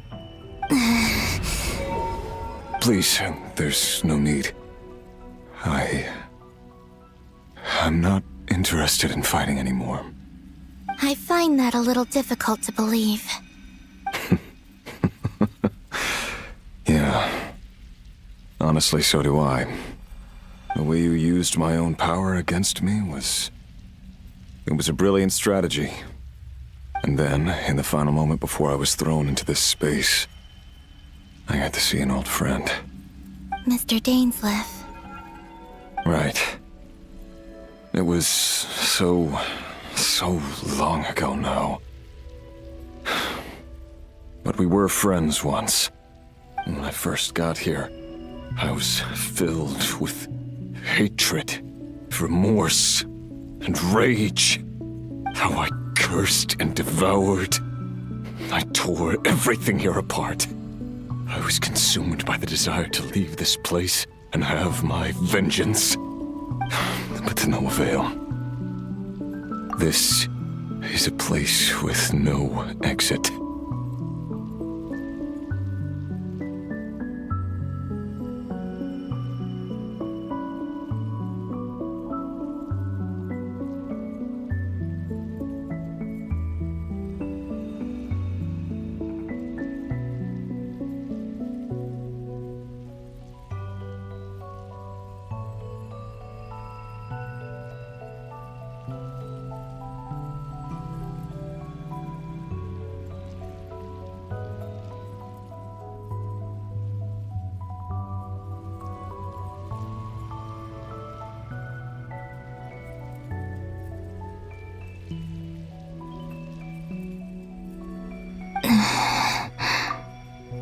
This is the second time I've entered this space.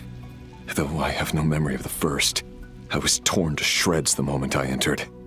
But this time I survived. It must be partly because of this new body. And partly because of all the Kuvaki I absorbed in Nodcry.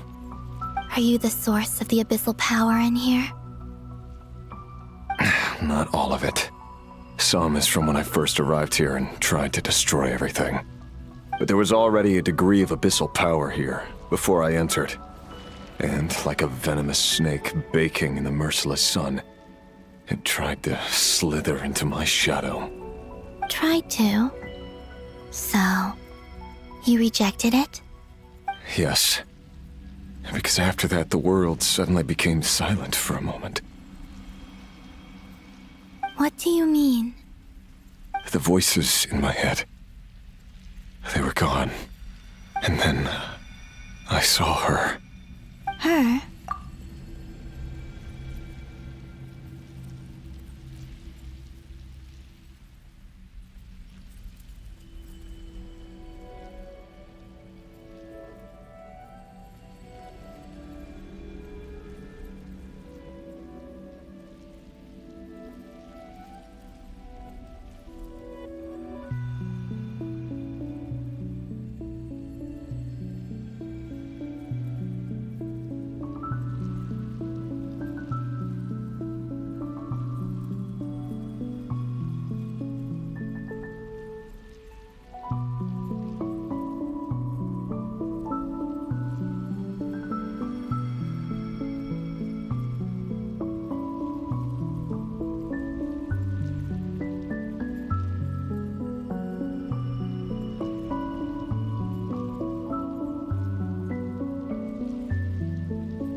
The Lindis. My former lover. Never mentioned that she saw a memory of the Lindis leaping into the moon's reflection.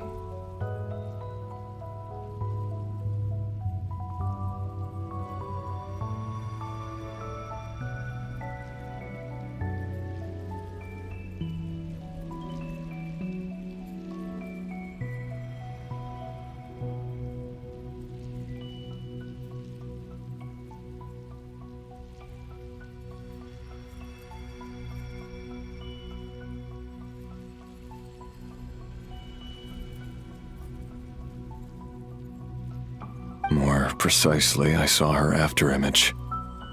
I'm sure the real her is long gone. She was just an ordinary Conrian. She couldn't have survived here for very long.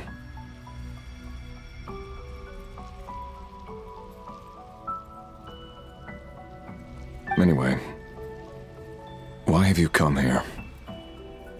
Didn't you know it was a dead end?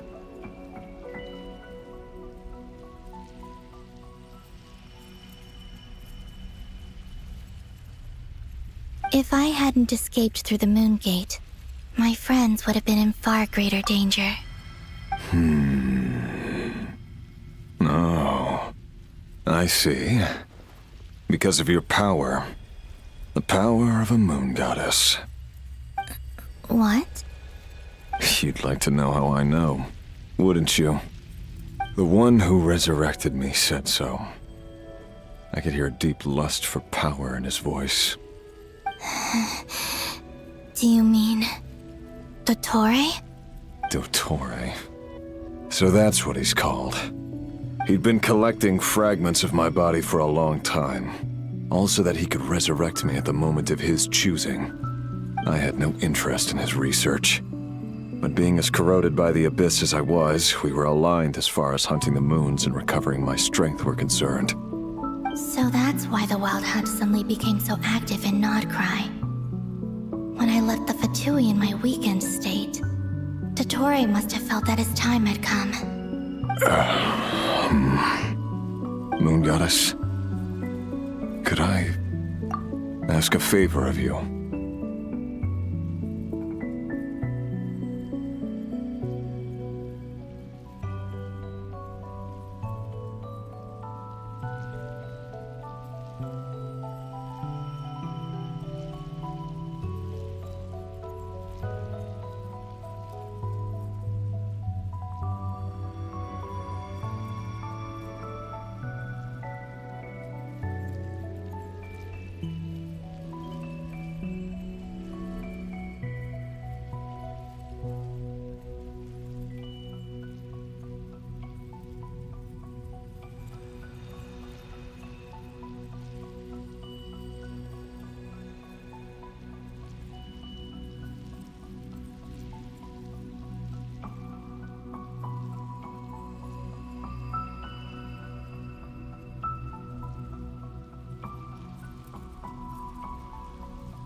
What?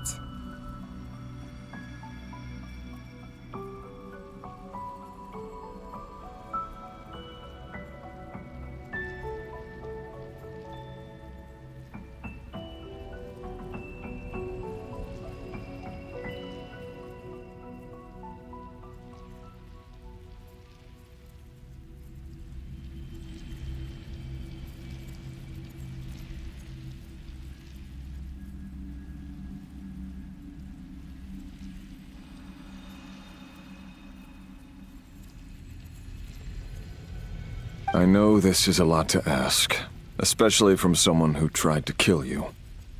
If you refuse, I won't fight it.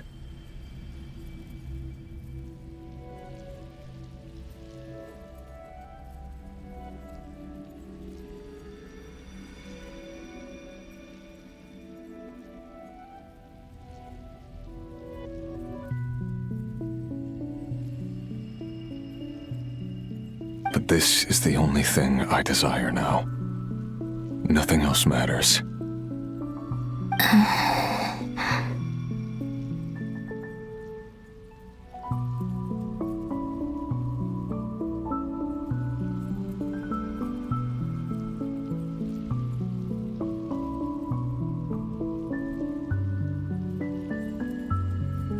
What do you want?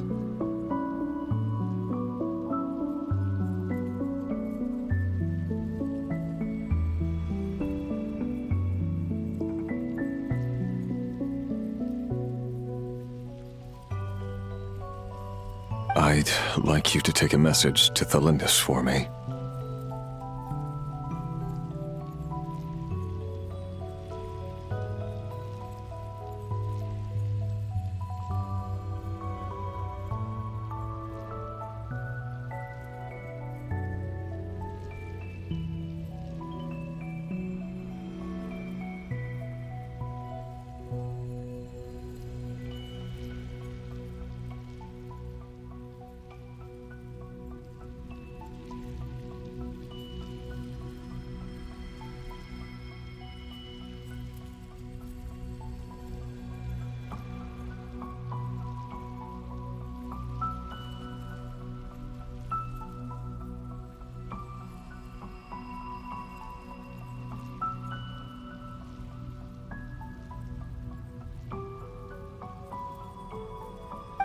Tholindis.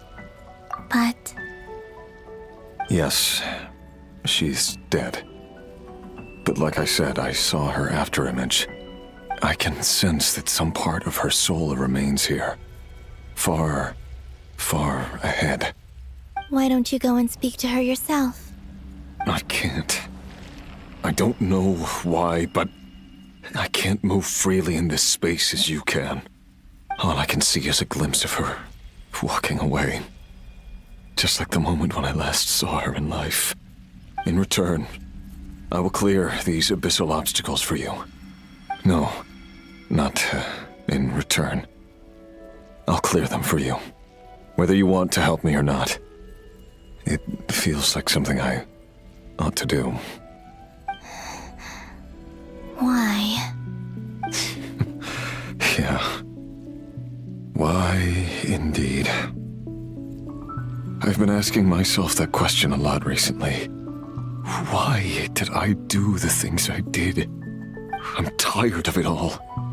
Tired of the person I became.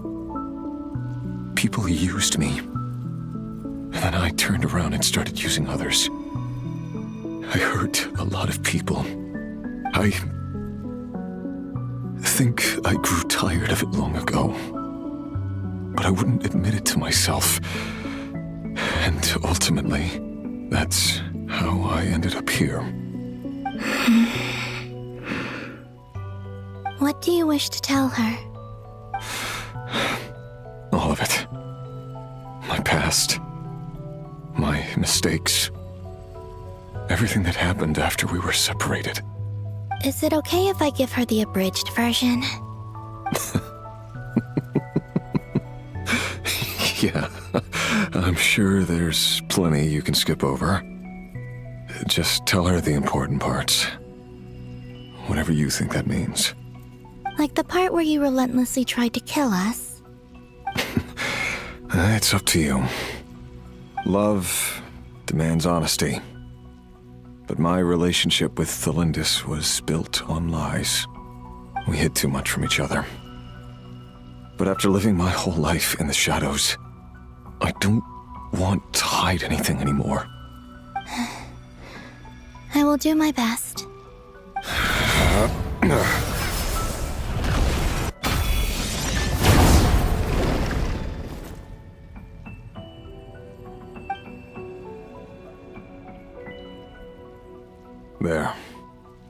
The abyss will no longer stand in your way. Even though Mr. Dainsliff felt he had to fight you, I think he still regarded you as a friend. Dane? He said that you betrayed him, but he also felt great remorse at never having understood what you were truly going through. Why tell me this? Because if he'd known that someone could take a message to you, I believe that's what he would have said. Thank you. It means a lot. I know this will sound strange coming from me, but don't die, Moon Goddess. I can tell that you're determined to get out of here.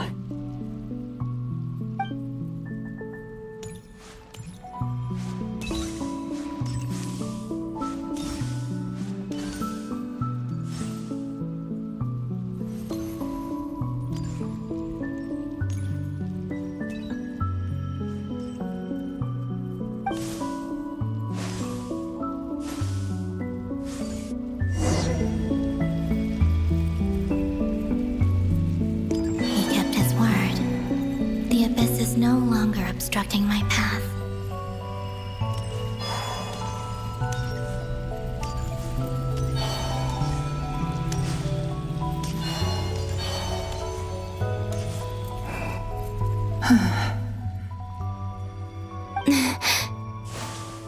Is that the Lindis? She wasn't far off at all. And yet, they can never meet. Hello, Miss Tholindis. Who are you? How do you know my name? I've never seen anyone else here before. You can call me Columbina. I promised Rerir that I'd bring a message to you. Rerir? My Rerir? Is he well? He's doing better than he was. Better than he was, huh? Sounds like he's had a pretty rough time. Others have had a rough time on his account too. In many cases, their time ran out because of him. And I'm not just talking about the children of the Crimson Moon. So, things got worse before they got better. Could you tell me what happened, Miss Columbina? Are you sure you wish to know? Yes. This is my opportunity to learn the truth. No matter how hard it is to hear, I have to know. I admire your courage. However, time is short. I cannot stay here for long.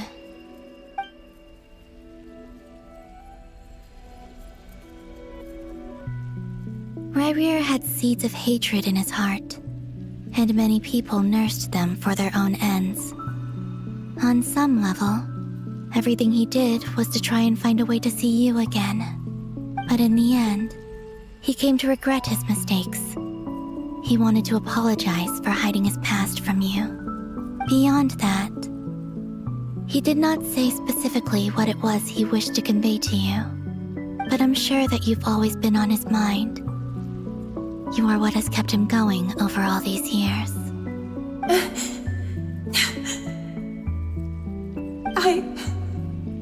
I'm sorry, Miss Columbina. This is so upsetting. I'm not sure how to put my feelings into words. It's all right. I understand. Well, that's everything from me. So, I guess I'll be... Wait. One moment. Time flows backwards here. The road ahead only leads further and further into the past. I know. I intend to reach the end of that road.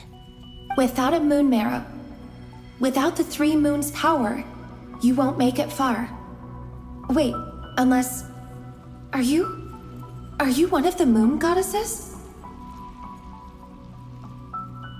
You could say that. I see. I often think to myself, if life is like a train ride, why haven't I reached the terminus? Where am I even going? And it's not just me, it's this whole place. Wherever it is, it seems like it's existed forever. It's such a mystery. Where is it going? I must seem so ridiculous. I can't answer these basic questions, and yet I jumped right in here without hesitating, only to be torn apart the moment I entered by powerful energy currents. Only my soul remains now. Thinking back, I was suddenly overcome with fear and terror in that moment. Perhaps I too became bewitched by the abyss. I may have been the leverage it needed to control Rerir. I used to be a researcher at the Universitas Magistrorum in Conria, researching the iridescent moon's marrow. Eventually, I came to the conclusion that time in here flows in reverse.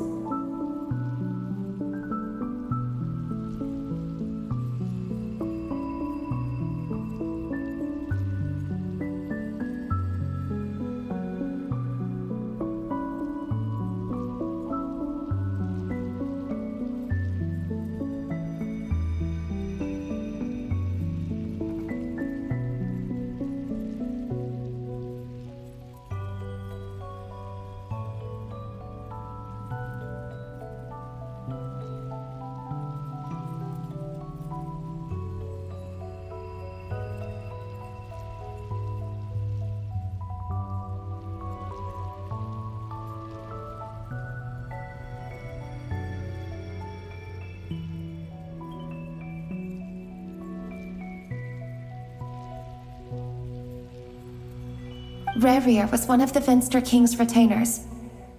With me, he was in an impossible position. It plagued him constantly. I wanted to help him escape his lot in life. I wanted him to be happy, so I thought I'd use this place to return to the past. At the time, I thought I could just go back to the day that the Finster King first found the prince. It was only after meeting the prince that the Finster King started going too far with his research into the Abyss. That was the day all of our woes began. I thought I could stop the king from ever meeting him and solve everything.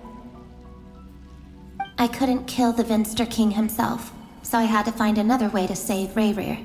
That's why I wanted to go back, to kill the person who had brought new possibilities to our realm. I'm sure it was a futile endeavor, but the Abyss probably enhances the basest human desires. So I naively hoped I could change everything.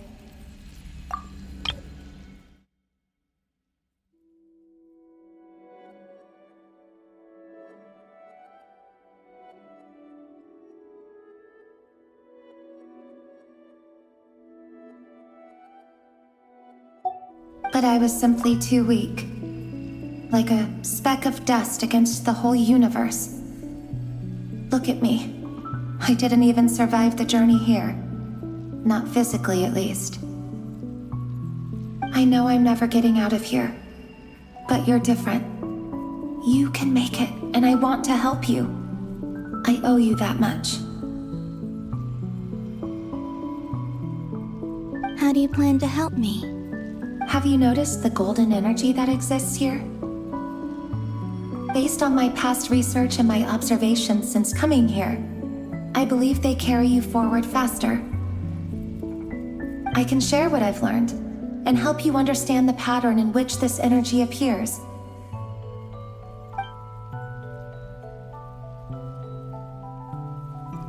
I think you just might... Now, I know you will be able to change the past. Also, I've been speculating about where this space ends. The documentation was scanned, but from what I know of the legends about the moons, the oldest ones seem to begin with Nibelung, king of dragonkind. I have no way of verifying any of it by this point, but if it's true, you might be able to reach that era if you keep walking. Understood. Thank you, Miss Delindis. I'm the one who should be thanking you. If you hadn't entered this realm of everlasting death, what use would my deductions be? Thanks to you, they have some meaning. About Rerir, I'm so sorry. For everything. It wasn't your fault. That's not true. Because we both feared bringing trouble upon each other, neither of us ever told the truth. And that dishonesty sealed our fates. But enough about that. I wish you a safe journey, Miss Columbina.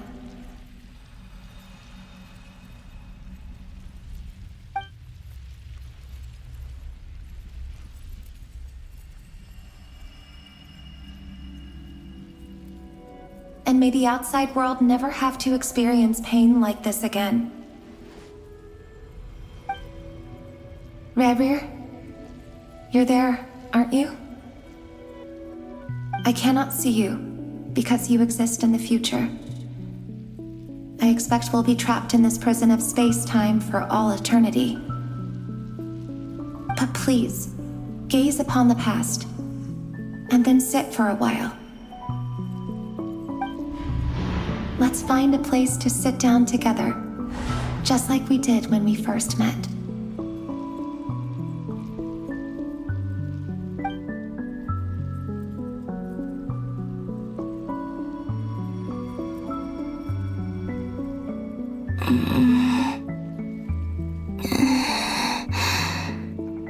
How long have I been walking? How much further till I reach the end? Is there even an end to be found? Everything's getting blurry.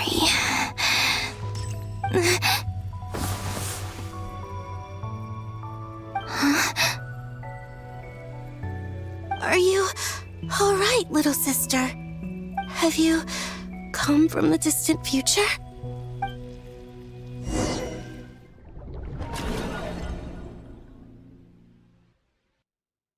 So, how exactly did the moons just disappear? Shouldn't it be a little harder to get rid of major creations like moons? The world is a vast and ancient place. On a certain scale, all life lasts for but a fleeting moment. Miss Nicole explained that the moon goddesses likely perished in the War of Funerary Flame. The moons themselves were also destroyed at that time, save for the Frost Moon, from which a new moon goddess was later born. Am I missing something then? 'Cause the stories say that the moon goddesses were born on the moon, but doesn't Columbina say she was born in Nodcry? Huh, you're right! Why do their birthplaces differ? What's the difference between the two generations of moon goddesses?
Also, remember what Sandrone said? Her scans detected 4 moons. In other words, 4 moon marrows. Technically, the result of the scan means that 4 moon marrows were detected and positively identified as moons in that moment. In other words, this piece of information alone isn't enough for us to know how Miss Columbina is doing right now. Yep, we have no way of staying up to date on whether she's dead or alive. She's on her own for now. But at least she's trying her best to get back to us. Yeah. She's a tough cookie. And a sore loser, too. We have to trust that she'll find a way.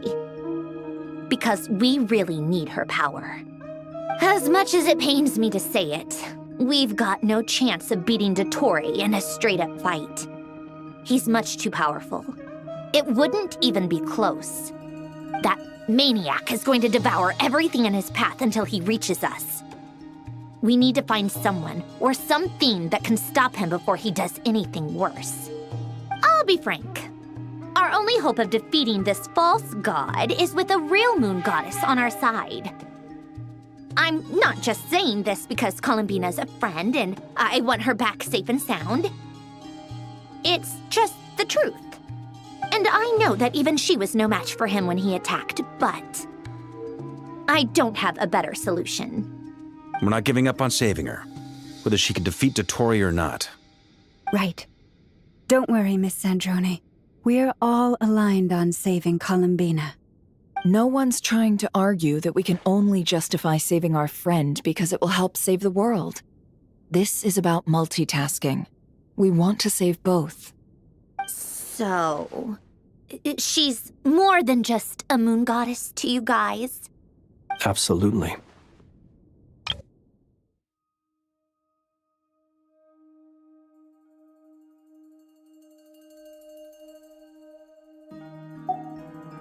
Duh! She's part of the gang! And you are too, you know.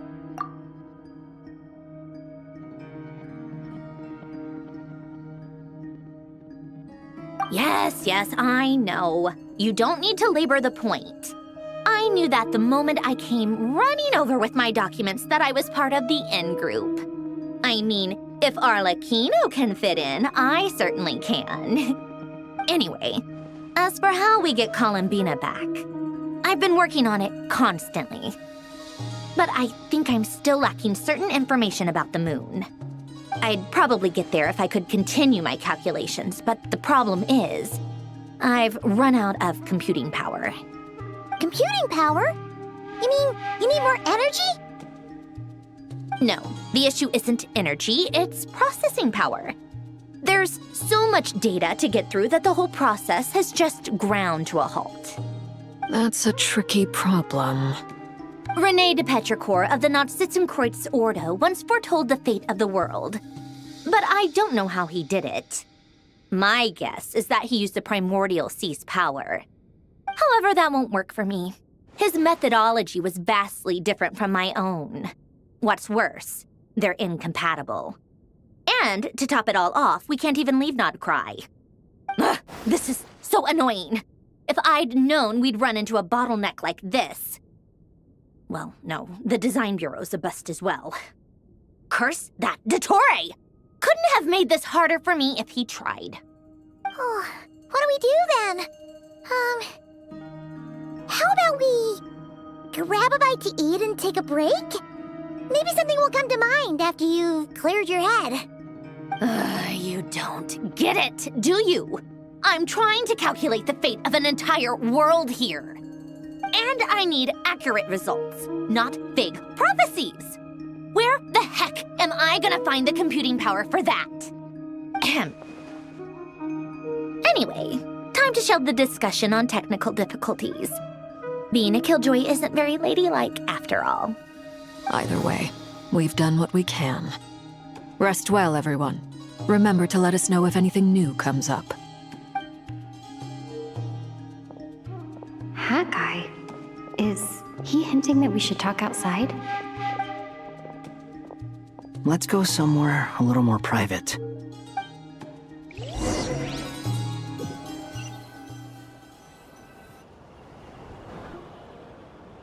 You know that Dory went back to Sumeru, right?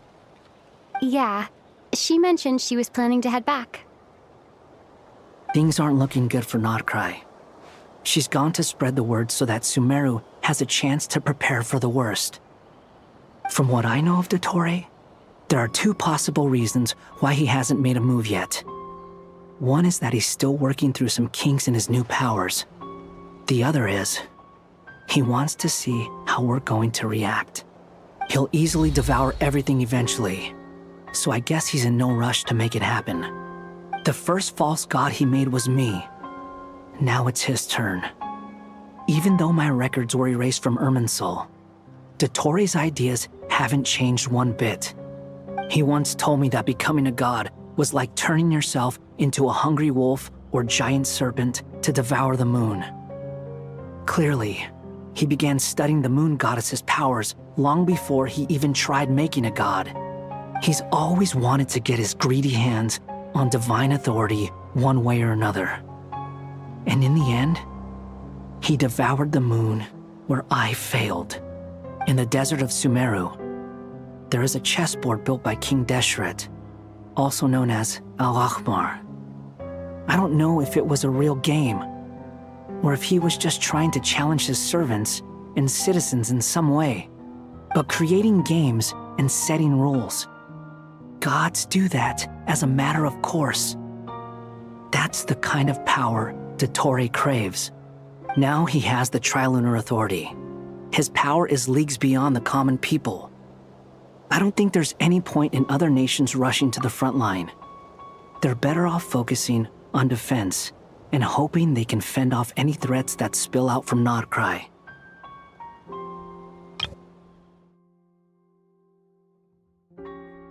Either way, Dory will inform Lesser Lord Kusanali, and she will contact the other gods in turn. The Seven will have some recourse available. If nothing else, their protection should keep the rest of the world from descending into chaos as quickly as Nodcry has. So on the bright side, even if Nodcry is doomed, your friends in other nations won't be in any immediate peril. That's good to know. But I'm not ready to give up on Nodcry yet. There's a word for people who refuse to let anything go. It's called being greedy. maybe it sounds greedy to you, and probably naive too. But whatever you call it, that's what gives me the determination to keep fighting.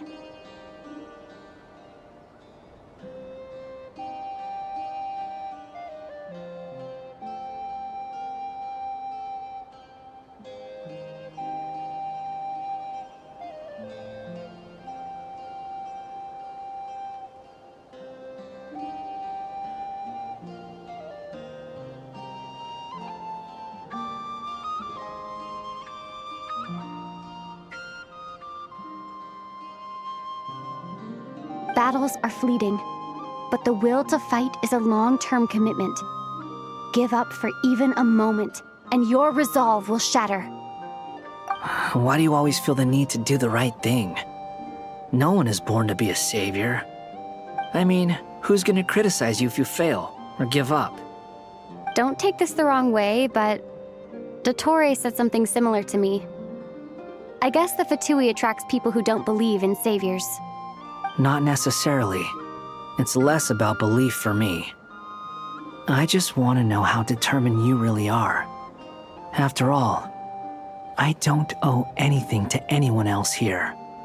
Only you. You look kinda worried. If your arch-nemesis was about to achieve their ultimate goal, I think you might feel a little worried too. That's true. Dottore is about to become an omniscient, omnipotent deity. That's gotta be a bitter pill to swallow. Still, you're calmer than I expected. Obviously. I have to admit that my past self was a reckless fool who misunderstood not only the point of revenge, but how to achieve it. And as much as I want my vengeance, I know I'm not gonna get it by acting alone. If the world's taught me anything, it's to think before I act.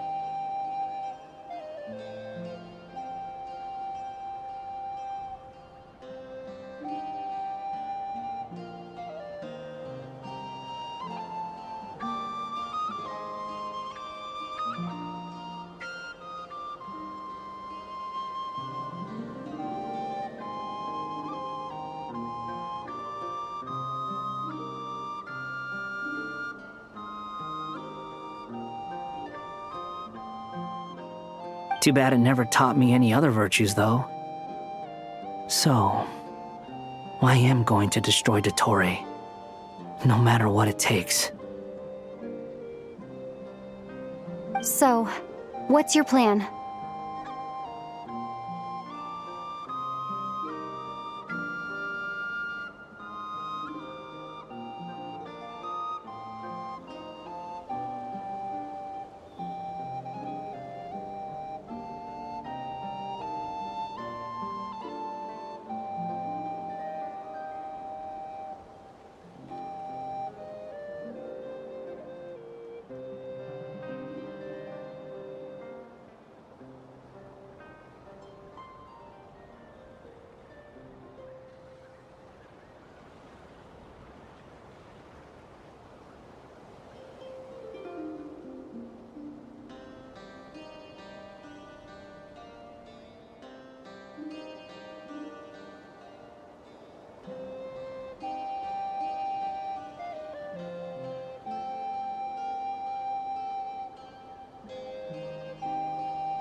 I'll get to that. First, tell me, what do you think of Sandrone?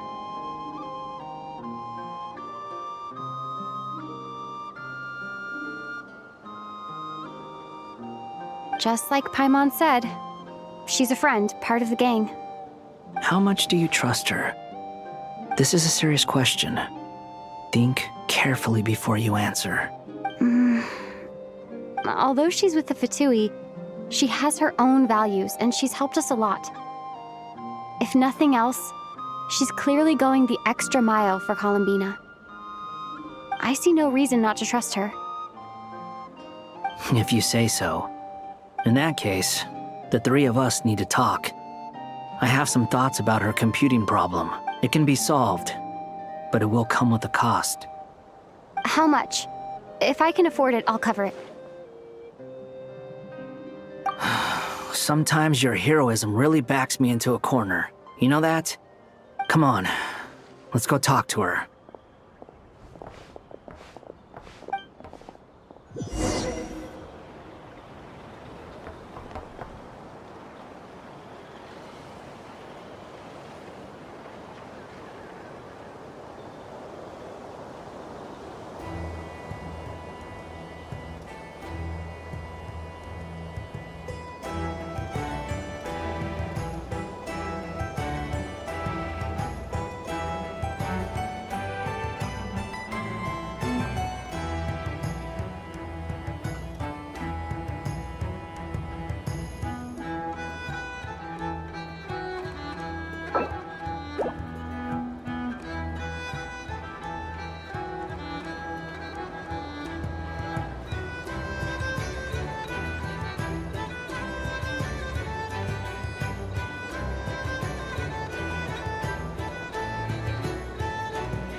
Miss Androne, Traveler. Hey there. Paimon's here too! She was just helping them sort through their things. How did your chat go? That was fast. The call only just ended. Well, you said it was urgent, so we got here as quickly as we could. Albedo, I have some alchemy questions for you. I see. Looks like my knowledge proved useful after all.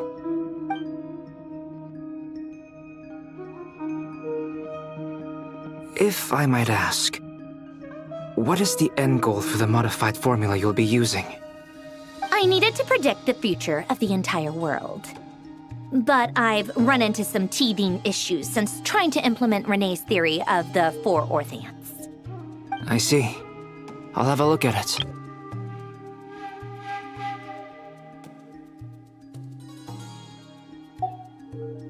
About that, it's been sorted.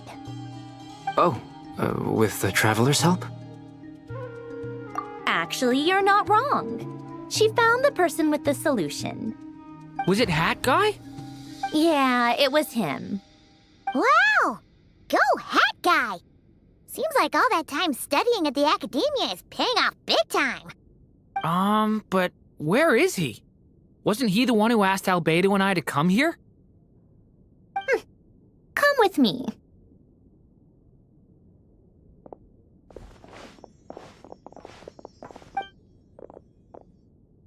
Hat Guy? What's happened to him? Hat Guy! Can you hear us? No response. I guess he's in hibernation. Hat Guy mentioned that he was a puppet. It seems that his functions are currently shut down. I presume this has something to do with the solution to your computing problem. That's right. He and the Traveler came to see me. Wait, what? You have a solution? Would you calm down? Why do you always react so hysterically to everything? Excuse me? How would you know? You shouldn't be so quick to judge complete strangers. It's very bad manners. Oh, please. It doesn't take that long to figure out that you have a temper. Where does a mere student get that kind of confidence? I've actually published more papers than you. Not that status counts for much. Even Paimon's applied for academia admission. Huh? Are you serious? See? This is why I can't be bothered to explain myself. She recognizes no one's skills but her own. Okay, fine. I'll hear you out. So, tell me, how do you propose to solve my computing power problem? This world itself is constantly processing all kinds of information. If it's the world's future you're trying to calculate, you need a processing device that's designed to cope with that volume. Easier said than done. Only Irminsul can handle that kind of... Wait, is that what you're suggesting? But surely we can't just plug my formula directly into the ley lines. You should be able to tell that I'm not human, right? Yeah, I noticed. The technology, though, seems pretty ancient. Very different from Fontaine's. It's a completely different system. Conrian, to be precise. I'm what they would have called a puppet. Puppets need an energy source and processing power. The artisans who built them sought out the materials most suited for that purpose. You? Do you mean... The Traveler and I have talked it over. She's willing to vouch for you. So, I'll allow you to borrow my core for your calculations. It was built using wood from a silver-white tree, which makes it a small part of Irminsul. weaponry and technology, and Irminsul wood. Who in the world could have built you? Are you sure about this? A puppet without its core will cease functioning completely. And if it's left in that state for too long, it might not recover. You could die if you do this. You do realize that, don't you? I can put two and two together, yes. No need to rub it in. I won't lie to you. This has never been done before. I cannot guarantee your safety. Doesn't matter. I'm prepared for the worst. Did you two actually talk this through? Is he... Are we really considering this? Yes, we discussed it. The bottom line is, he trusts me and I trust you. Let's give it a shot, shall we? Honestly, I have no clue where this kid even came from. But for whatever reason, he lent me his core to use in my formula. I'm very close to finishing my calculations now, and the core is currently in use. So I'm sorry, but I can only show you a sketch right now. This is what the core looks like. A silver white branch. It certainly matches the legends told about Irminsul. Is Hat Guy gonna be okay? He's not gonna die, right? Right? In theory, he should be fine. As long as we put his core back in time. Beyond that, all I can say is that I'll try my best to avoid risk and make sure the core doesn't sustain any damage. I think I know why you called us here now. Someone needs to watch over his body and make sure it's protected until the process completes. Correct. He said that the only ones he trusts here are you two, and the Traveler. And the Traveler will have other work to do. He will have our undivided attention. Aw, Hat Guy. On a more positive note, things are progressing steadily on my end. I'll call everyone in for a meeting once the results are out.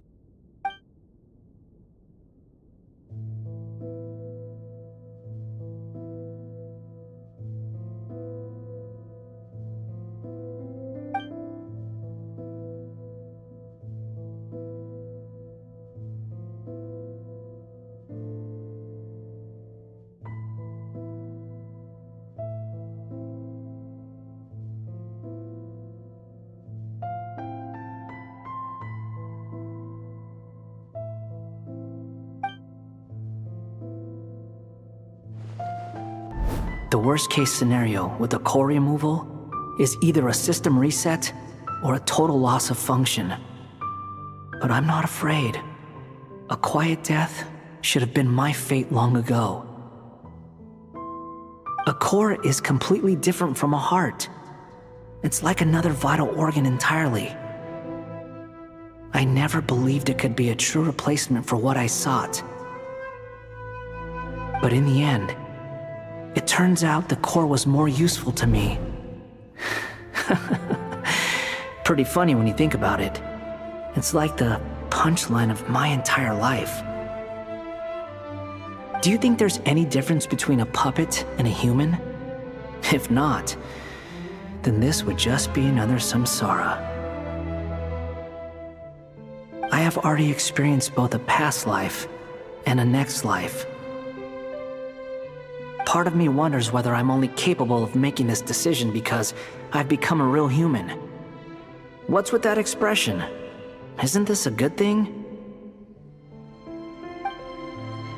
Sandrone will succeed, won't she? She has to. She will. We all have to persevere until this is over. That's right. And I'll protect you all until the moment of victory arrives.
Who are you? Call me Sonnet. You have the same power as Canon.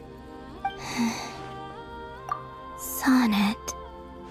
So, you're the goddess of the iridescent moon? Oh, goodness. You recognize me? Well then, what's your name?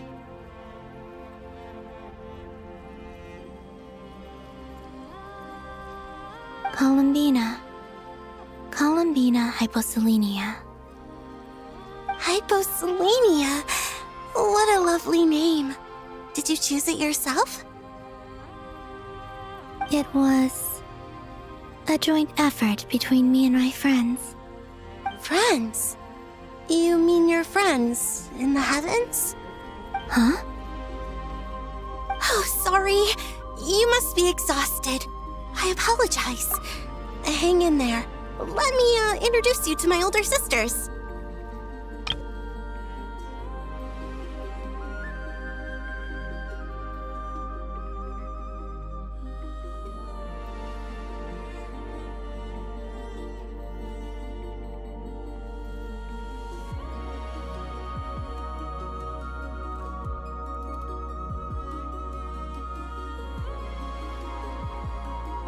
Do you mean the other two moon goddesses?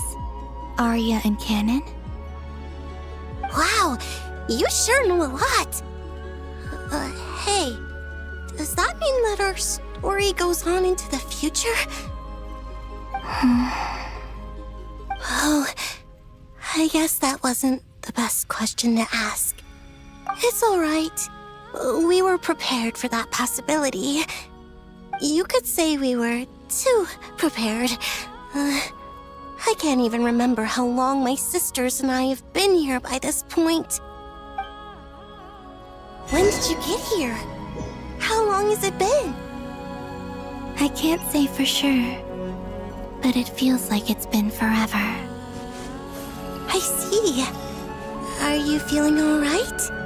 You look a little unwell. I can hold out a while longer.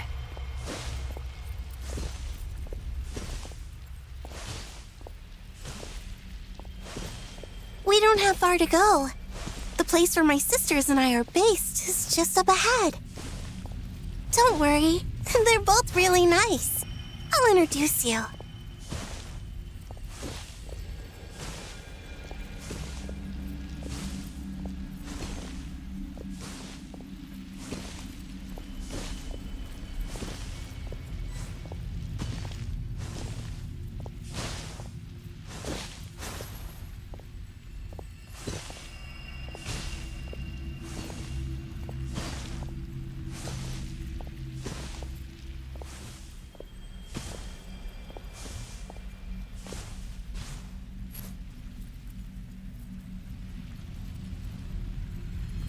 Sisters! I'm back!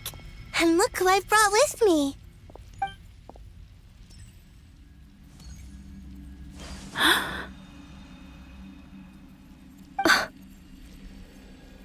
It's our lovely little sister, born in the far future. The pleasure is all mine.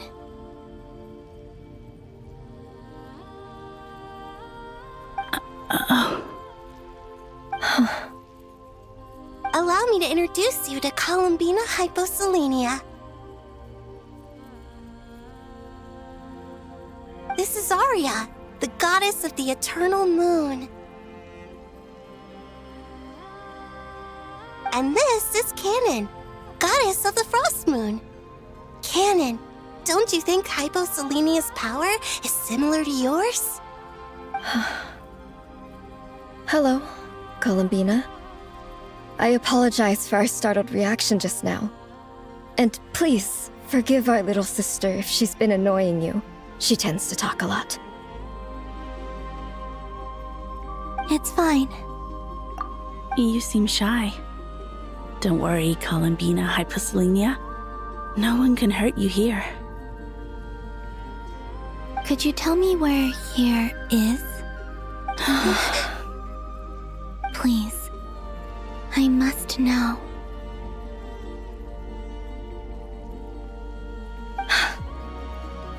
dear sister. This is where Tevat's original ruler, the Dragon King Nibelung, imprisoned the moon goddesses. What? You're scaring her, Canon. No, I'm fine. Please, continue. Nibelung, our original master, created us in the distant past to maintain Tevat. But he left this world and traveled into the dark universe beyond, to explore worlds vaster still. Day and night, we fulfilled our duty in the heavens, until the day that the first Descender arrived. The great ruler of the firmament. The heavenly principles. Is that what later generations call them? I see. But we did not reject them at first, nor did they seem to harbor ill intent towards this world. We coexisted in peace. They were like a guest in our home. Slowly, however, we came to realize that our guest had a growing desire to change and dominate the world. And you didn't stop it? No. There was an order to the rules they set up that Nibelung never taught us. We wanted to know if this order would bode good or ill for Tevat.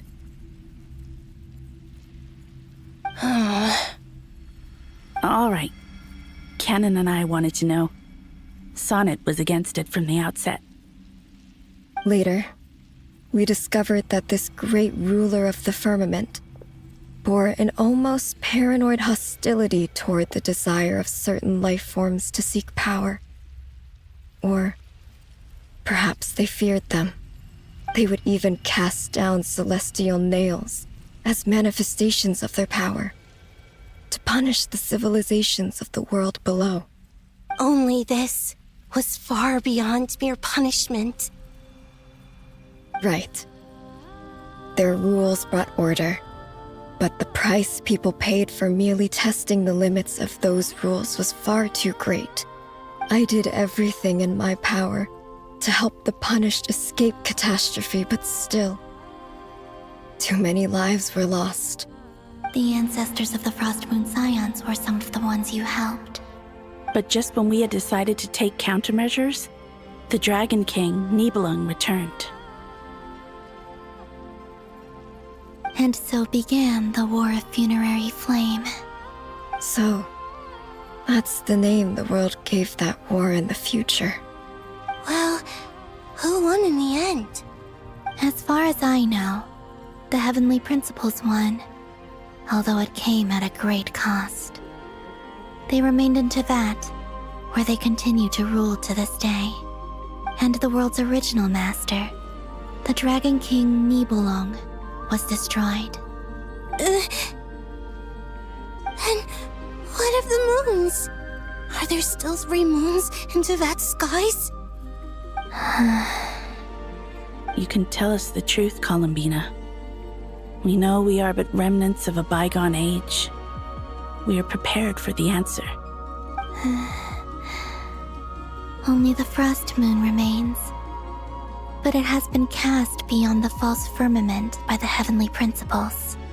The eternal and iridescent moons were both shattered during the war. So death finally came for us in the end. Sonnet. But you're still here, aren't you? A moon goddess cannot live without her moon, Columbina. She's right. That's why I began to disappear.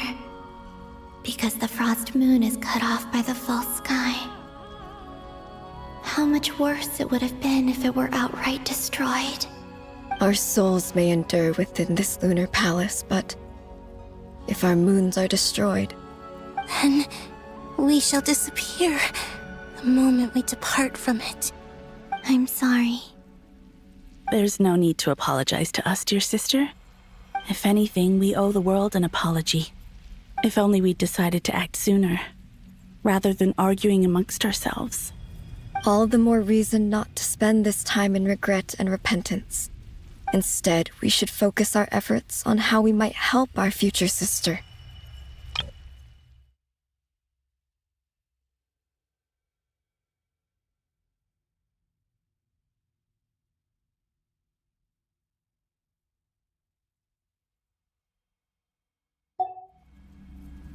Sorry?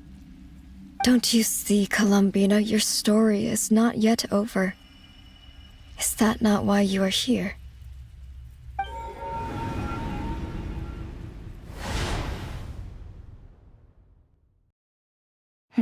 It's done. Initiate numerological array. Continue running primary process. Calculate the world's fate through extrapolation. And identify nodes of potential change. Secondary process, scan for moons. Still 4. The number of moon marrows hasn't changed. Wait, let me think. Is it possible that there's something I've been misunderstanding about the moons all along? Variables. Variables in the world. I know where potential variables within the world come from. So what about the moons? Are there any variables there? Like their life or death, for instance. What if being alive or dead makes no difference to a moon? But that's so strange. Even immortal gods can die. Why would the moons alone be? Wait! I've got it! If alive or dead is considered a variable, we might have had this wrong the whole time. No one ever said that a moon marrow equals a living moon. We just made that assumption ourselves. Initiate secondary process. Scan again. This time filtering out interfering perimeter, moon marrow. I don't care if they're natural or artificial. Get them out of my search results! Why? It says 3 moons still exist in Teyvat, even after excluding the moon marrows. But we know for a fact that 2 of them are dead. Redo the scan. Narrow the results to living moons and real moons. No, scrap that. Narrow it down to moons that have lunar authority and remain alive. Why? Why is it still 3? What is this, Columbina? Has the world lied to us? Or are you the one pulling the wool over our eyes?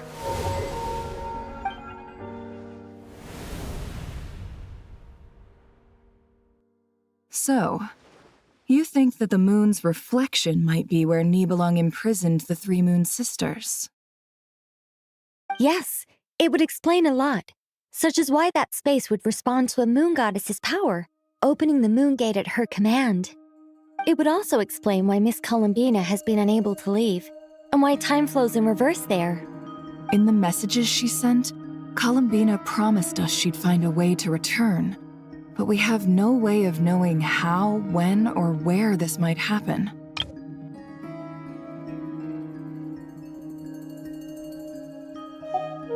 The fact that she still has yet to reappear in this world indicates that returning from that place is no easy feat.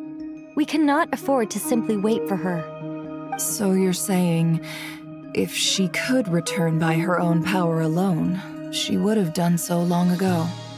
Yes, she certainly wouldn't leave it to this late stage when it's so touch and go. I've been giving this some thought, and I've come to believe that Luana's harm might be an anchor that she left behind, as a sort of future waypoint. This could also explain why Luana's heart is always by the traveler's side. Sounds like a plausible theory. If that's the case, there must be some criteria we need to fulfill to allow Columbina to return to the present. The question is, what could they be?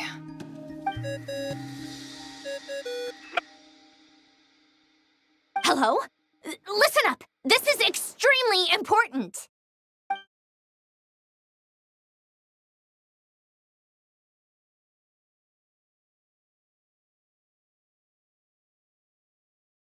Not only is Columbina alive, but she may well exist in a form unimaginable to us. I'm still unclear on the details, but she's done something truly inconceivable in the past.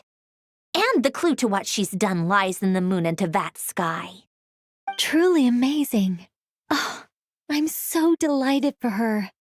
I'm sure we all feel the same. And I'm sure Columbina is ready to get back here and fight by our side. I'll keep my calculations going and try to find some way of coordinating with her. But that's not an excuse for everyone else to slack off, okay? All of you had better keep trying to think of solutions. How can the dead moon still live? And Luanatar...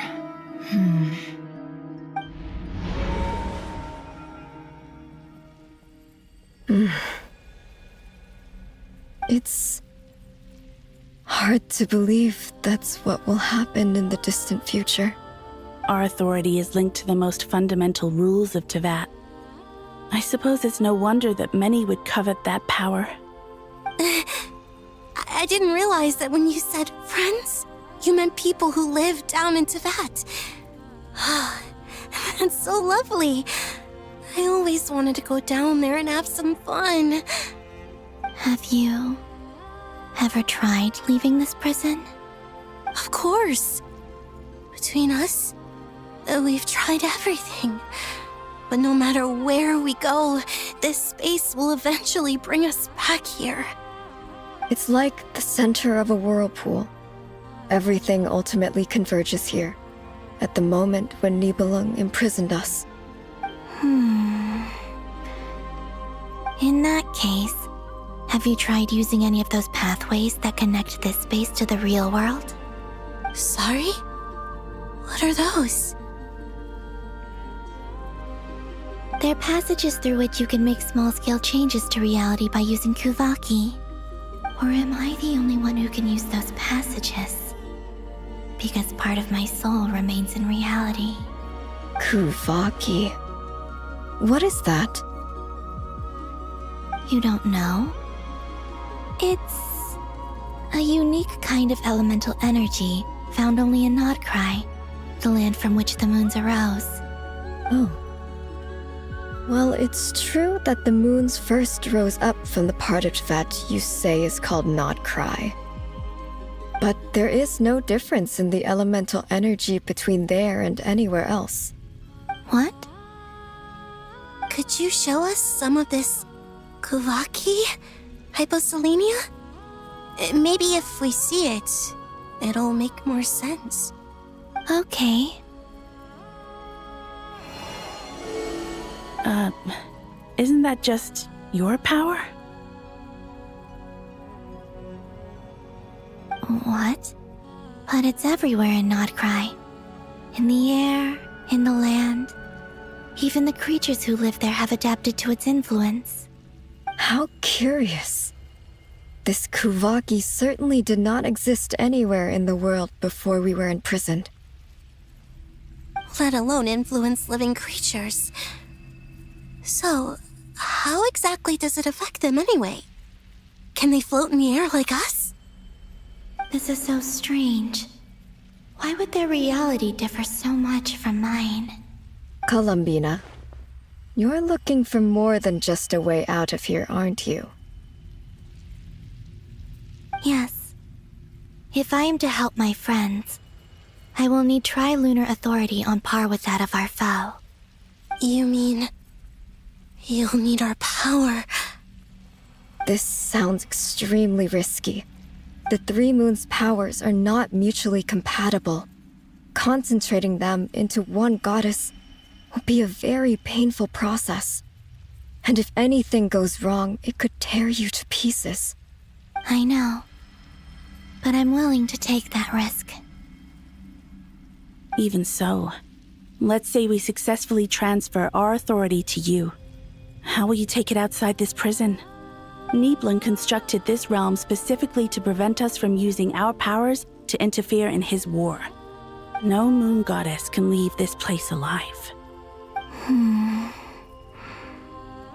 What if I don't leave alive?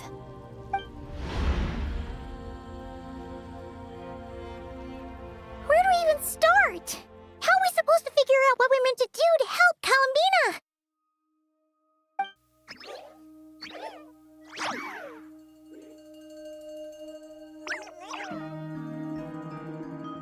Columbina, what do you need from us? If she really got to the beginning of time in there, how do you think she'd leave us a message?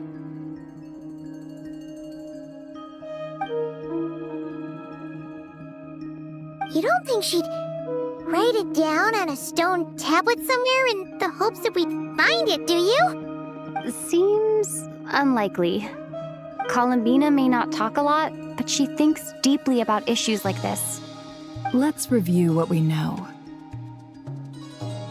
This is the Columbina who fought alongside us against the Rahir of Solnari, and with whom we celebrated Moon Prayer Night. She knows our personalities, our ways of doing things, even our unique strengths and abilities. So, if she wanted to tell us something from a long, long time ago, what would she do? Oh.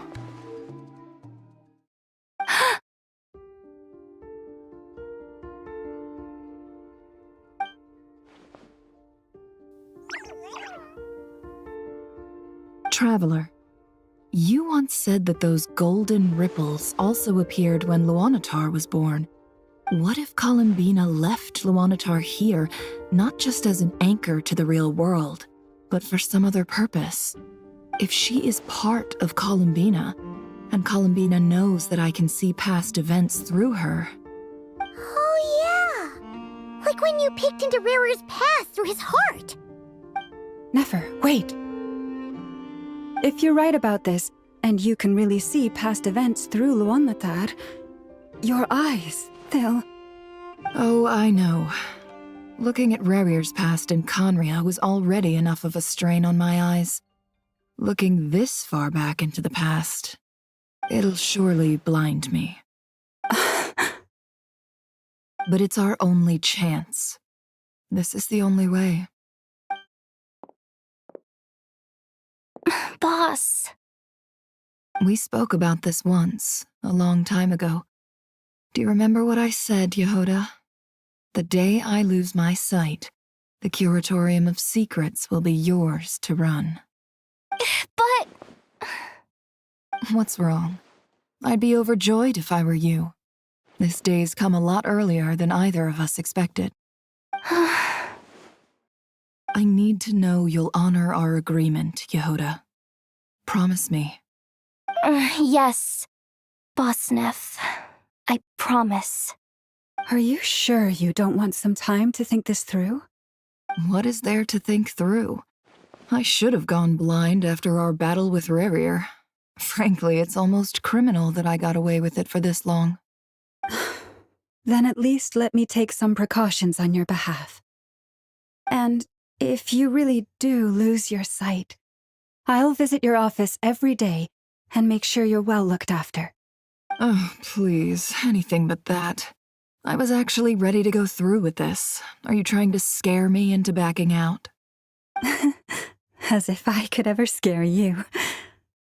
I'll assume you're just joking to calm your nerves. All right, enough chit-chat. Let's do this.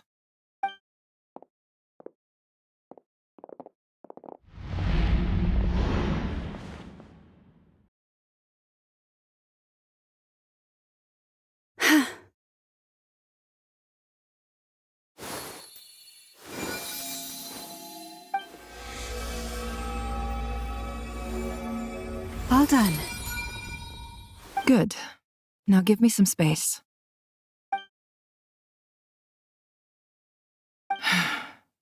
Come on then, little one. Show me what happened in the past.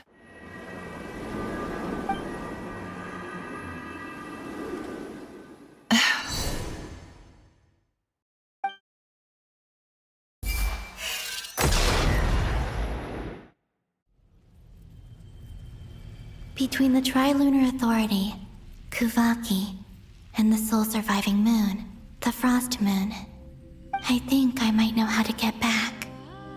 But I will need my sister's help. Time to go talk it over with them.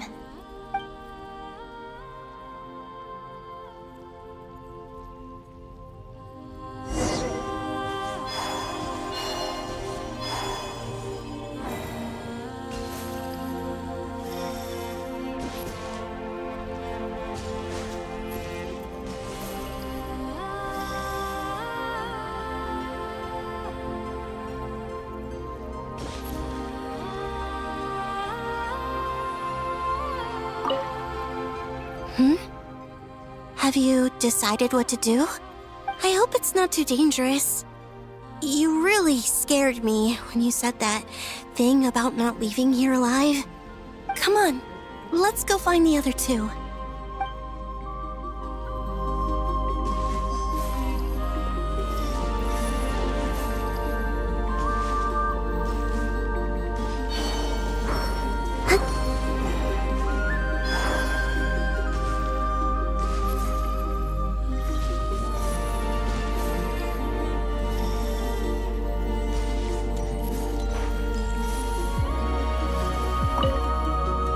Seems you have reached a decision.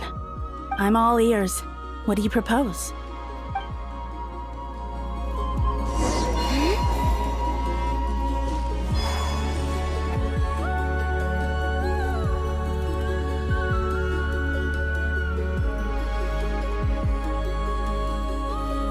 Have you figured it out, Columbina? Tell us. How do you plan to leave this place? I intend to die here, in this moment, and then be reborn in the future with the help of my friends. What? What are you saying? How can the dead be reborn? And how will you inform these future friends of your plans? You can't exactly leave oracles. Nothing can escape this place. Not a single ray of moonlight. And even if you found a way, what if they never find the message you left for them? You'll... No, that won't happen. Come again? They will find my message. I'm sure of it. I'm not following. How exactly will you achieve this? It's quite simple, really. First, I will leave my soul here.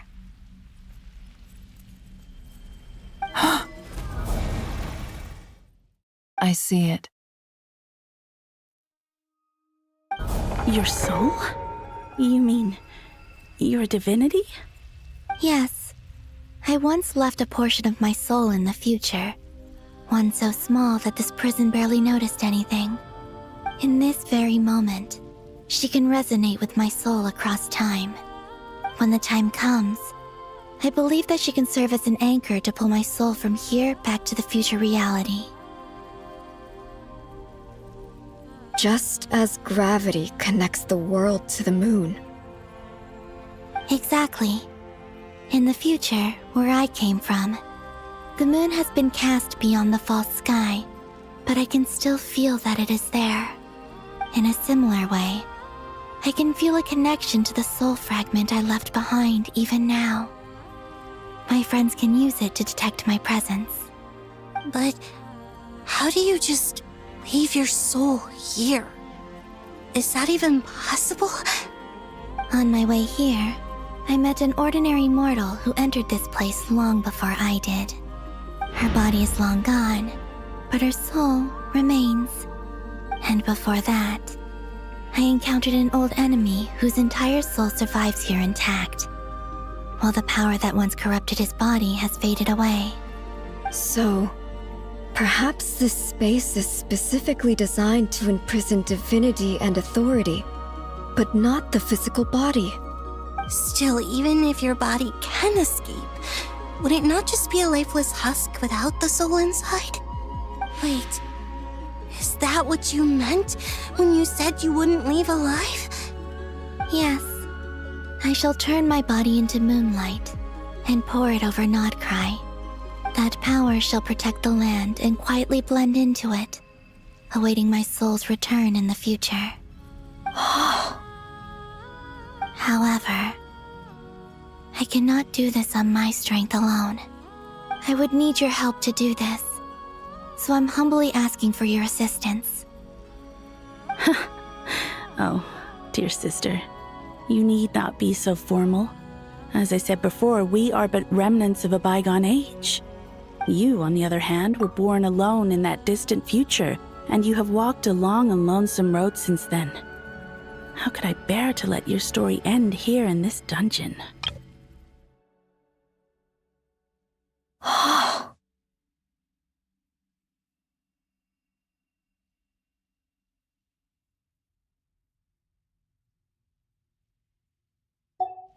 Don't forget, we are your sisters, your family.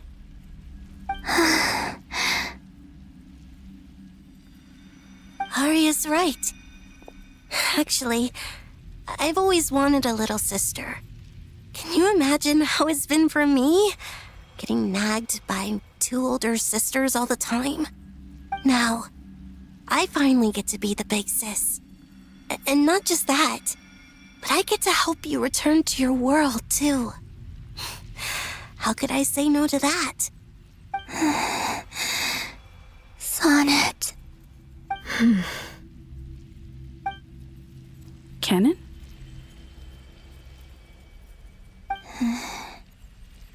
I'm sorry. I know this is a bold request. The Frost Moon is rightfully yours, and it remains intact. Oh, no, please, don't misunderstand me, Columbina. I was just thinking back on the years that the 3 of us once spent together. You cannot imagine how happy I am to hear of the future world you describe. The Frostmoon Scions, your lovely, kindly friends.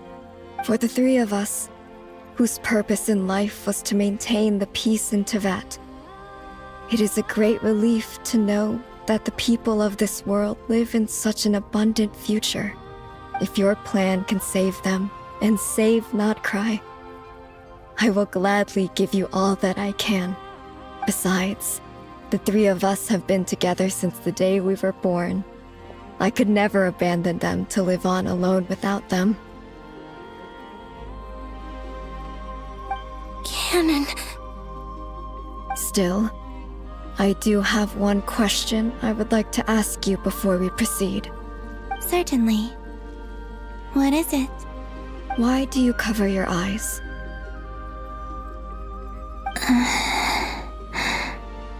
Yeah, I was curious about that too. But it seemed personal, so I didn't want to intrude.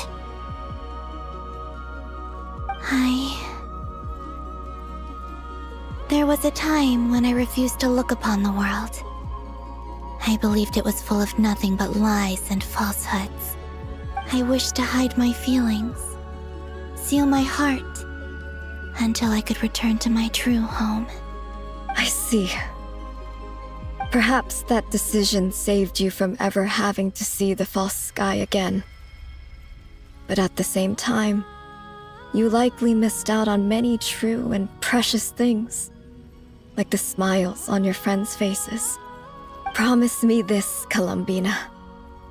When you return to the future, open your eyes, take a look at the world around you, and see your friends. I'm sure that you know this already, given that you long to return, but that is your true home. Give me your hand, Columbina. Arya, Sonnet, you too. Okay. All right.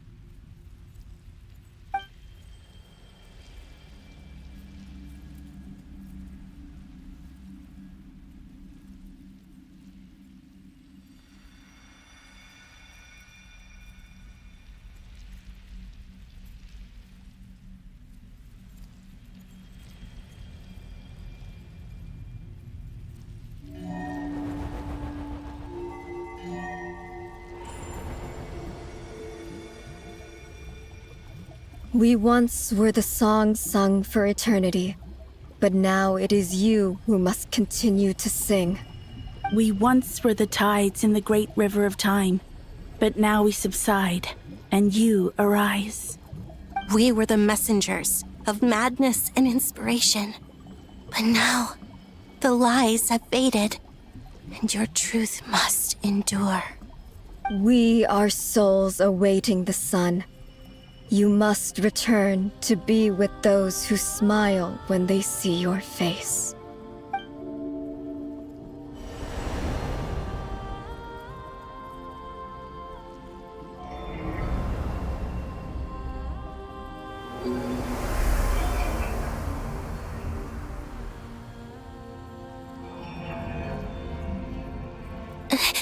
Is it done? Yes. We have transferred the authority over all 3 moons to Columbina Hyposelenia. From this moment on, she is the Tri-Lune Goddess, the one and only moon goddess of this world.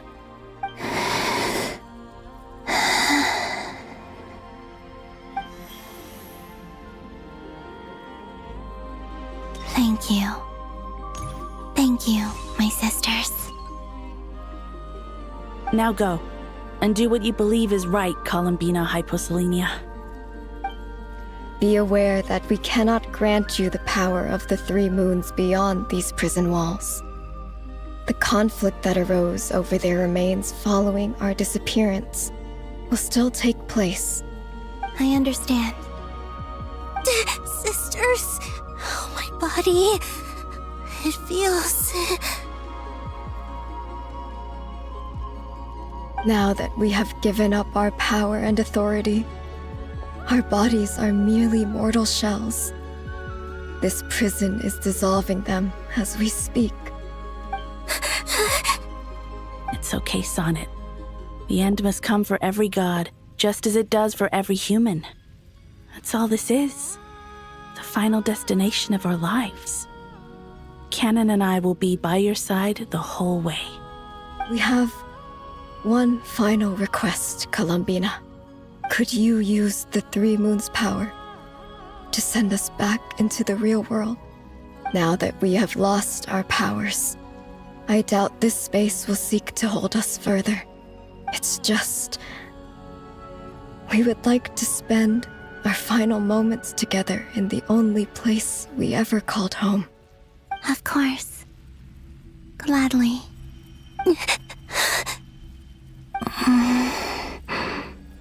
Sonnet. Yes? Don't... I wish I could tell her not to give in to the abyss. Not to be afraid. But is this really what I should say at this moment? Don't forget. I'm so glad to have a big sister like you.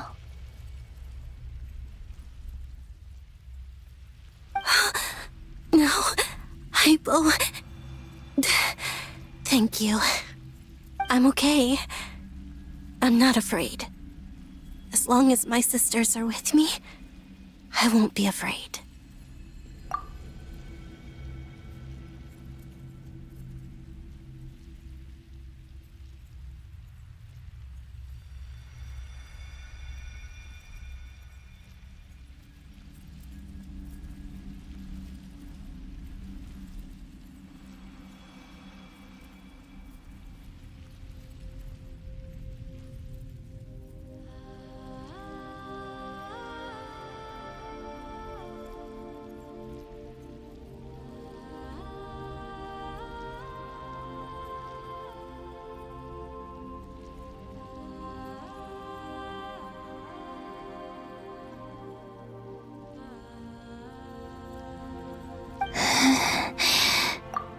It looks like this is goodbye, sisters.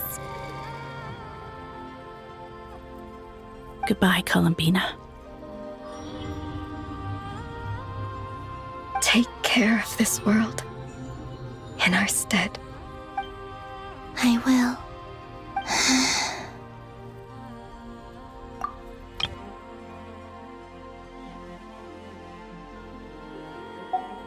And now, it's time for me to bid farewell to my body, too.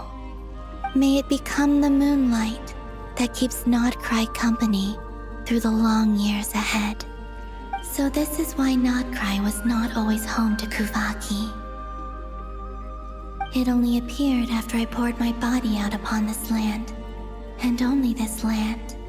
Kuvaki responds to me because it is me, my body, answering the call of my soul.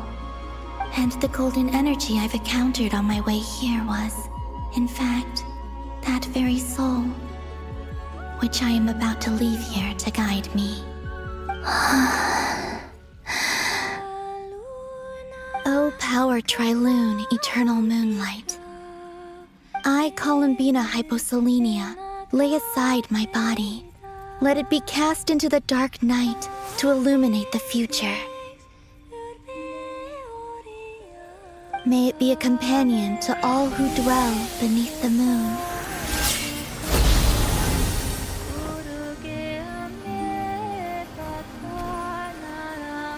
Until the time comes for me to return home.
That was crazy! Were we even allowed to see that? Is anyone? Can you still see? How many fingers am I holding up? I see 2 fingers, and a look of sheer terror on your face. Truly astounding, Miss Nefer. Your eyes have glimpsed the very ends of the world, and yet they remain as sharp as ever. Or is the credit for this miracle due to Miss Lauma? It seems that even time itself is no match for your medical skills. Surely you jest, Mr. Flins. I suspect we have Columbina to thank. She must have realized the immense toll that the ritual would take and purposely set aside some of her power in the past to protect Nefer's eyes when this moment arrived. There is always a great price to pay for witnessing the truth, but it seems that this time, Columbina has shouldered that burden on our behalf. She chose the perfect method of getting a message to us. Though her eyes were always shut, she was clearly so perceptive. She knows us well. She knew exactly how we would think and what we would try. Despite being separated by time and space, we're seeing the same possibilities and seizing the same opportunities. We still don't even know if she's okay right now. But as long as there's a chance we can do something, we'll fight to make it happen. We'll get you back somehow, Columbina.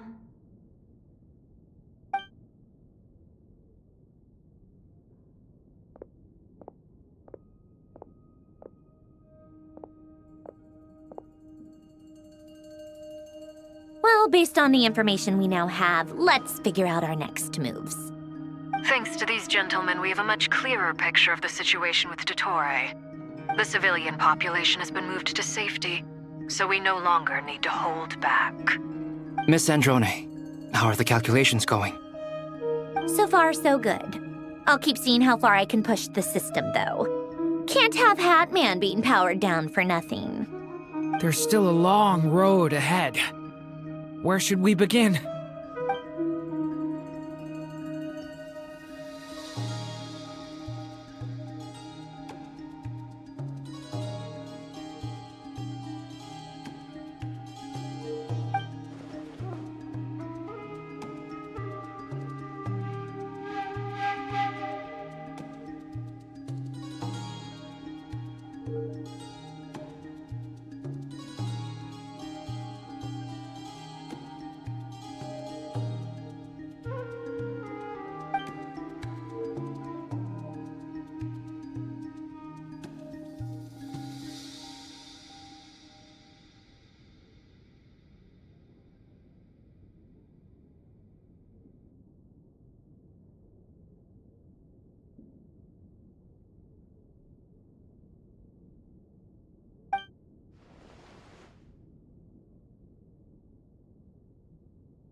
Our plan is clear.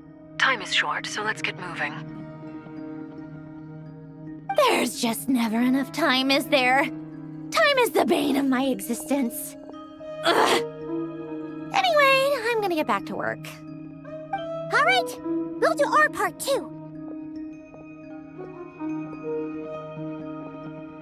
Yeah.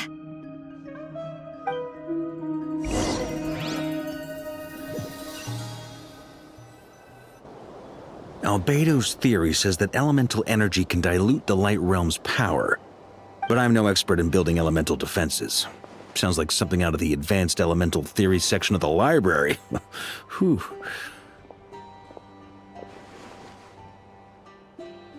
You seem quite troubled. Well, yeah. I mean, who doesn't get a little flustered when they're completely out of their depth? You were the very picture of confidence back when you approached the Hexen Circle. Yeah, I could have been faking it through that whole meeting for all you know. Who's to say I'm not just a ball of nerves in a charming and gregarious package? Oh gosh, really? I'm so sorry, I had no idea. Well, you're all the braver for it. Still, I was much more in my comfort zone than I am here. At least in Mondstadt, you can cry for help from a cliff top and actually stand a chance of summoning Barbados himself. Things have never looked bleaker than they do now. If we don't pull this off, Tevat's doomed, isn't it? Oh, you think so? Actually, yes.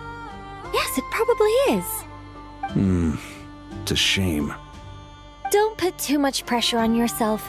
Tevat has faced annihilation many times in the past, but it also gave us you, didn't it?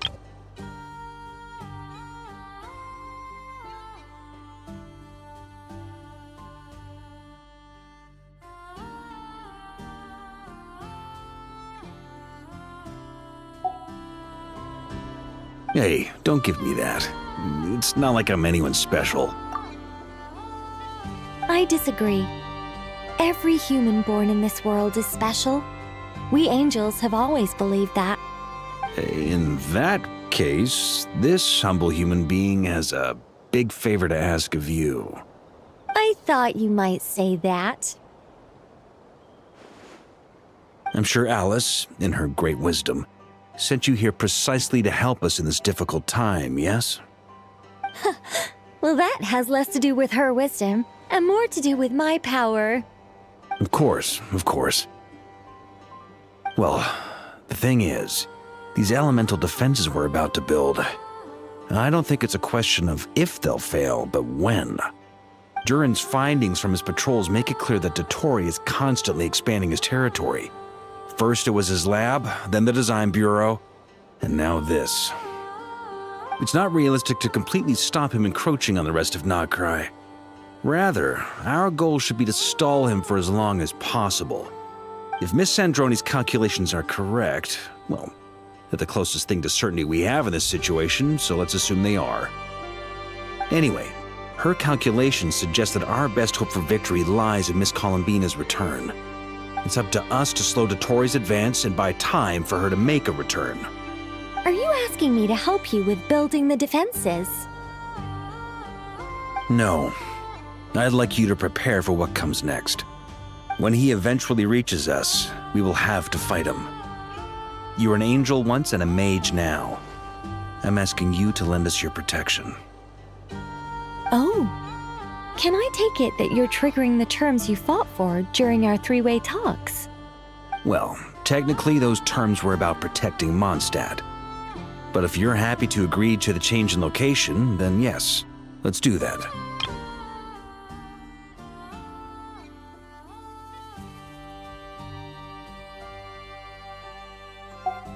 You're cashing in on this much sooner than I'd imagined. Well, yeah. The way things are going, I might not get another chance. Very well. The mages have heard the knight's plea, and we will respond. To tell the truth, Alice and I had already discussed how we might help you all, so I didn't come empty-handed. I always like to be prepared.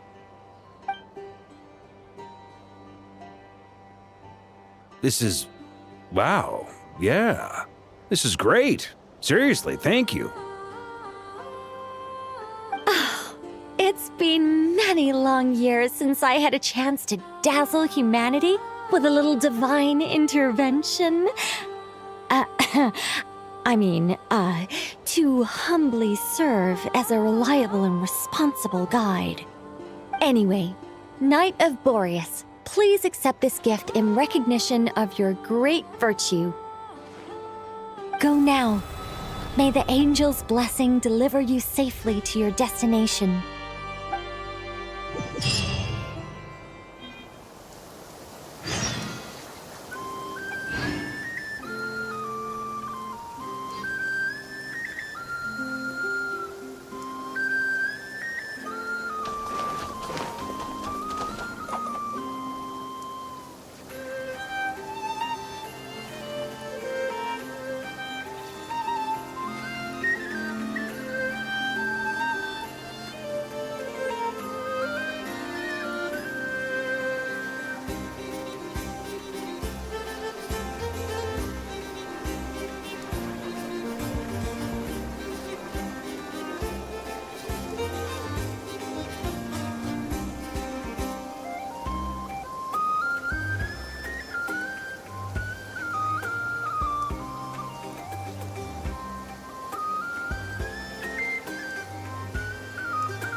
Ad Astra. Thank you for Ad Astra.